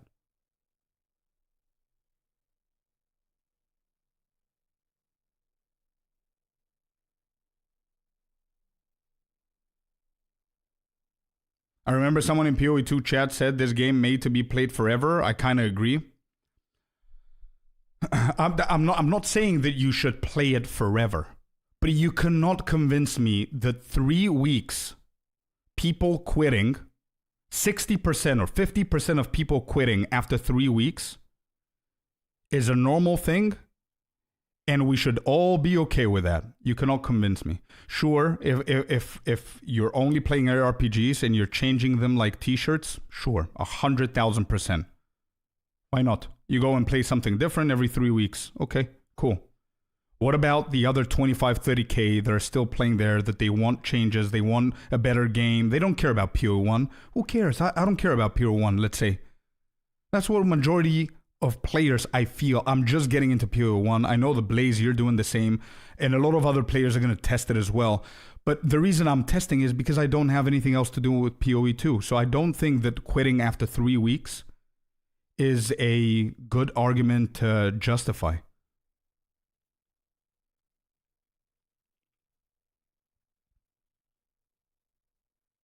The game is literally made to be played forever. The Atlas tree is infinite and ever expanding. Now, something that you could say, and I would agree 100,000%, is that GG's money comes from League launch. 100%. That's the best marketing time frame. That's the best slot to do it. That's the best way to get people to buy the packs because they're excited. They're not getting anything. I mean, there's going to help with their power and everything, but it's the best time to make money. I mean, yeah, sure. That's a good argument, but it still doesn't justify being AFK for 3 months. You know what I mean? What did he say in his react? He agreed with a lot of stuff and he disagreed with that there's no problem. Which is a classical, that like, obviously, it's okay. DM's approach is really good, but I want people to tell me that I'm wrong about this.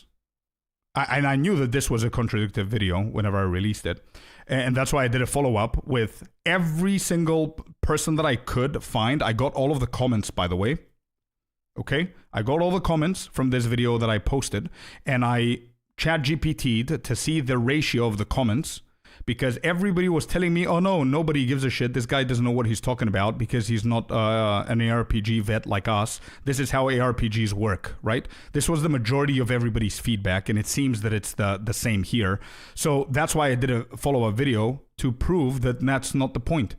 That's not what everybody's saying. Everybody's saying that I would love to have extra expansions. I would love to have more things coming in. It's early access. I would love to be able to test things and keep it going, and GG being there and providing us with fixes to the changes mid-league and stuff like that. Not balance changes, but whatever. The majority of people quit because it was boring, because there was nothing to do. There was nothing new coming out for like 4 months. And part of it is because everything goes to shit the first month, because the majority of people's psychology is, okay, we need to destroy this game as quick as we possibly can because we need to hop onto the next train. That's my problem. How is that not a problem? Arbiter of Ash is currently the only real endgame boss. Waystones are too easy, like the Temple is the hardest non-boss. Yeah, I agree 100%. That's why I listed all of those things before and we were laughing that I was too honest with everything. I listed like 40 different things that are wrong in the game. Yeah, for sure, 100%. Yep.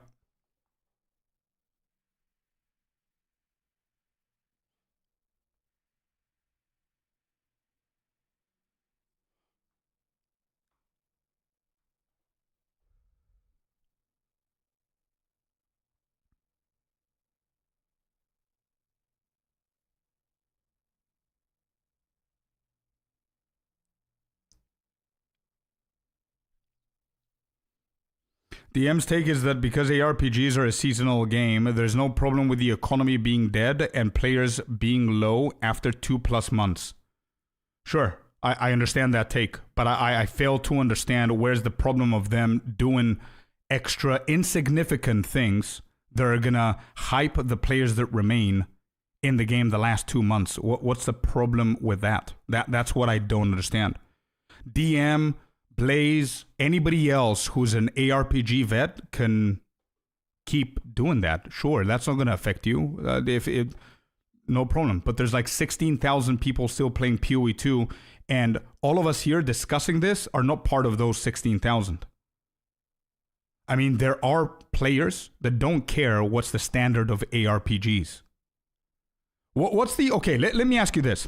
I see Happy, anybody who's a PoE1 vet in here. What is the average retention number on Steam for PoE1 at the final month of the game?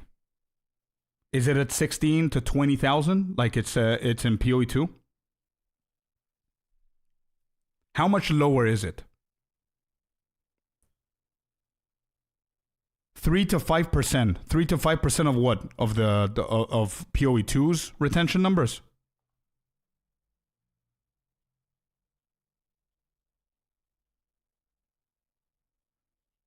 $6K because the game is half the size. $6K, okay. So those $6K, do you think that do you think that players who are playing multiple different genres, or they came into ARPG, they got introduced, 50% of the players gone after 3 weeks, and they're going where, Kenza? Where are they going? Yeah, it's 10K today because tomorrow is the release. I'm talking about the last month where there's nothing happening.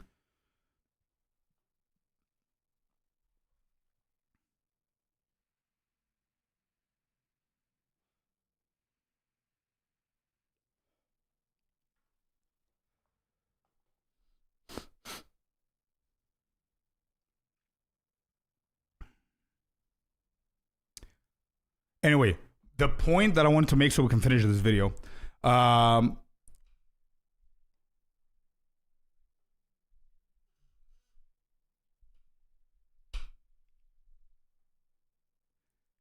Well, now the example of OSRS, WoW, and League of Legends and everything, especially WoW, I don't think it's a really good example to give because WoW had an expansion after an expansion whenever PoE2 got delayed and PoE1 got delayed, which is why a lot of people left PoE2 and PoE1 to go play WoW and stuff like that. But I don't think it's like this every single league. I'll play 3 to 5 weeks and then go back to get ready for PoE2, okay?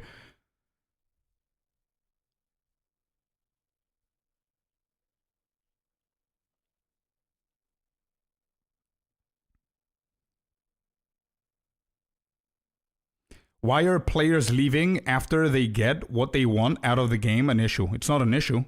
No, it's not an issue. I don't care about the players who leave after 3 weeks. I care about the players who want to play for 4 months, who are currently right now 16,000 people only on Steam. I care about those players because if those players are playing 3 months or 3.5 months at this point, 4 months actually, more than 50% of the player base that leaves in 3-4 weeks, if those players always, every league, play 3 or 4 months more than those players, and they don't do anything about it in 2-3 leagues, I believe we're going to lose half of those consistent players because they are going to burn out because there's nothing to do for 3 months. Absolutely nothing is happening. And I see from my comments from Discord, from people that I speak about, they are players that only give a shit about PoE2. There are players that never played an ARPG before. Not all of them. I'm not talking about all of them. I don't know the stats, obviously. But a lot of the people that are still playing PoE2, that even surprise me that they're still playing PoE2, they only care about PoE2. But they're slowly getting burned out because there's nothing to do. And it's been like 3 months. Right? So what I'm saying is why is it a big deal for GEG to give something to those players mid-league? How is that going to harm the rest of the players that leave?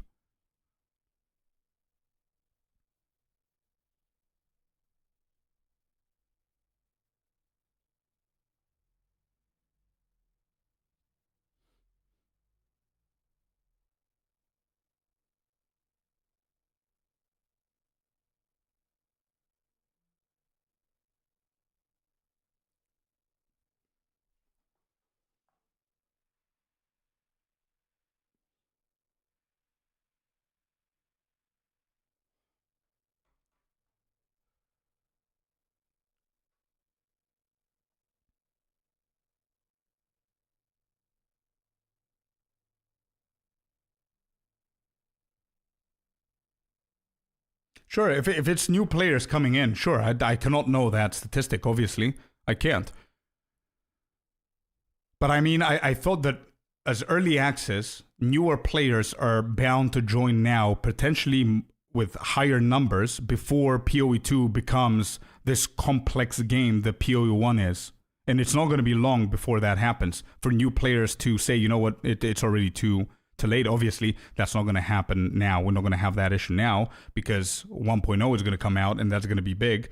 But yeah, I mean, I think a potential fault in this logic is assuming the people playing 2 months after League launch are people who started a League launch. Sure, maybe. Yeah, cool. Okay, yeah, I see that. I see nothing wrong with that. Give them a reason to stay. Yeah, well, I'm in the same mindset with that, but I guess I'm spoiled with MMORPGs. It's not the vibe in ARPG, I guess. But yeah, what Blaze, sure, I can accept that. Yeah. Okay. To give PoE 2 something past 2 months will cannibalize PoE 1, and we don't want that, obviously.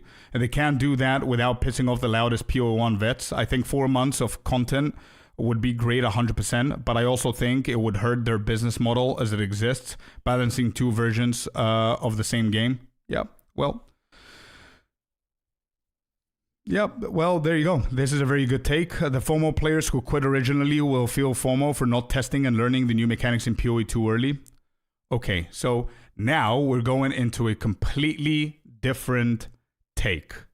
So now it's not, oh, this is the how it goes, but it's actually going to hurt a different thing. I understand and agree with everything you're saying. Okay. Hey, Scorp, I'm a big fan of your stream and the way you think, so I will be short. I'm like you with 10 years of WoW and then years of Dota 2. And since I started PoE 2, I have 1K plus hours and I'm still playing it hard at this moment. And my point is that PoE 2 is my first ARPG I've played in 20 years and I'm amazed how much I love it. And yeah, I agree with your point of view on this debate. Well, okay. Unfortunately, I don't have the power or I don't have the evidence to show this to the majority of players, devs, streamers, content creators, whatever. I don't have the data to prove that there is something there to think about before dismissing it, like the majority of people are dismissing it, or DMs chat or whatever, which I respect it. I understand it. I understand why. Okay? I understand why. Trust me. As a World of Warcraft veteran, whenever somebody says something shitty about my game and they're coming in and they're demanding this and that, I might get defensive as well. But what I'm saying is that there might be something there to look at business-wise, game-wise, for the long future, instead of just using the same excuse. This is how it should be. It is what it is. There's nothing wrong with that. Move on. You have no idea what you're talking about. Instead of that being the feedback that I'm given, maybe we need to think about it a little bit more and ask different kind of questions to understand where my perspective. Like this is what I don't understand, how people think that my video is a rage bait video. I show that I have almost 3K hours. My whole full-time job is this game. Why would I not want the best of the game? If you don't agree with me and you think there's a different reason for it and you want to open a discussion to understand why, wait, hold on 1 second. I'm playing ARPGs for 20 years and this new guy just came in. He has like double my hours of PoE 2. And he says that he feels this and this and this. Why do people like that? Wait, do we have more MMORPG Andes in here or first-person shooters in here? Wait, so we're not only ARPG D2 to 1999 Andes here? No, you're not. No, it's not. It's not the case. It's not the case anymore. Which is why PoE 2, I believe PoE 2's numbers are so high because of how many different genres of players it attracts, because of how good the fucking game is. People only want you to agree with their opinion. If you don't, then they're wrong. And that's fine. Yeah, that's fine. I know. It's okay. It's okay. I don't need compassion. I don't need anything. I knew, as I said, I knew it whenever I was writing the video, I was recording the video, and I was editing the video. I was like, oh boy, shit, what am I doing? Right? Because as I said before, and it's not a good thing to say, and it doesn't matter who hears it, who doesn't hear it. I'm always been transparent. I'm always going to share my opinion. It is what it is. You agree, you don't agree. Let's have a discussion like mature human beings. I said it before, I'm going to say it again. It's so much easier for me to shut the fuck up, pick up PoE 1, do full content PoE 2, full content PoE 1, monetize, and call it a day. And then if one of you guys come and say, oh no, we need more attention on PoE 1, kill PoE 2, I'll be like, no, why? No, we need PoE 1. We need Last Epoch. We need this. We need that. We need to change them every 2 weeks. I could do that. Of course I can.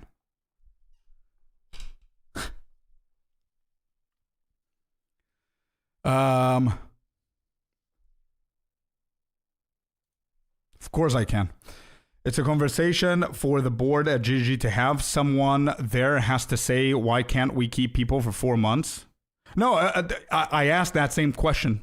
And the response is GG doesn't care, because Chris Wilson spoke about it once in 2019 for Path of Exile 1. After Path of Exile 1 existing for like 8 years or whatever, they said that they tried doing mini leagues, they tried doing this and that and splitting content. It didn't work for them monetization-wise and hype-wise, obviously, because you want a huge box of goodies once every 4 months. That's going to spike the shit out of people, obviously, dopamine, right? But it doesn't mean that it's not going to work for PoE 2, man. Because now you don't only have Diablo Andes playing the game. You have a huge diversity of players that are going to appreciate little things here and there. And I'm not talking about forcing people to log in daily. That's not what I'm talking about. Most people in the world today love to use a thought-terminating cliche to avoid engaging with the subject. You have more people that think the same way you do about this topic. I don't know, man. I don't know. In order for me to get somebody to agree, the minority are going to agree, then there's like another portion of minority that I need to explain all of this. We need to get into a 2-hour conversation for them to see, sure, okay, yeah, cool, you know?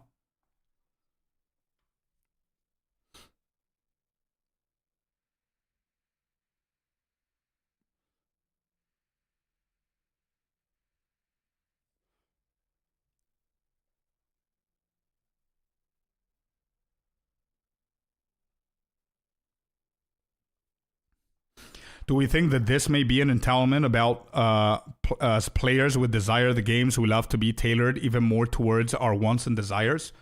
I believe so, 100%. Yeah, I do believe so. That it's this comes, and again, I have nothing to benefit from pissing off the community, obviously. And this comes from my love about PoE 2, because PoE 2 was the game that killed WoW for me, and it's a very rare thing to find. Right? So I absolutely love PoE 2, and I would love it. I would love it if GG could entertain me for 4 months. I don't want to change games. I want to be one of those nerds, idiots, whatever people call it nowadays. I want to play 90% of the league. I want to be there. Then the 10% I can take a break off stream. I can take a break of but I want to dedicate all of my hours in PoE 2. Why is that bad? Why do I need to comply with a system that was implemented 20 years ago? Because that's how it is. Yeah, sure. And Blaze is right. It does come from a place of desire of what I want from the game. That's why I mentioned around 25 to 30 different problems that we're experiencing before suggesting what my main issue is. My main issue is with the retention, seeing people leaving for no reason. There's literally no reason. In 3 weeks, just because there's another game or just because this or whatever. We do have a lot of problems with endgame content not being there and blah, blah, blah. Obviously, those are going to be fixed with time and more leagues and more stuff. And I agree with you. I agree with you 100%.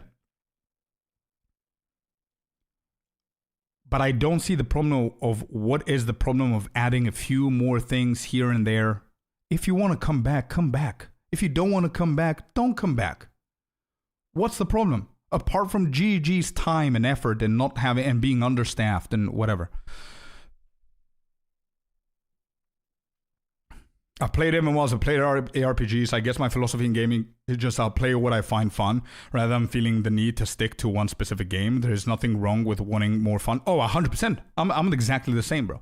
If I'm not having fun, you guys are going to be the first to understand that and to know that. You're going to see it in my voice. You're going to see it in my face. And the fact that I'm talking about this subject for 3 hours, I think should single-handedly show my passion about PoE 2 and how much I care about it. But I'm exactly the same as you. I'm gonna play something until I'm having fun. If I stop having fun, I'm out of there. I think a big factor we have to keep in mind too is the PoE2 is still being made. It's not a finished product. Look at how many changes people have been wanting made to the game since it came out. Can devs really do all those changes, plus give new content every 4 months, plus give mid-lead? Haywood, you're absolutely right, bro. You're absolutely right. I agree with everything you say. But as I said before, maybe you weren't here, but as I said before, the argument that I'm hearing, people are fighting me, not with the argument that GG's busy, but with the argument, bro, deal with it. It's how ARPGs are. That's the main argument that I don't agree with and I'm not accepting. That's it. I know that they're understaffed. I know they don't have the time. I know they need to focus on PoE1, PoE2. I'm not saying kill one or the other. I'm not saying that. So I 100% agree with you. And that also adds to my point. Specifically because it's an early access, I would love to see more changes. So again, for anybody who's just tuning in, the example I gave before, and I would love to hear your opinion, is... Remember in point 2, suddenly, I think it was point 2, right? Point 2. Suddenly they came in mid-league and said, hey guys, Band-Aid fix, we know, but we just fixed the towers. Did you guys like it or you didn't like it? What's the problem with that happening every league?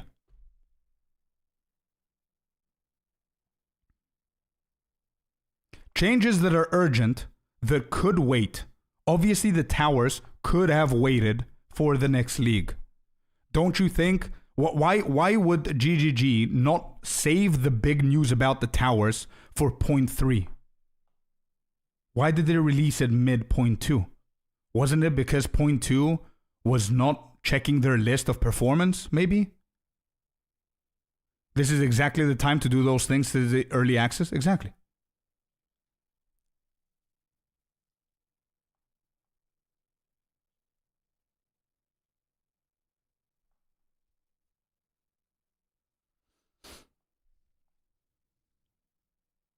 I agree with what you're saying, Scorp, about being able to feed us more in between leagues, especially right now with it being early access. What a better chance to test changes prior to a major season launch.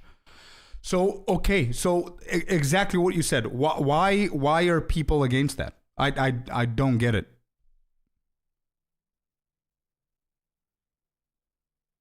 Oh, I know, bro. I know they're cooking. I have zero doubt, Blaze. I have zero, bro. I cannot even express how little of a doubt I have for them cooking. I know that they are. I trust them more than I have ever trusted Blizzard. Maybe Blizzard the first 3-4 expansions. I trust them 100,000%.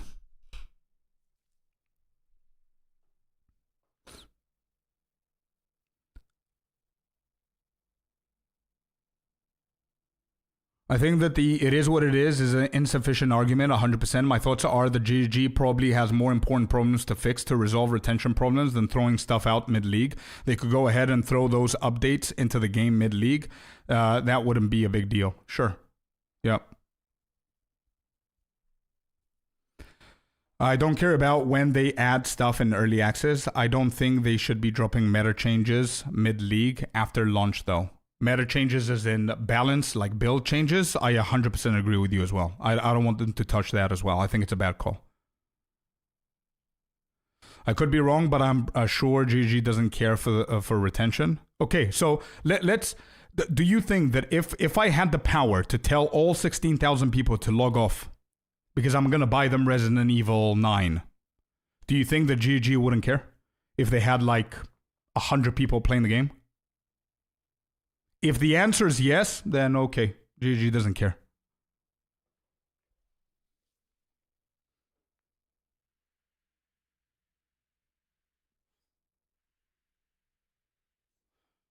Small changes like that keep current players still engaged and also brings people back to try it out. That's a win-win in my book. Yeah, I agree with that.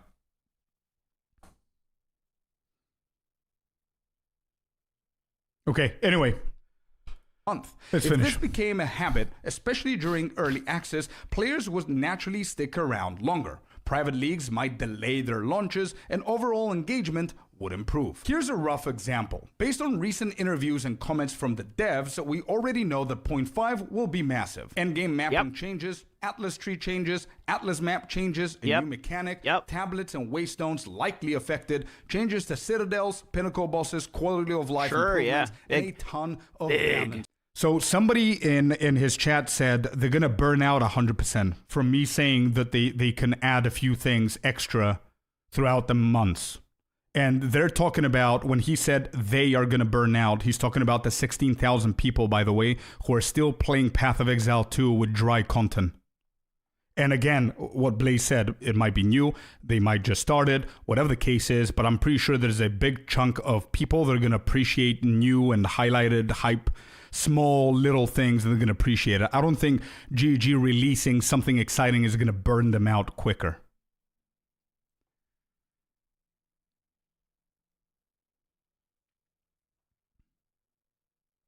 Updates. That alone makes it a game-changing league. Sure. Now, imagine that 1 month after the launch of 0.5, we get 2 new ascendancies or the third trial.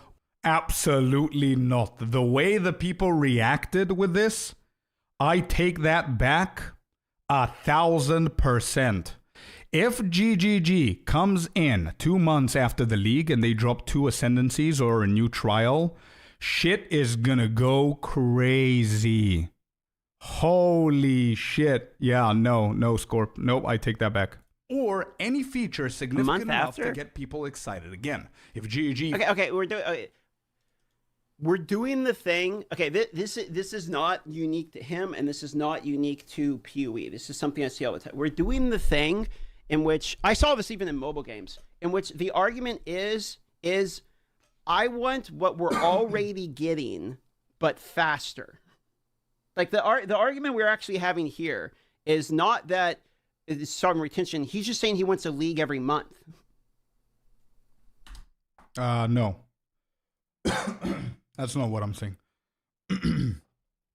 Not what I'm saying. Nope. As I said, 99% of the league needs to launch in 1 day. The rest 1% can be scarced between the other 3 months. That's what I'm saying.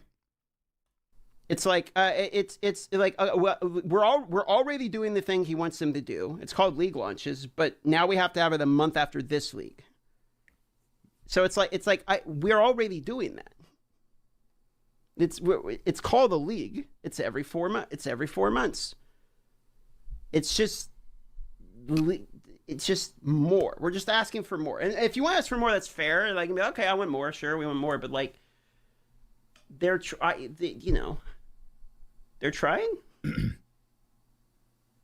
Or he's saying hold off half of the league patch and changes and additions until 1 month into the league. Yeah, it's like, why not? Why don't you win the league one? With PoE 1 and PoE 2, leagues are too often. It's overwhelming.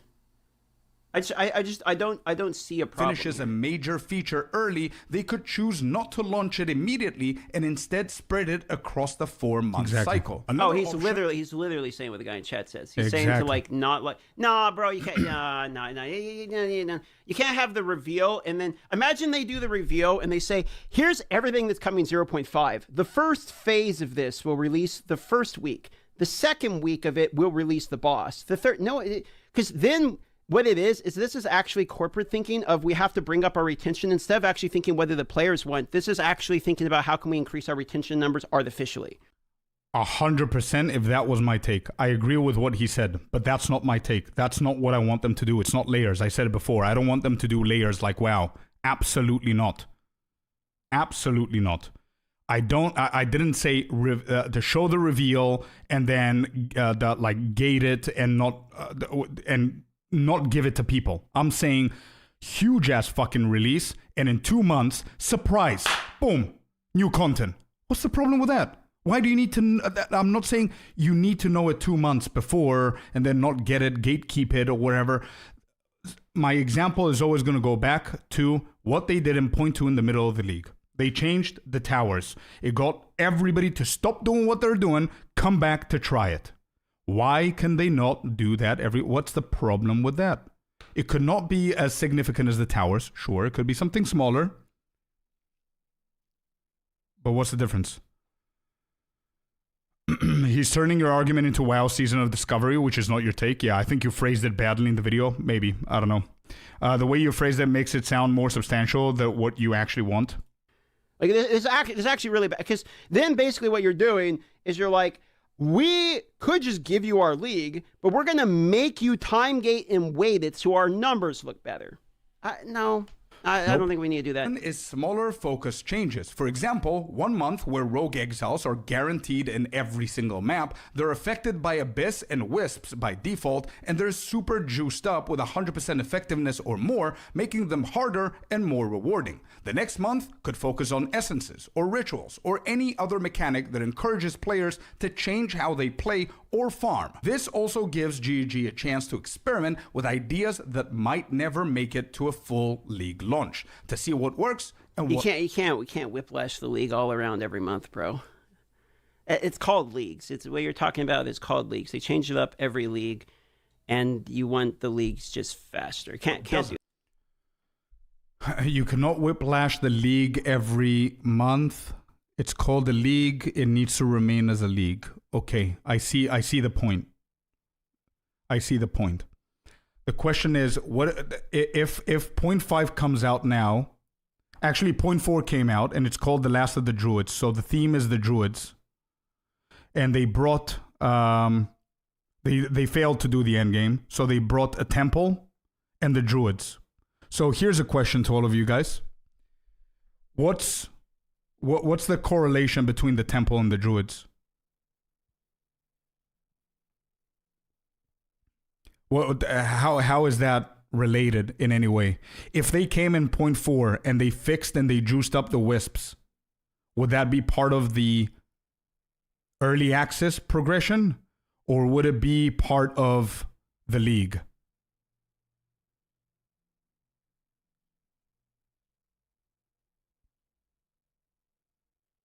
Okay, cool. So the league is Fate of the Val. So this is my question, right? Maybe I'm phrasing it wrong again. The league is Fate of the Val. So they just introduced Temple. And within the reveal, they say, we made a bunch of changes to Rogue Exiles and Wisps. Now Wisps, you're going to touch them, they're going to explode, they're going to go all around. Rogue Exile, how is that not whiplashing the current mechanics that will be different to the league? Why is that a problem to do it mid-league? But it's not a problem to do it in the beginning. That's why I fail to understand.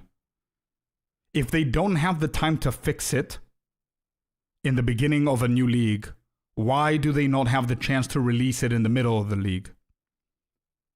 That's all available from the start of the patch, so there's no FOMO.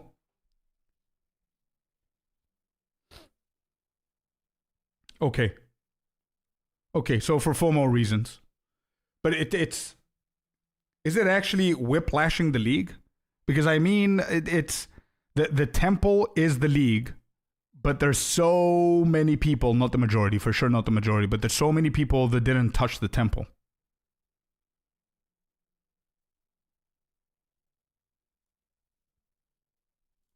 And the benefits hit every single category of players. Min-maxers have to adapt every single month. Hardcore players get new challenges and the need to stay alert. Casuals and new players get clearer feedback from introduced content and mechanics and feel more included. And Category 4, the majority of players get more content, more excitement, and more reasons to stay invested throughout the league. But to be completely honest, I'm not even sure if GG wants to maintain very high player retention in PoE2 right now. Correct. It does feel like at times players are... I, for one, am personally glad that they are not focused on just trying to pump their numbers to impress people or investors or whatnot. I personally am glad that they're just trying to make the game good. That's just my hot take. Being encouraged to also try PoE1, and there's absolutely nothing wrong with that. PoE1 is an incredible game, and having two great ARPGs to cycle between is a good thing, not a bad thing. That said, we're also here because we believe in PoE2. We're here to help shape what looks like it could be one of the best ARPGs in the near future, if it isn't already. And because it already is, bro. It's the second best. Like, PoE1 is the best. PoE2 is the second best, and I think PoE2 will become the best. Not like soon, but give it like some time.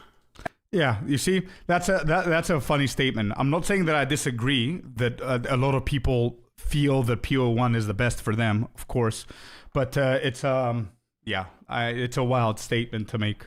I mean, a lot of people quit so many other games because of PoE 2, which was the only ARPG that got them to try RPG. PoE 1 has existed for 14 years, and I've never heard of it.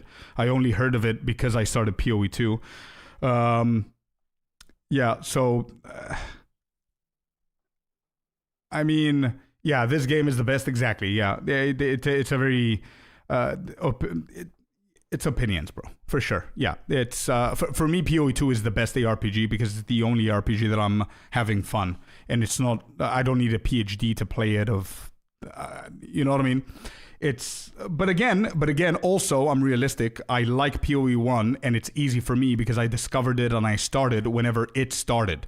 Like if PoE 2 was released 3 years ago and I just started today, I would probably be super shocked as well with the amount of information and everything, which is what's going to happen in like 2 years from now. But yeah, sure. I think it's completely fair for players to want more consistent updates, more experimentation, more features added over time. And by the way, trial. on the topic of saying that, I don't think whatever he said here is a hot take, to be honest. I think it's the most standard take to have.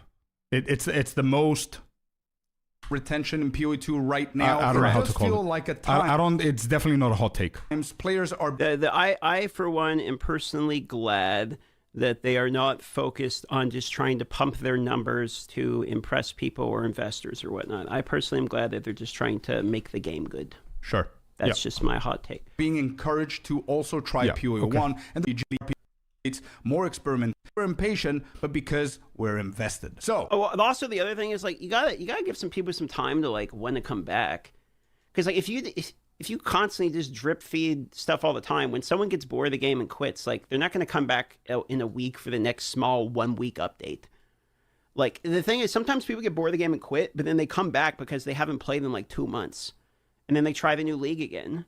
Like a little break will, 100%, sure. But I am, the same way you're gonna have like a few thousand of people that are gonna leave no matter what you do.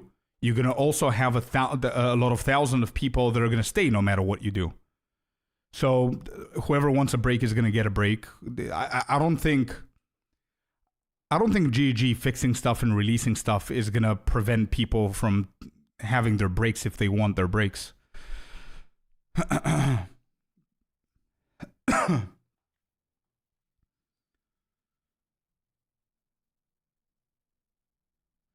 Even if we get a perfect 3-4 leagues straight of PoE 2, could you really play it for 12 months straight? Let me think, because I don't want to say something wrong. I think I did that. And I think IC is my witness. I think I haven't played any other game for a straight year. From the day it came out to this specific league, I never quit PoE 2 for anything else. The only time I stopped playing PoE 2 is whenever I went for a vacation.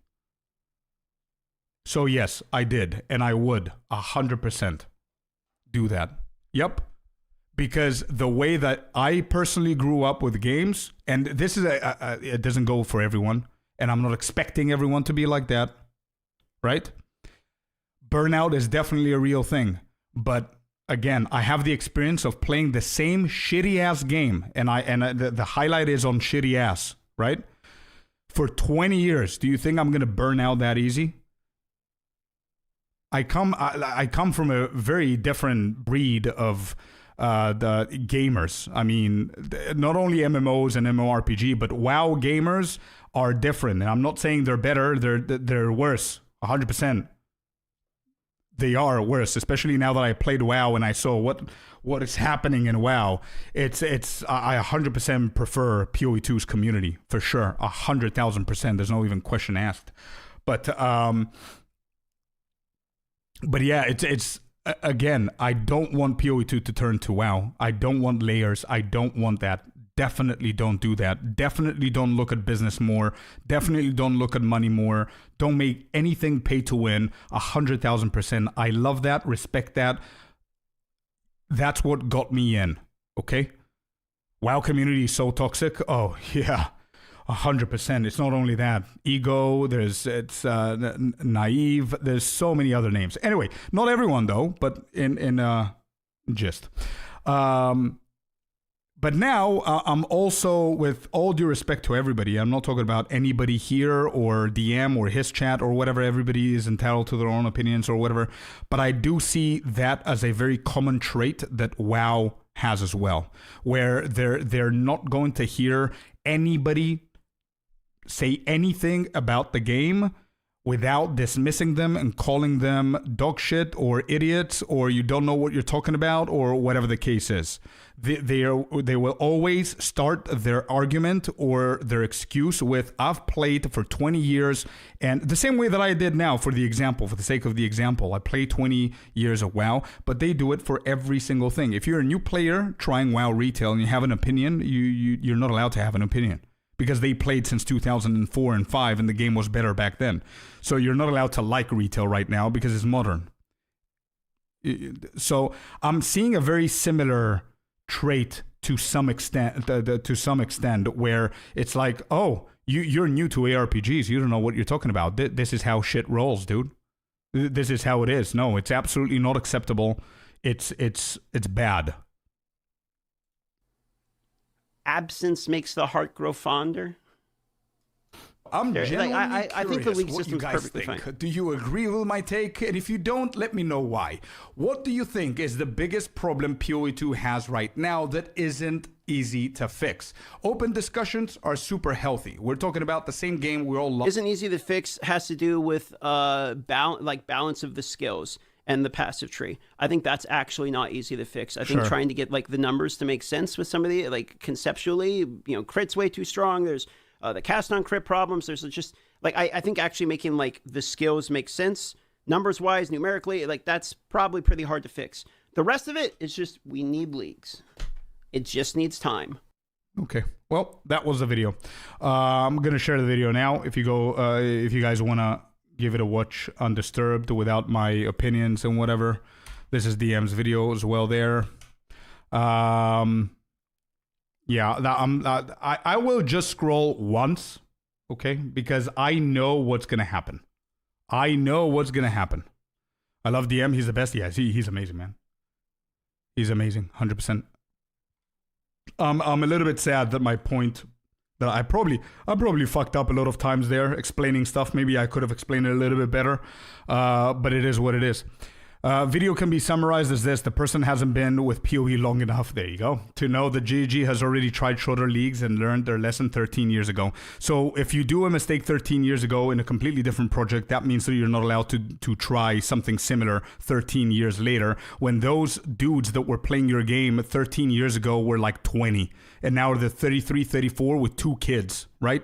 You're not allowed to do that. Okay, sure, I'll take that as an excuse. So because I do this crazy thing called go to work, okay, no. This guy does realize that this is how leagues work, right? He must be new around here. Yeah, okay. So that's how it all works. I don't know if he does. And you need to realize, because of how leagues work, retention is shit. Oh, wow. We get a positive comment. Somebody actually... Holy shit. It's me and 4 other dudes. Damn.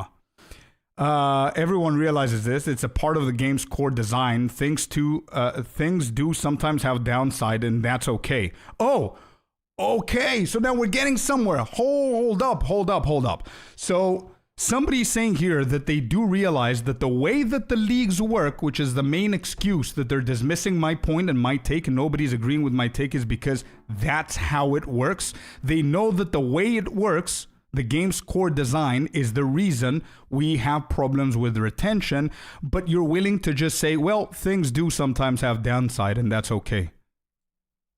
Why wouldn't changing how it's been working for the past 20 years not okay?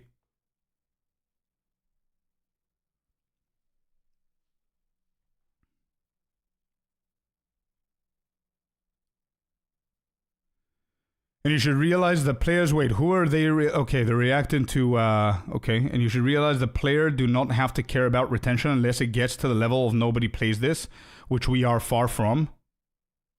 Why? So this is another question. They say you should realize that players should not care about retention unless it gets to the level of nobody plays. Why do you care then? What's the difference? In 2 months, you're going to get your league and everybody's going to play. What's the difference if there's 16,000 players playing and if it's 1,600 players playing? What's the difference for you? Why?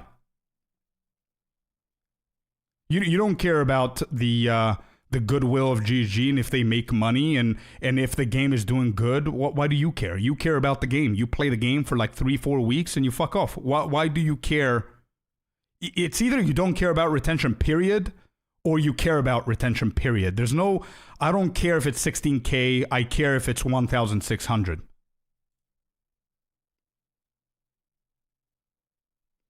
Retention, engagement, and continued spending are industry buzzword terms that have nothing to do with how enjoyable an experience is. Retention and engagement has nothing to do with how enjoyable an experience is. Okay, I'm done with this comment. This guy, so he's quoting me, we gotta fix the sun situation, guys. That shit is in the sky only 14 hours a day at best. We should get noon every 6 hours. Okay, troll comment. The player retention argument is so dumb. The business model of the season releases is that people come back and play for a couple of weeks, then move on.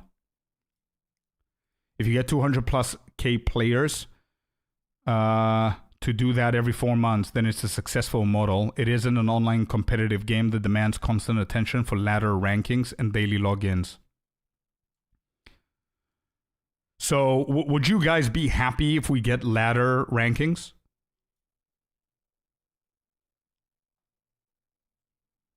Would you guys be cool with that? Would you like it? I personally don't give a shit about it, and I would still play for 4 months. But I heard a lot of people asking for ladders. Yeah, okay, that's why I highlighted this one, Psych. We're on the same page. I think that people would love this. I think this is terrible. This is not what I'm saying. 100% not what I'm saying. Okay? But the business model of the season releasing is that people come back and play for a couple of weeks, then move on. Okay. I'm super offended by super casuals. Oh, come on. Ironically, since the PoE league with the crafting using the plots at the cemetery was burned out, 2 years and decided to take the league off after 2-3 try. The ironic part being I ended up picking up gacha games of all things, and the one thing I never ever even seen gacha players ask for is more time gating. I mean, I'm playing these predatory messes, whatever I play on social media campaigning. I don't understand what the point is.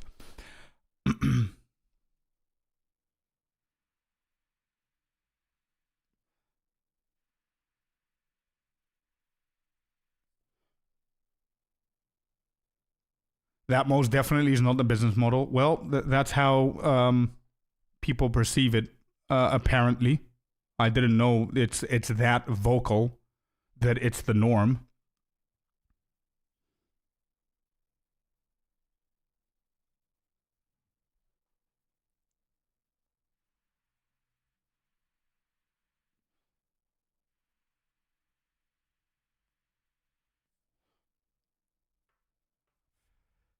Half the people that play PoE 2 also play PoE 1 and go back and forth whenever a new league starts. This is becoming more... I don't think this is true. I don't think half of the people are. But it's becoming more and more true every single league because there's nothing to do and you have an issue with people dropping off. The retention is falling off way sooner. And our excuse is that's how it should be.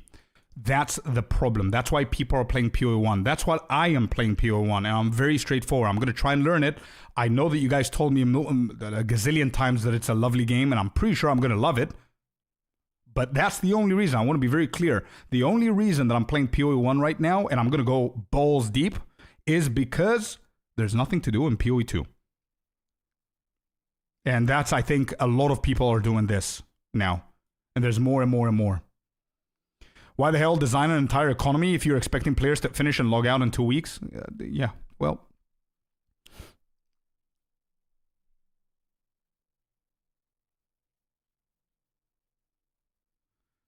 And it was 16K, not counting console. Still good. Love Scorpius though, stand-up guy.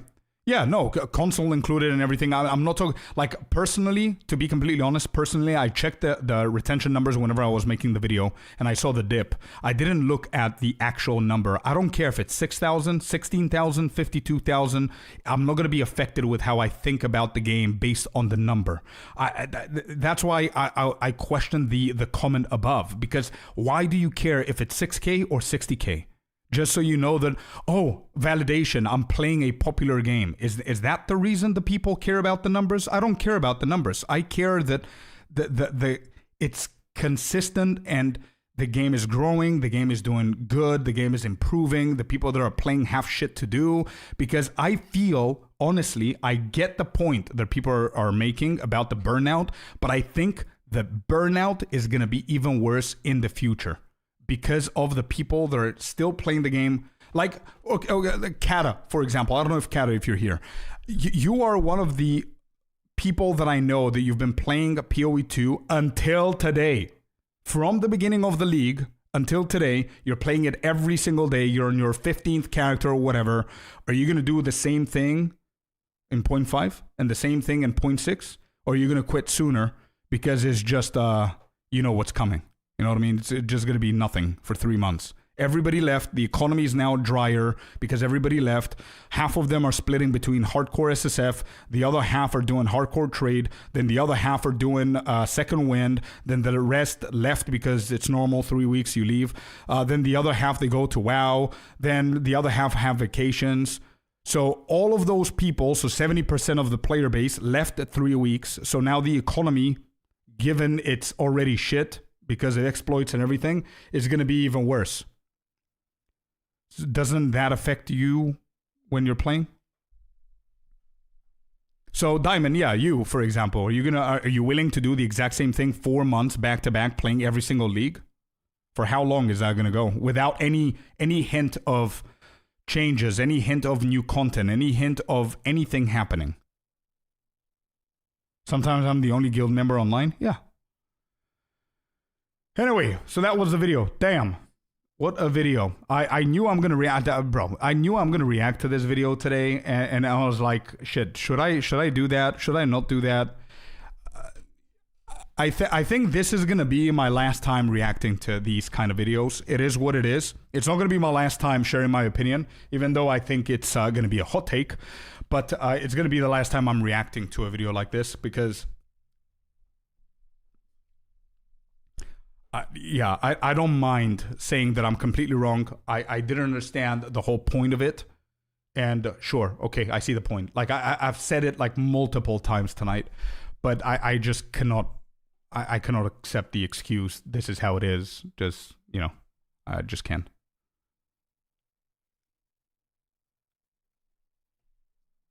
It's a little bit quiet here. Let me just put the music. And I need to go to the bathroom before we continue.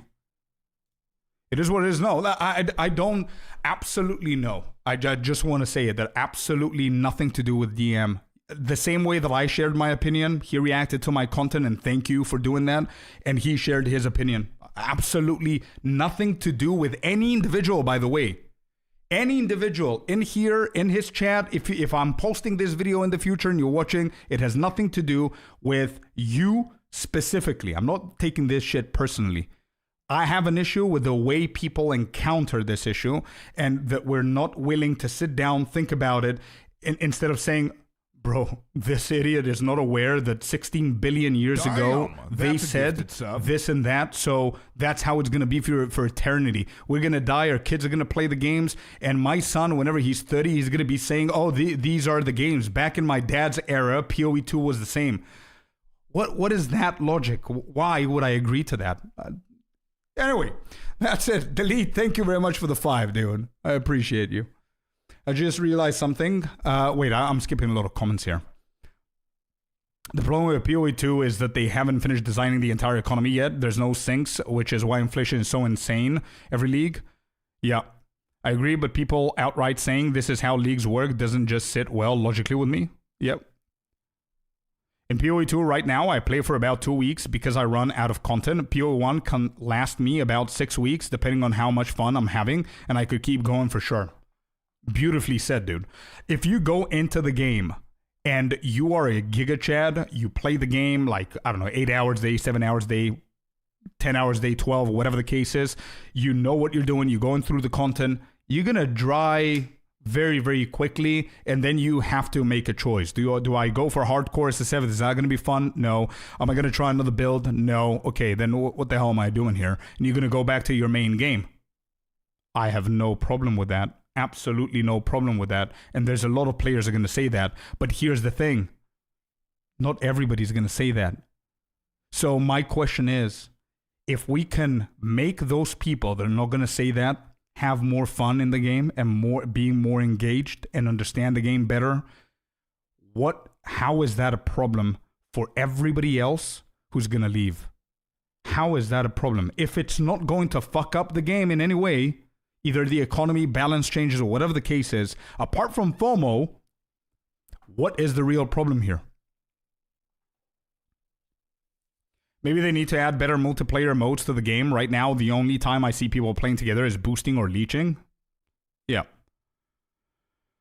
Top 1, and I only play one character, so once I get my mirror build done, I have nothing to do but help everyone else. Some people don't get there by themselves, so I just start giving everything away. Yeah, we're the same.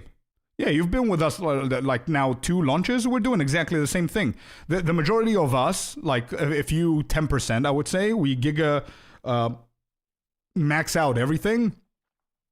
In like 3 weeks, we're ready to start adding divines in our guild, and we start giving, we have guild allowance for anyone who doesn't know. Around the 3rd or 4th week of every league, we have like 500-600 divines laying there, and we have guild allowance, and that's it. People get like 10 divines a week, then we up it up to 20, whatever. We're doing exactly the same thing. I agree that there's lack of content, there's lack of stuff to do for sure, but yeah, it's just player engagement, player retention, keeping people there.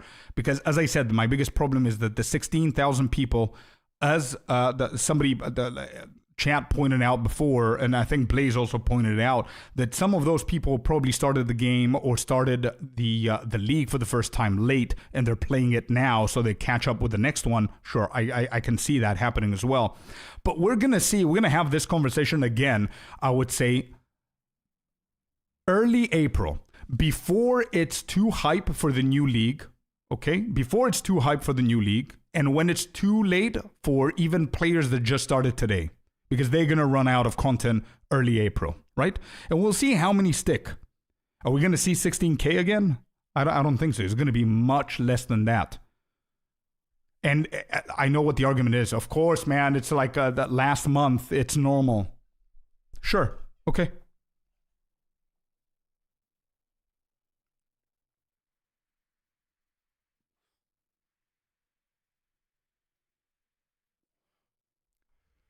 I played Destiny for 10 years, every day doing the same thing, and PoE2 is the only game that took me away. I want to get small improvements like the tower changes. Yeah, well, a lot of people are not going to call that a small improvement, to be completely honest, which, and to be fair, it kind of was, because they became useless. It just made it a little bit better quality of life wise and everything else. So it did attract a lot of people to come back, and the majority of those people, min-max or whatever, they came back for like 3 days and still left. So those are the changes that I'm talking about, yeah. And I was exactly the same, Diamond, for like so many years in WoW. I had to, bro, I don't know if you guys have ever played this. I know some of you would. But I have played WoW where WoW was a daily login thing. It's a task, it's a chore. Every single day you had to do your chores. Every single week you had different kind of chores that you had to do. So believe me when I say that's the last thing that I want PoE2 to evolve into. The last thing. I cannot stress that enough. Let me just go to the toilet, and we're going to continue with the other videos. Give me 1 second.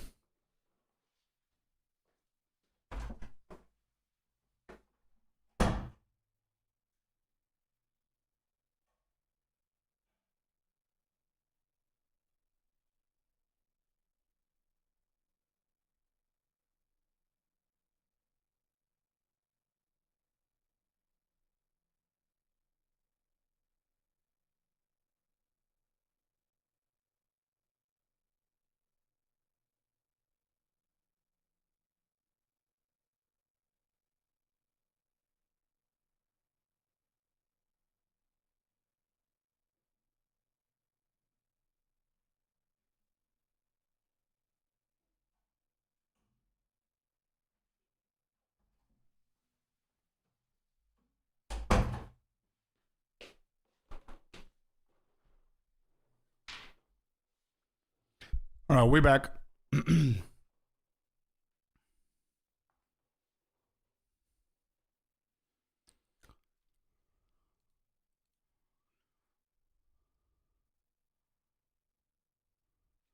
Big updates are great, but small and league changes are welcome.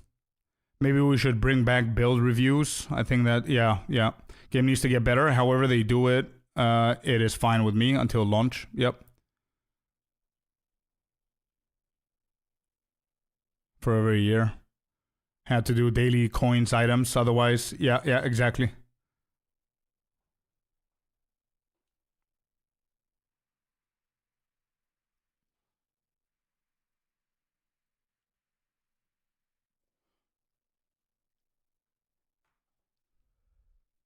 Yo, Rip Clips, what's up, Matt? Welcome in.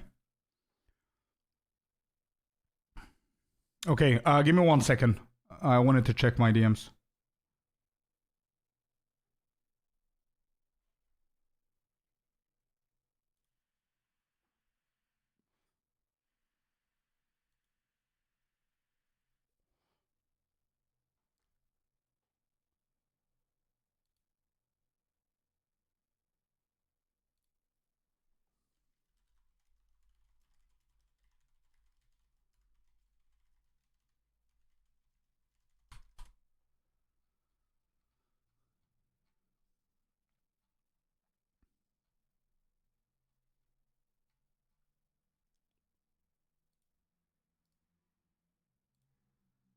I gotta say, though, holy shit, Rand, I gotta say, this thumbnail is doing me dirty, bro. I gotta say, holy shit, the editors of DM, they know what they're, bro, I am evil, holy shit. Oh, man, damn. Oh man, what?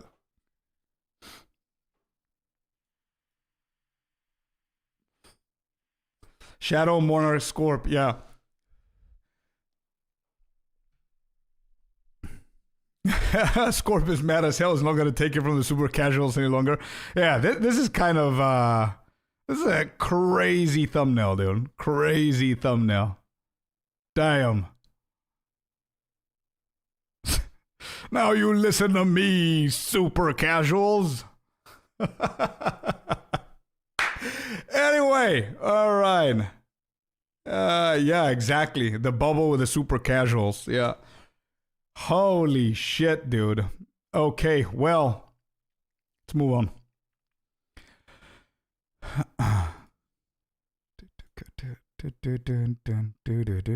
All right, I kind of want to watch this.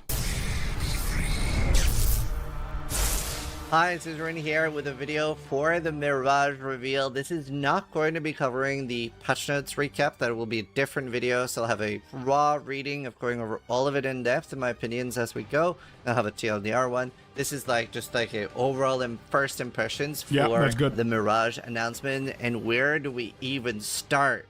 That was a lot of stuff. But yeah, so there's three main parts. There is the new league, the in-game rework, and then ground loot stuff. Some rapid fire amazing changes. Tier 17s are basically gone.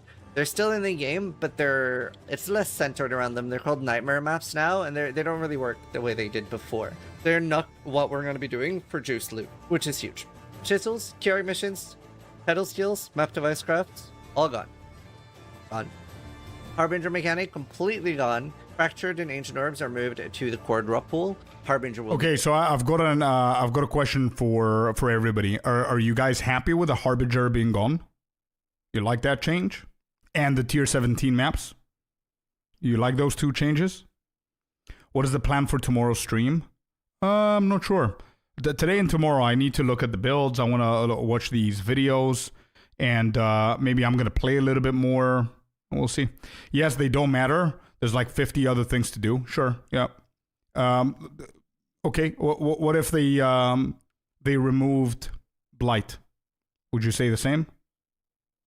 I didn't care for Harbingers, but I will miss tier 17s. I love the Blue Boys, but they were incredibly dated. Bad for performance and super unrewarding. Gotcha.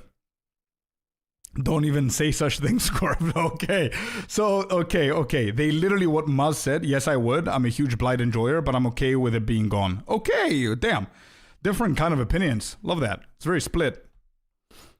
Harbiz is my currency farm. No, okay. I see. Doesn't like that change. The rest of you kind of okay with it.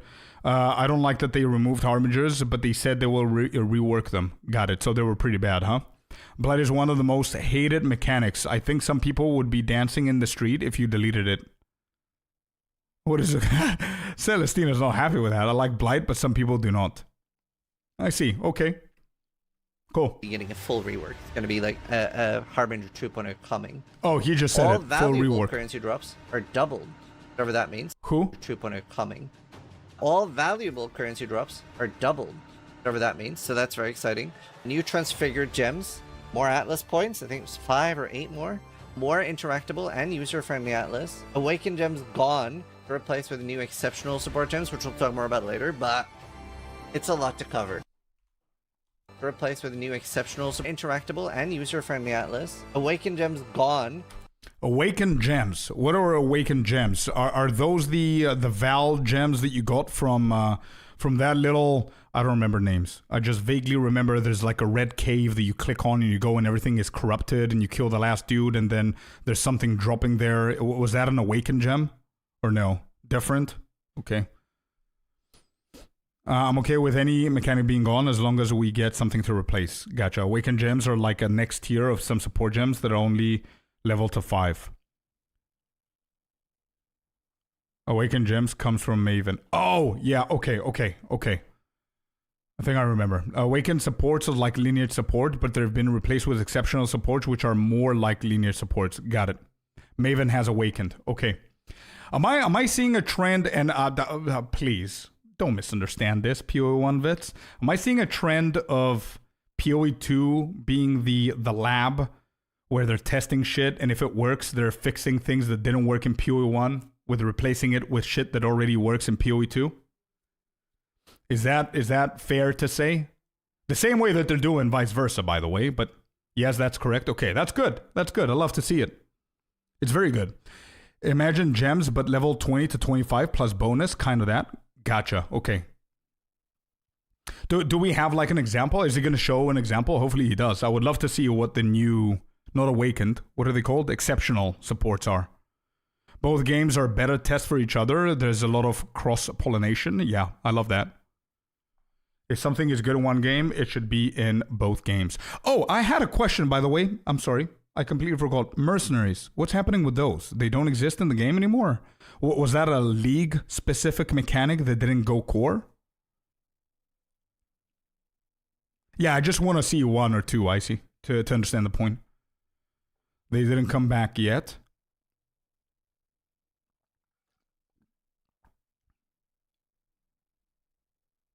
They're never coming back, hopefully. I see Celestina loves them. Psych doesn't. They don't know how to reintroduce mercs. Okay.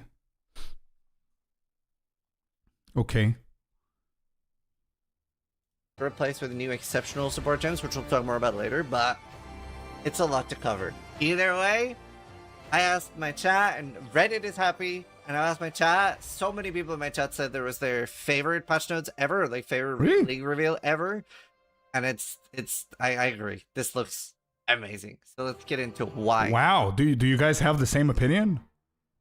I don't think I have a lot of PoE1 audience. Do you guys have the same opinion that this is the best reveal?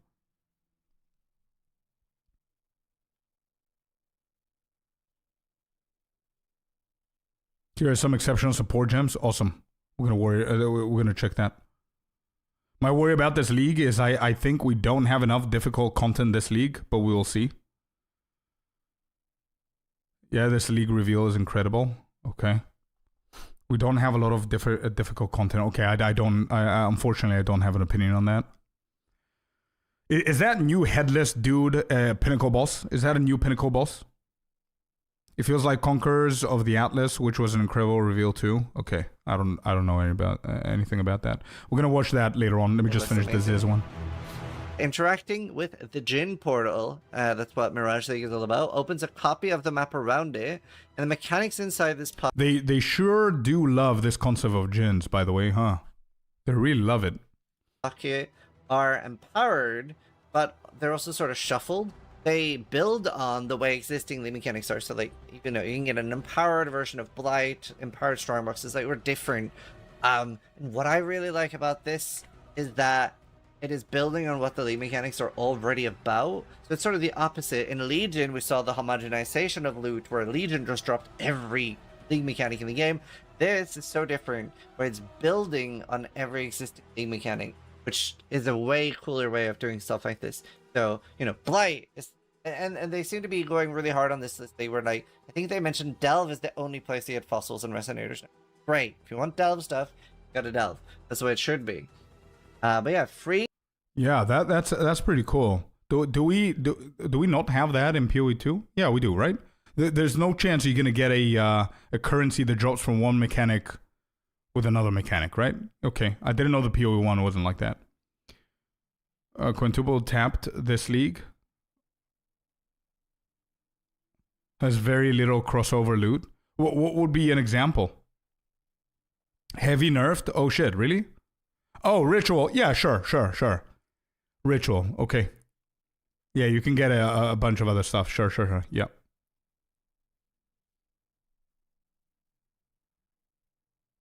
Reveal quite decent, but a little bit cautious to be hyped. Why is that though? Is it like PTSD from other reveals that were a little bit underwhelming for you specifically, Emperor? Ritual control. Yeah. The Jin empowers the mechanic. I forgot about it. Choosing 1 out of 3, and we saw some really cool things. Even things like you can become immortal. They dropped the new loot. Wait, hold up. Are these different? Portal, Wish of Glyphs. Portal scrolls and wisdom scrolls found in Mirage area will instead drop as other currency. And I probably, it's going to be the equivalent value of those, right? It's going to be like the augmentation and stuff like that, right? Which I don't know how they work here. Some packs in the Mirage area will be replaced with monsters that convert dropped equipment to gold. Okay, for gold farm. And 100% more maps found in the Mirage area. So it's only, whatever wish you choose, it's only going to be in the Mirage area. It's pretty cool. Sometimes different, yeah, for sure. 1 out of 3, and we saw some really cool things. Even things like you can become immortal. They dropped the new loot that empowers skill gems. So you get a level 1 support gem as an enchant. This is at odds with Val gems. It is at odds with level 21 gem. There are some really cool things we did see with Val gems. It is at odds. All right, so the normal split arrow, I don't know the ability, but I'm going to read this and then I'm going to read it whenever he clicks. Split arrow, level 20 max. So this is the max that it can go. Cost 9 mana, 110 of base, 142.8 attack damage, 142 effectiveness of added damage, 20% quality, fires multiple arrows at different targets. Okay, so this is like Nova projectiles, I guess, or no? This is an ability. It's not a support gem, right? Yeah, it's an ability.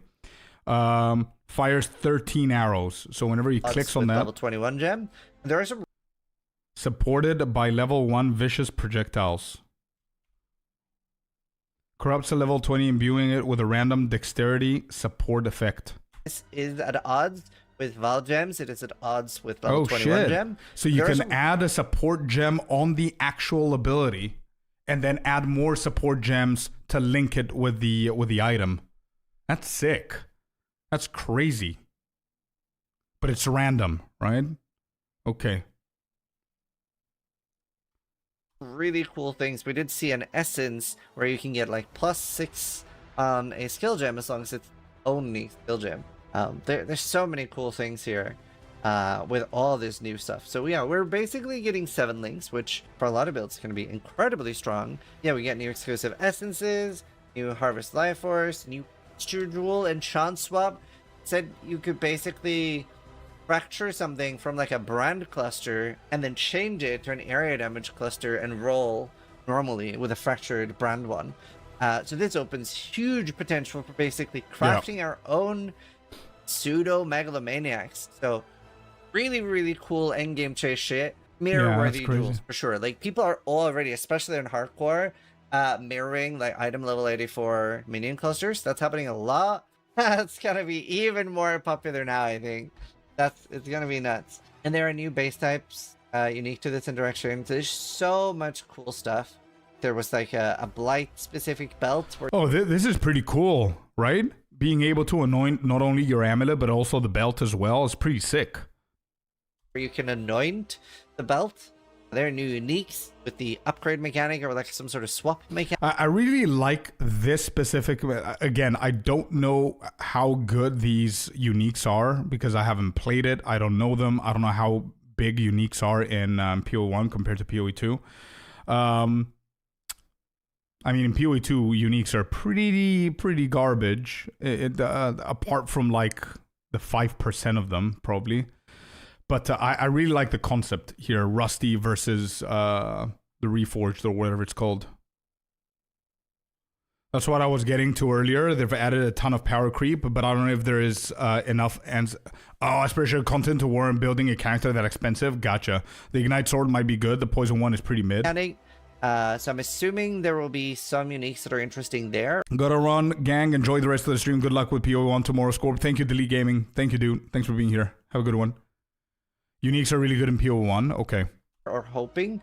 There are new holy skills and a huge buff rework to anything that is holy themed. Absolution looks absolutely nuts as a league starter too. And like even Templars Wait, Absolution. He just said Absolution. Is that your build, Icy? Absolution is nuts for league starter, he said. Is that your build? starting with a holy skill now instead of Glacial Hammer. Exceptional gems that are like kind of like Awakened Spell Echo, Awakened Will Strength, they are replacing Awakened gems. There's a new Scion Ascendancy, the Reliquarian, which works like Scavenger for Freesia, where it has like 4 different ascendancy of unique items that you can choose. However, they've said that this is changing which unique items there is every season. So that is super cool. So even if you really like it this season, next season might be even better or have... I don't understand this. I see a lot of people being hyped up about this, and even in the reveal, whenever we were watching it together, I saw a lot of people being hyped up. I don't understand the concept behind this. Ascendancy, the Reliquarian. So there's a new ascendancy for the Scion, Reliquarian, and she gets, correct me if I'm wrong, she gets bonuses of uniques. Is that it? Okay, got it. Which now works I understand. like Scavenger for Freesia, where it has like 4 different ascendancy of unique items that you can choose. However, they've said that this is changing which unique items there is every season. So that is super cool. Okay, so yeah. even if you really like it this season, next season might be even better or have nothing you want to use on it. I think this is such a cool thing that'll, even on its own, keep things quite like refreshing build wise. So excited to see that. And now let's talk about the endgame changes. This is what a lot of people have been hoping for and are the most excited for. The Atlas is now ours. It's no longer Zana's. And Atlas influence is back, and they've said that they're not doing the annoying micromanagement from the Shaper or Elder days with like building an Elder Circle.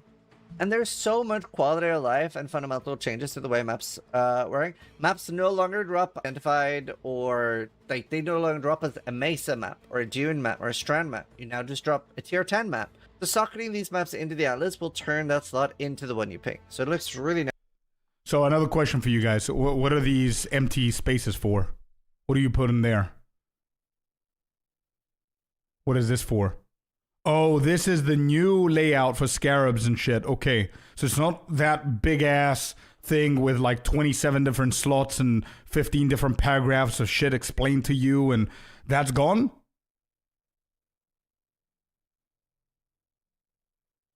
Scarabs PoE2 tablets. Got it. Yeah, exactly. Oh, perfect, bro. Damn. I was worried about that thing. 10 map. So socketing these maps into the Atlas will turn that slot into the one you pick. So it looks really nice. Less clicks, less cumbersome. Astrolabes are new currency, which is like it's less clicks. Putting these maps into the Atlas will turn that slot into the one you pick. So it looks really nice. Less clicks, that's pretty cool. Less cumbersome. Astrolabes are new currency, which is like a map cloud. It's like a league mechanic cloud that spawns things in maps adjacent to the ones you pick. They're a little bit similar of like sextants and memories in a way.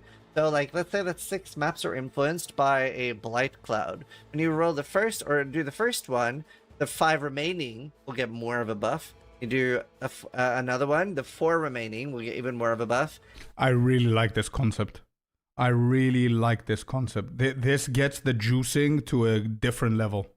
And this will probably be really, really good, especially in like the last 3 or last 2 or whatever. Use the scarabs on. Like if you're SSF and you can't afford to roll scarabs all the time, like this will be where you want to be. Like make sure you're giga juicing these last maps. And these can't be tier 17's nightmare maps, which is good. That is a big problem with tier 17 maps currently, is that it's how we get Ubers and it's how we juice. That's separated now.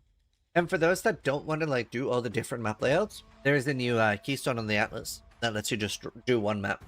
That's what you like. So they've almost thought of everything, it seems. And the final map of the Astrolab region opens a memory vault, and that's sort of like region specific. So like there's gonna be like, if you want to do unique vaults, do the bottom right region, or I don't know which one has what obviously yet, but chisels, carrying missions, scouting reports, and map device crafts, they're all gone. This also does mean that we're missing the whole like the carrying maps with the blue text, like the enchanted special ones with like harvest beasts. Those seem to be gone. I don't think they're I don't else understand either. this section of the video. We don't know it yet, at least. Baseline map density and rewards went up as well. We get a lot more quality or quantity on our maps to compensate for the chisels being gone, so that's nice. So a lot less busy work while mapping. You do still have the Maven chisels as well. And I believe they're now 20 quality per chisel, as opposed to where they are currently. Void stones will be behaving differently and have new mechanics that buff bosses and add new loot like exceptional gems. That looks quite exciting. And tier 17 maps are renamed to nightmare maps. And wait, this void stoning thing is completely different to anything else? It's an additional layer of juicing maps? Is that what it is? seem to be a lot more about just like rushing the boss, getting the fragments. So they seem to work quite differently than before. In tier 16.5, the annoying map modes are removed or reworked. Especially like the really bad one, which is like the rare and unique monsters, like per hit, remove 5% of your life energy kill mana. That one was unhinged. Pedal skills are removed. Some of their effects are auto-used for memory altars. Incarnation boss invitations are itemizable now and tradable, and that means that like if you're just like you just don't feel like doing Incarnation Dread right now, it doesn't like ruin your progression. You'll still like keep dropping them. So that's huge. And there are new scarabs for juicing, and a lot of the new scarabs look quite cool. King's March is still in the game. They are attempting to deal with it. Ore is now how you get currency instead of grain, so it's less about the passive income and gold in the same way. Now it's more about interacting with the mechanic, buffing it using scarabs, farming the ore, and then that's how you get currency. So at least it's like less free currency than before, but the mappers are now more expensive, and I don't know. Okay, personally, I would like to... The problem is that King's March is such a passive mechanic, they feel stupid for not doing it. I don't know if this is active enough that you don't feel that way. King's March is something that I don't necessarily need to be changed a lot. I would like to see it on a rotation, or maybe it's there for a quarter of the year, half a year. I would like to see the same thing with Mercenary. It's the same thing I'm very worried about being like a, you just have to do this. It's mandatory for every build. Whereas, you know, you don't feel like that with Strongboxes, Essence, Blight, whatever. So that's my take on those mechanics, but, you know, for now, King's March is in the game. Breach is going core. The hives and walls are smaller and have less of a visual note and can be destroyed by hits. If you're shooting it with lightning arrows, etc., they do get destroyed. Wonder how this will work for minions. Might just be really annoying with that. You manipulate Breach via the Atlas passive tree to choose what Breach you prefer as well. So if you do want the stabilizing breaches, you can do that. You no longer need to unlock the Genesis tree crafts. Like from the start, you'll be able to craft the uniques and currency items, etc. The progression was a little unclear if that's still there, because I don't think that you just in Act 6 have all the skill points. I do think you still have to unlock that, but that was a little unclear. Maybe I just didn't pay attention to that part. They have also removed the ability to craft weapons. That is quite a big one. That is a big nerf to slams, because obviously before you could, for me, I was crafting 1100 to 1200 PDPS axes on day 1 What? when I went slabs, which is obviously really What strong. did they remove? There are new breach The ability to craft weapons. and do this passive tree. How this work for minions might just be really annoying with that. On the stabilizing breaches, you can do that. You no longer need to unlock the Genesis tree crafts. Like from the start, you'll be able to craft the uniques and currency items, etc. The progression was a little unclear if that's still there, because I don't think that you just in Act Oh, he's talking about the birth tree, that thing. Yeah. Okay. 6 have all the skill points. I do think you still have to unlock that, but that was a little unclear. Maybe I just didn't pay attention to that part. They have also removed the ability to craft weapons. That is quite a big one. That is a big nerf to slams, because obviously before you could, for me, I was crafting 1100 to 1200 PDPS axes on day 1 when I went slabs, which is obviously very strong. And there are new breach scarabs as well. Next up, let's talk about the ZD Q&A. And honestly, first off, it was Octavian's first time on one of these. He smashed it, and Ziggy also smashed it. I think this was the best interview Ziggy's done. It was just so fucking good. Awesome questions. And it was Octavian and Mark both seemed really happy, excited about the post. And it was just like really good vibes all around. And in short, PoE 1 now has a dedicated team that only works on PoE 1 all the time. Oh. I am very hopeful for this. And I think that'll probably shut up some of the doomers that are like, oh, they're sunsetting PoE. I'm not too worried about that. So they're no longer splitting dev time and attention apart from the 2 games, apart from like a few people. This should be huge for us. They basically open with talking about the fact that ground loot sucks. And they're working on improving it starting this league. So valuable currency drops are doubled.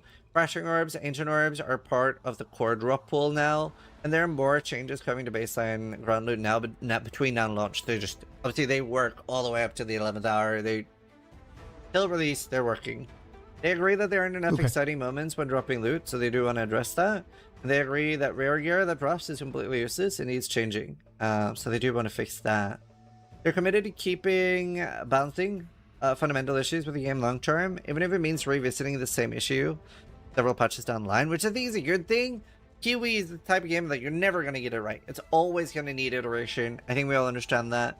And then Memory Strand Crafting doesn't only pick from good bases, but it tries to pick good bases most of the time. Delve is mostly the only source of fossils now. And they know self-casting and channeling skills do need a good look at, but that's not going to be this patch. They said it probably will be the same patch that they do cold dot stuff. Yeah.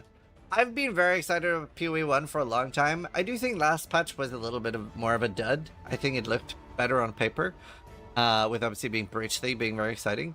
But it was still okay. Not as good as I'd hoped initially. PoE 1 is in such a good state, it's hard not to be excited right now. It's just been getting better and better. So I'm very excited. Everyone in chat seemed to reflect the same, that this is either the best or one of the best leagues of all time, announcement wise. Again, we won't know everything until we actually play it. The league mechanic could. Okay, yeah, okay, cool. So I know the majority of things. Like I read some of the patch notes. I saw the reveal on the day of the reveal, and I also watched this recap. So I think I'm ready to be able to detect the new shit whenever we play the new stuff, right? So I think this is also an important video that I wanted to watch. Here's the video in case you guys want it.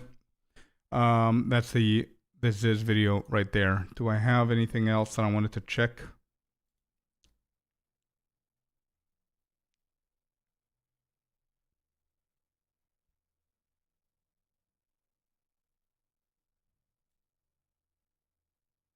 I guess not. Okay.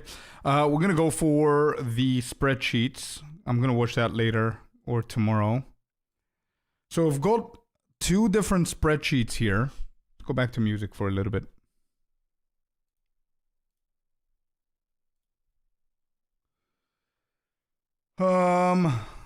If the build does not have a video case, it's probably just a brainstorm, use at your own risk. How is this different to the other one? Is this just a bunch of random builds that are not tested? They're not ranked. This one is outdated. Okay, so this is the official one then. This is the one.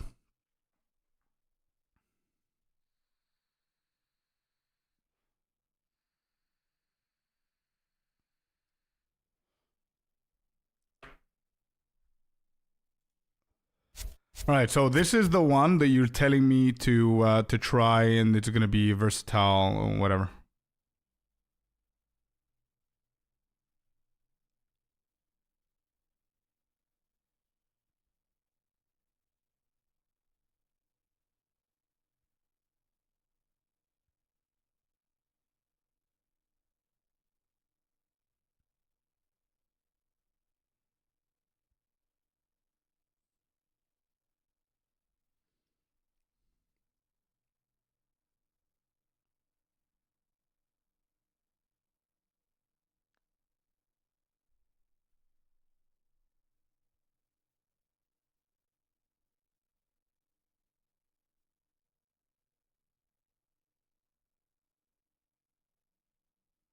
Holy shit.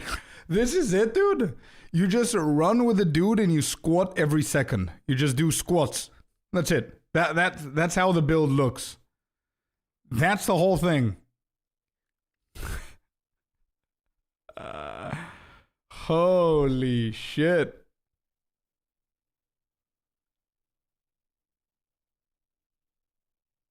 Damn, it does look insane though.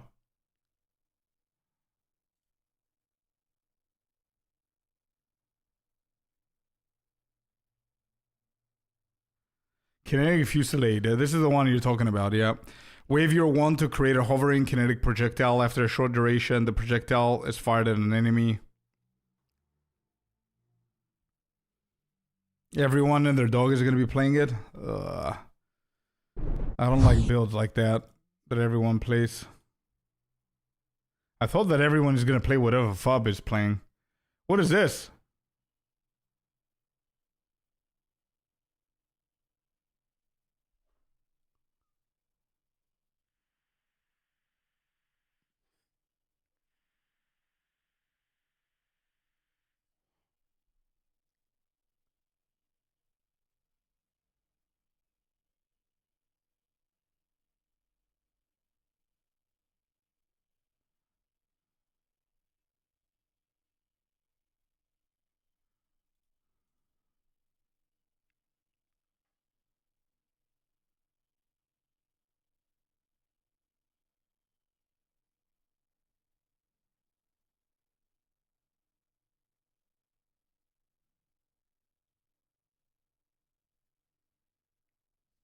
You know, where are all of the what do you call them?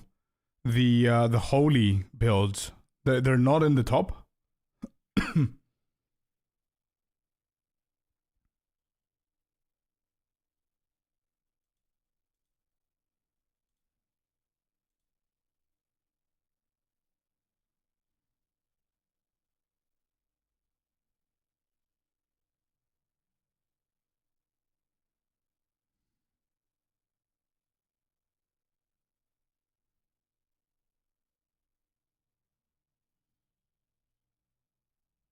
Bro, this looks insane. What is even happening?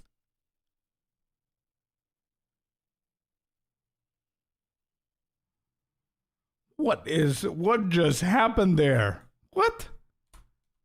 What is all of this?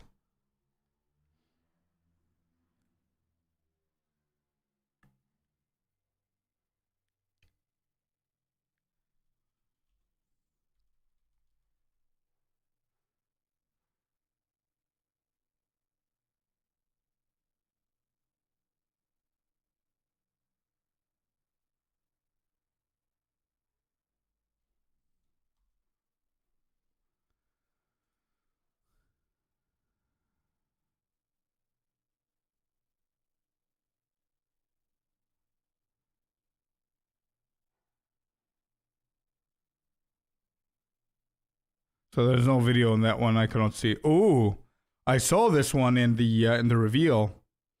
It looks very similar to the elemental weakness on of PoE 2.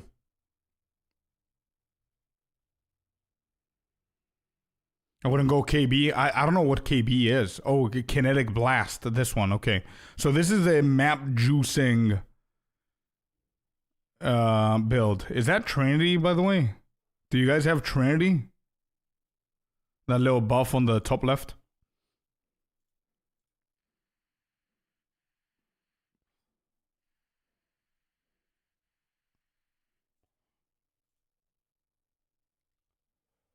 It's Trinity, but it's not an aura. Okay. This build looks like it's a decent mapper as well.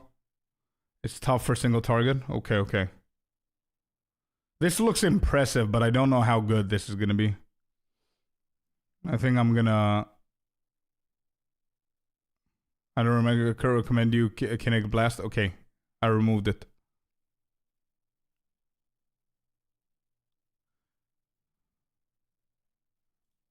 Okay, what is this? Glacial, sign me up. Frost damage? What's happening? What are these tentacles? Oh, that's it? You're like, what is her name in League of Legends? Ilaoi or whatever her name was. Holy shit, what is going on? I don't know what's the boss's abilities and what's the build's abilities. Who does the tentacles? It's not even the build, right?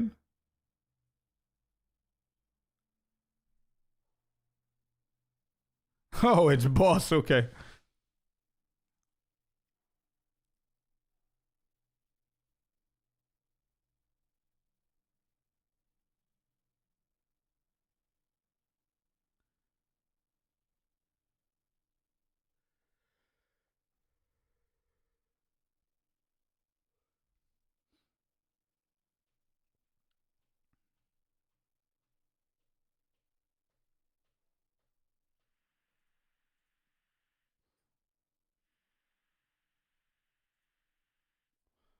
Holy Relic Necromancer.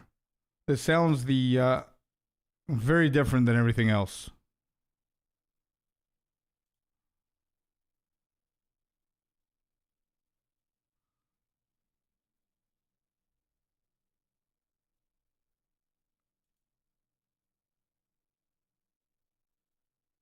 Oh, it's minions? Yep, nope. That's an icy thing.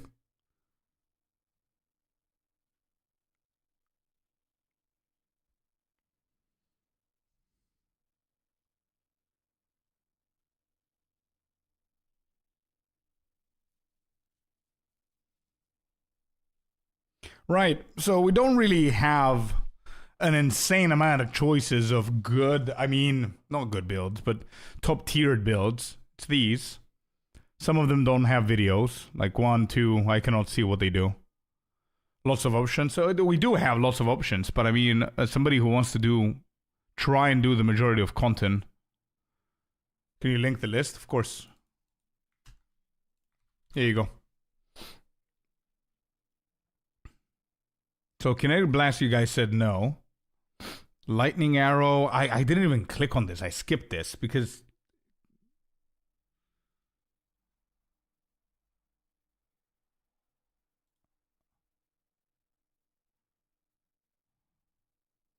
Yeah. Yeah. Okay. It's exactly what I expected.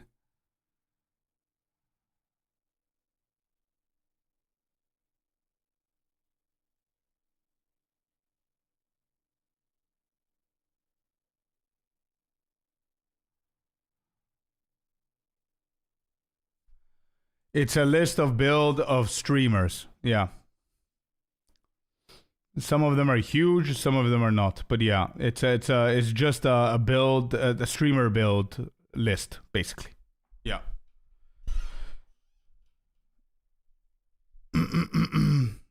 Bleed Slam will be able to do all content relatively comfortably.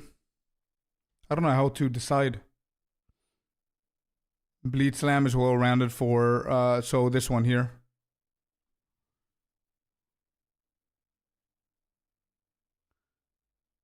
Damn, the blasts are huge.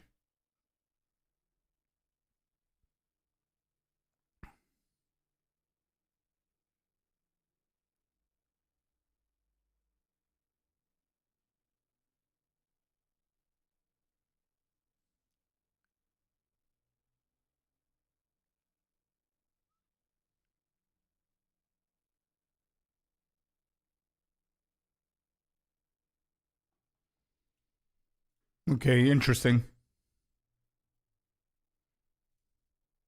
So I feel that this is going to be the most popular, like you guys said. But it feels that it's going to be pretty boring. I mean, just squatting and that's it. The builds that I sent you in DM, is it the holy ones? I don't know if I saved them. Did I save them? Maybe we're going to check them tomorrow. Yeah, tomorrow I might actually do some a test run or something like that. Yeah. Did you send me more?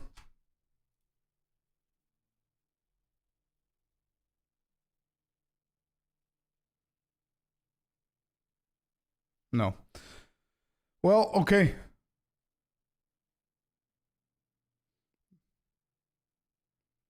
"24 hours till launch," basically. Is it actually?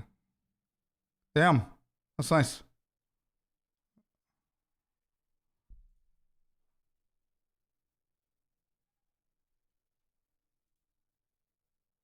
Yeah, exactly that. 24 hours and 30 minutes.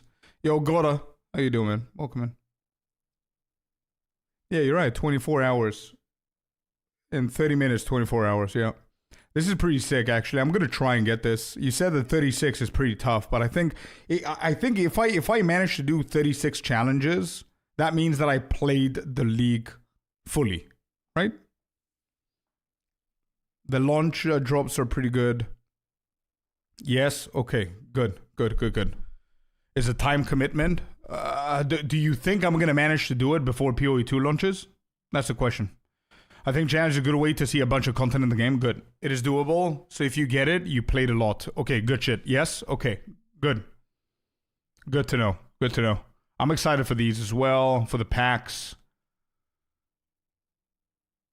They become easier and easier every league, with last league being the easiest of all time. Can someone put 36 in PoE 2 terms? Yeah, that's a good question to ask, actually.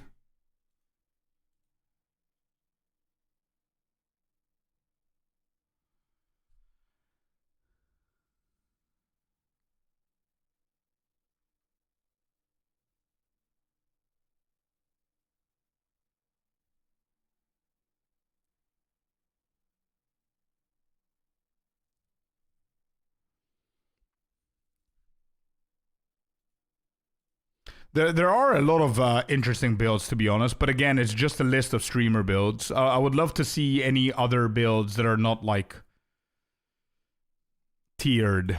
I don't know. I mean, these are going to be builds that a lot of people are going to go because it's just what's out there and it's tiered, obviously. Will definitely last longer. Oh, 100%. Yeah, for sure. I agree.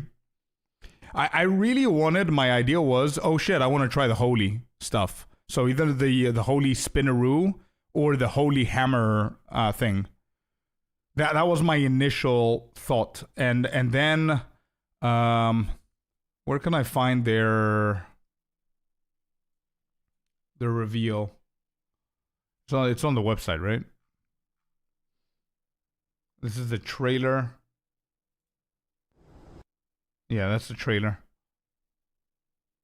PoE 1 Mirage reveal.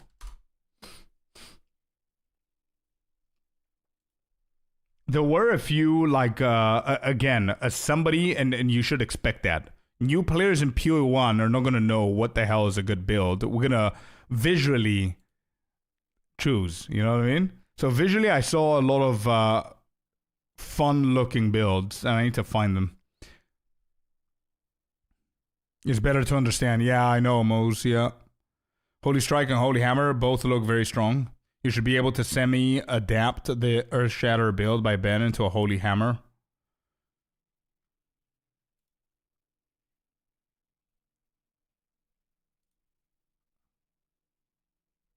Oh, here we go. So we've got... Thank you, Icy. So we've got 3 builds here. Holy, Sweep, Hammer, Smite, and whatever else this is. Let me just close down a few tabs. But I still want to see, because there were a few of them. Welcome back, Happy.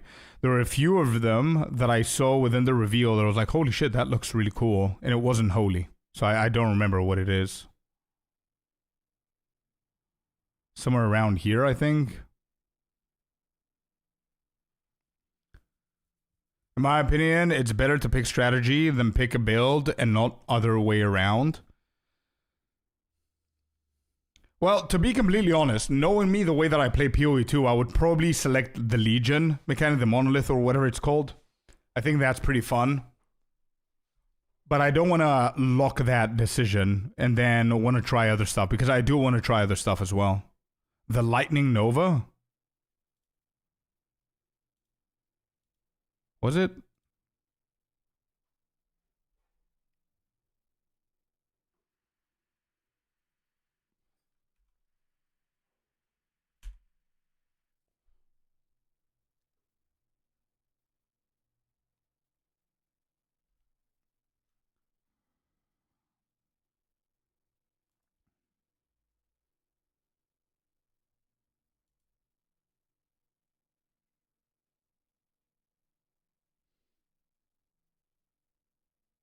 So hold up. KF Totems. Are we talking about this one? Kinetic Fusilier Ballista. Is this the KF Totems that you guys are talking about? The squat build? Yes. Save stable general build for League Starter with no gear. It's Fusilier. It's this. Okay.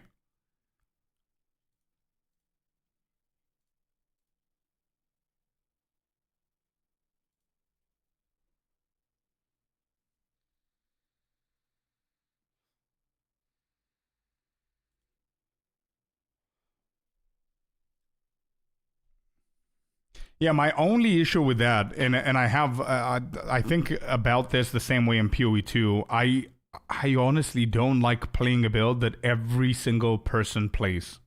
I don't know, there's something about it. So is it going to be the #1 most popular build? I don't know.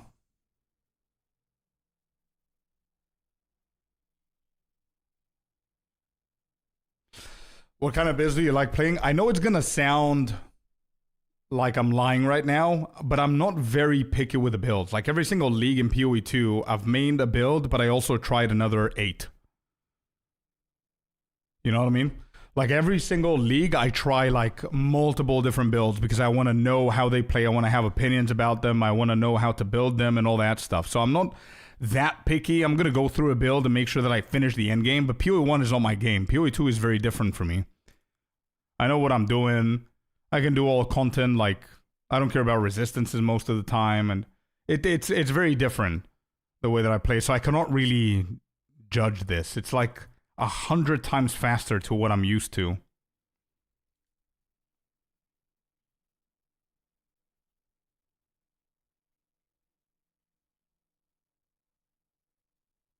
I know. That's why I'm having a difficult time here, and I seem to be very picky, which the based on how you guys are talking about it, I have to be picky.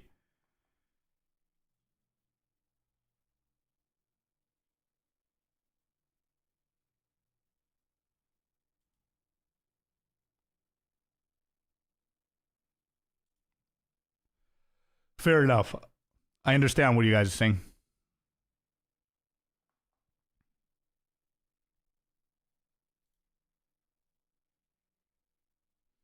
All right, I cannot find anything here. All right, let me see what this is. Holy Sweep, Juggernaut, League Starter, Huge AoE Tank Build is what this is called. What am I looking at? Oh, this?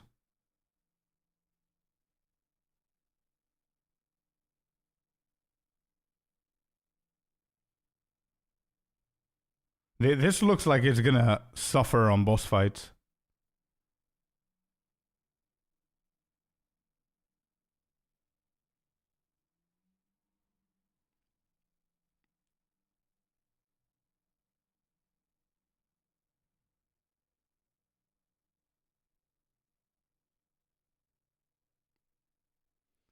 Quinn type of build. I see.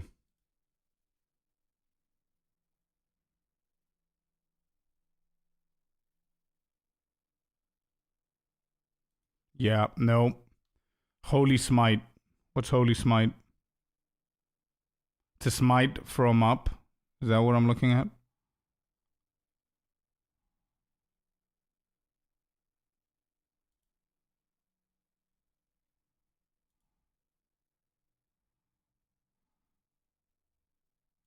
Nope.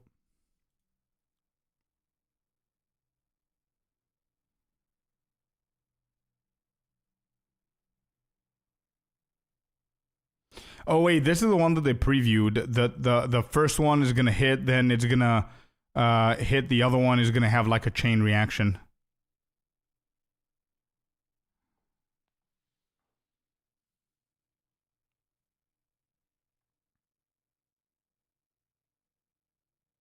Yeah, exactly, Goro. You're on Herald of Purity and get 80% physicals, extra lightning from the Hallowing Flame node. It will overlap. Yeah, I really like the overlap that they showed. It wasn't bad. Did I close it? Yeah, I closed it. Anyway. It's gonna be good AoE.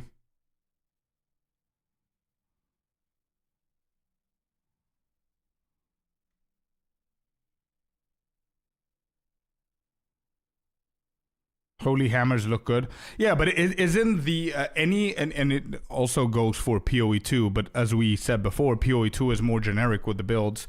But doesn't it go without saying that the new spells in PoE 1 are going to be pretty risky to go for? Especially as a new player. Yes. What is this? Move over Reap Miner.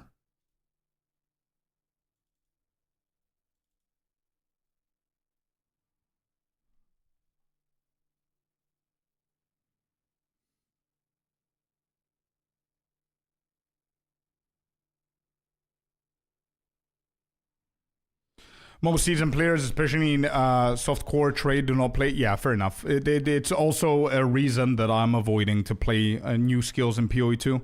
You just fall behind. It doesn't matter what kind of player you are. You're going to fall behind. If something doesn't work, you need to fix the build if it's fixable.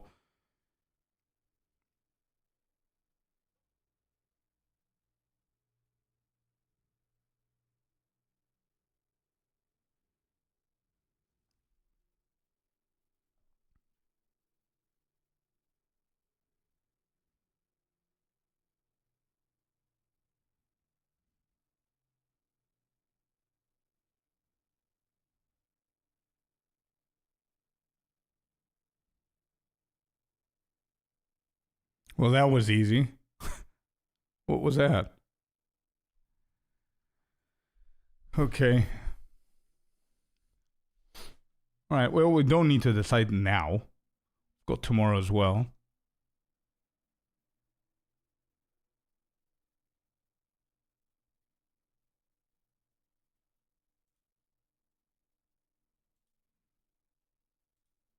This now.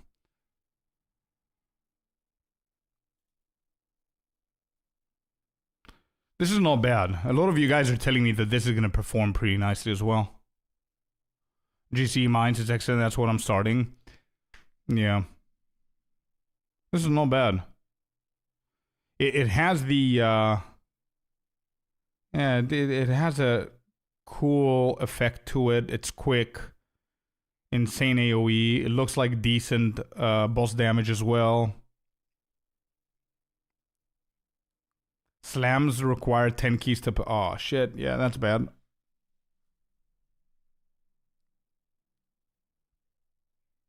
Yeah, that's bad.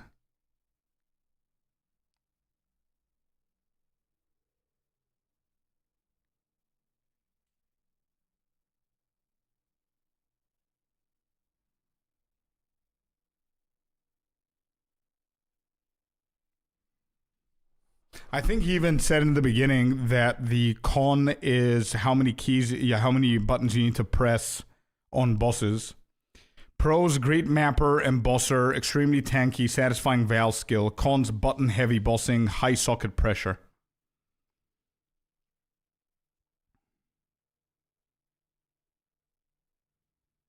Oh yeah, something that I have no idea. We're talking about builds. I don't even know what class, what ascendancy they are, by the way. So I don't know if this and this are the same, then who cares? I just start that and take it from there.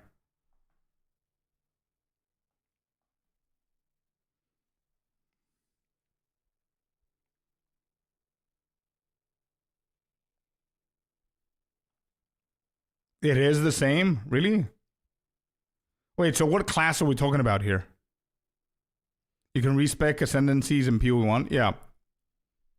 What class is this then?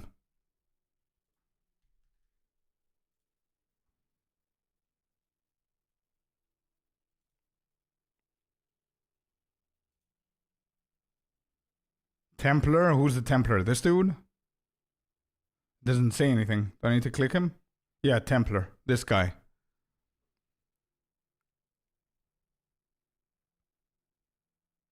A different playstyle? Oh yeah, I'm fine. Long neck man. Yeah, I just noticed. Long neck man, yeah. Templar is Holy Hammer build and KF. Okay, cool. So yeah, Icy's right. We could just start Templar tomorrow with whatever guide as a start. And if Holy Hammers, if you guys come and say, holy shit, Scorp, Holy Hammers are insane, I'm going to switch to Holy Hammers. And man-to-man. Yeah, we could do that as well. You could just switch between them. Gotcha.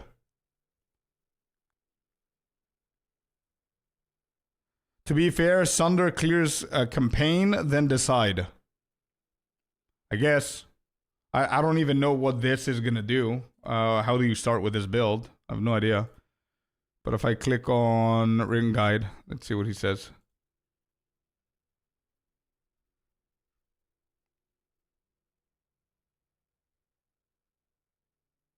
Rolling Magma, Holy Flame, Flame Whale, Shield Charge, Frost Blink, Herald of Ash, Clarity, and Wave of Conviction. You can always switch. Got it. There's also Archmage type of builds or mine build. Easy to find anything. At level 36. Gotcha. Okay. Understood. So, yeah, I think tomorrow... Is Kinetic Fusillade a existing ability, or is it new?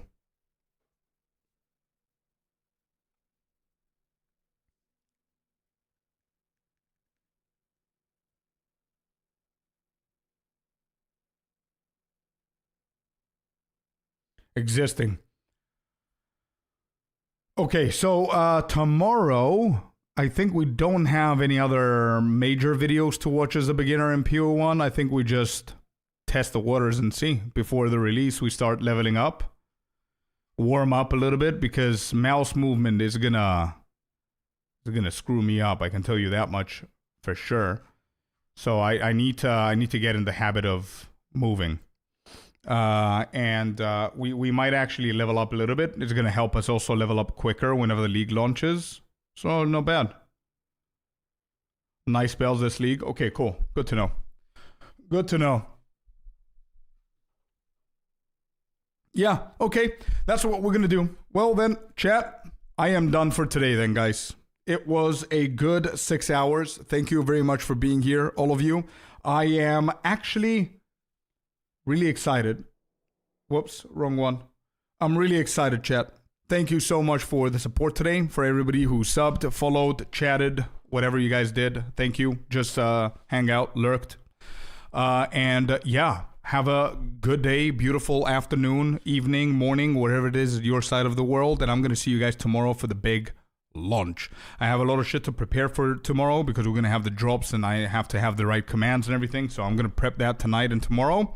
Speak with the mods and everything. And yeah, we're going to be live tomorrow. See you then. Bye-bye. Goodbye, everybody. Yep, Freddy's right.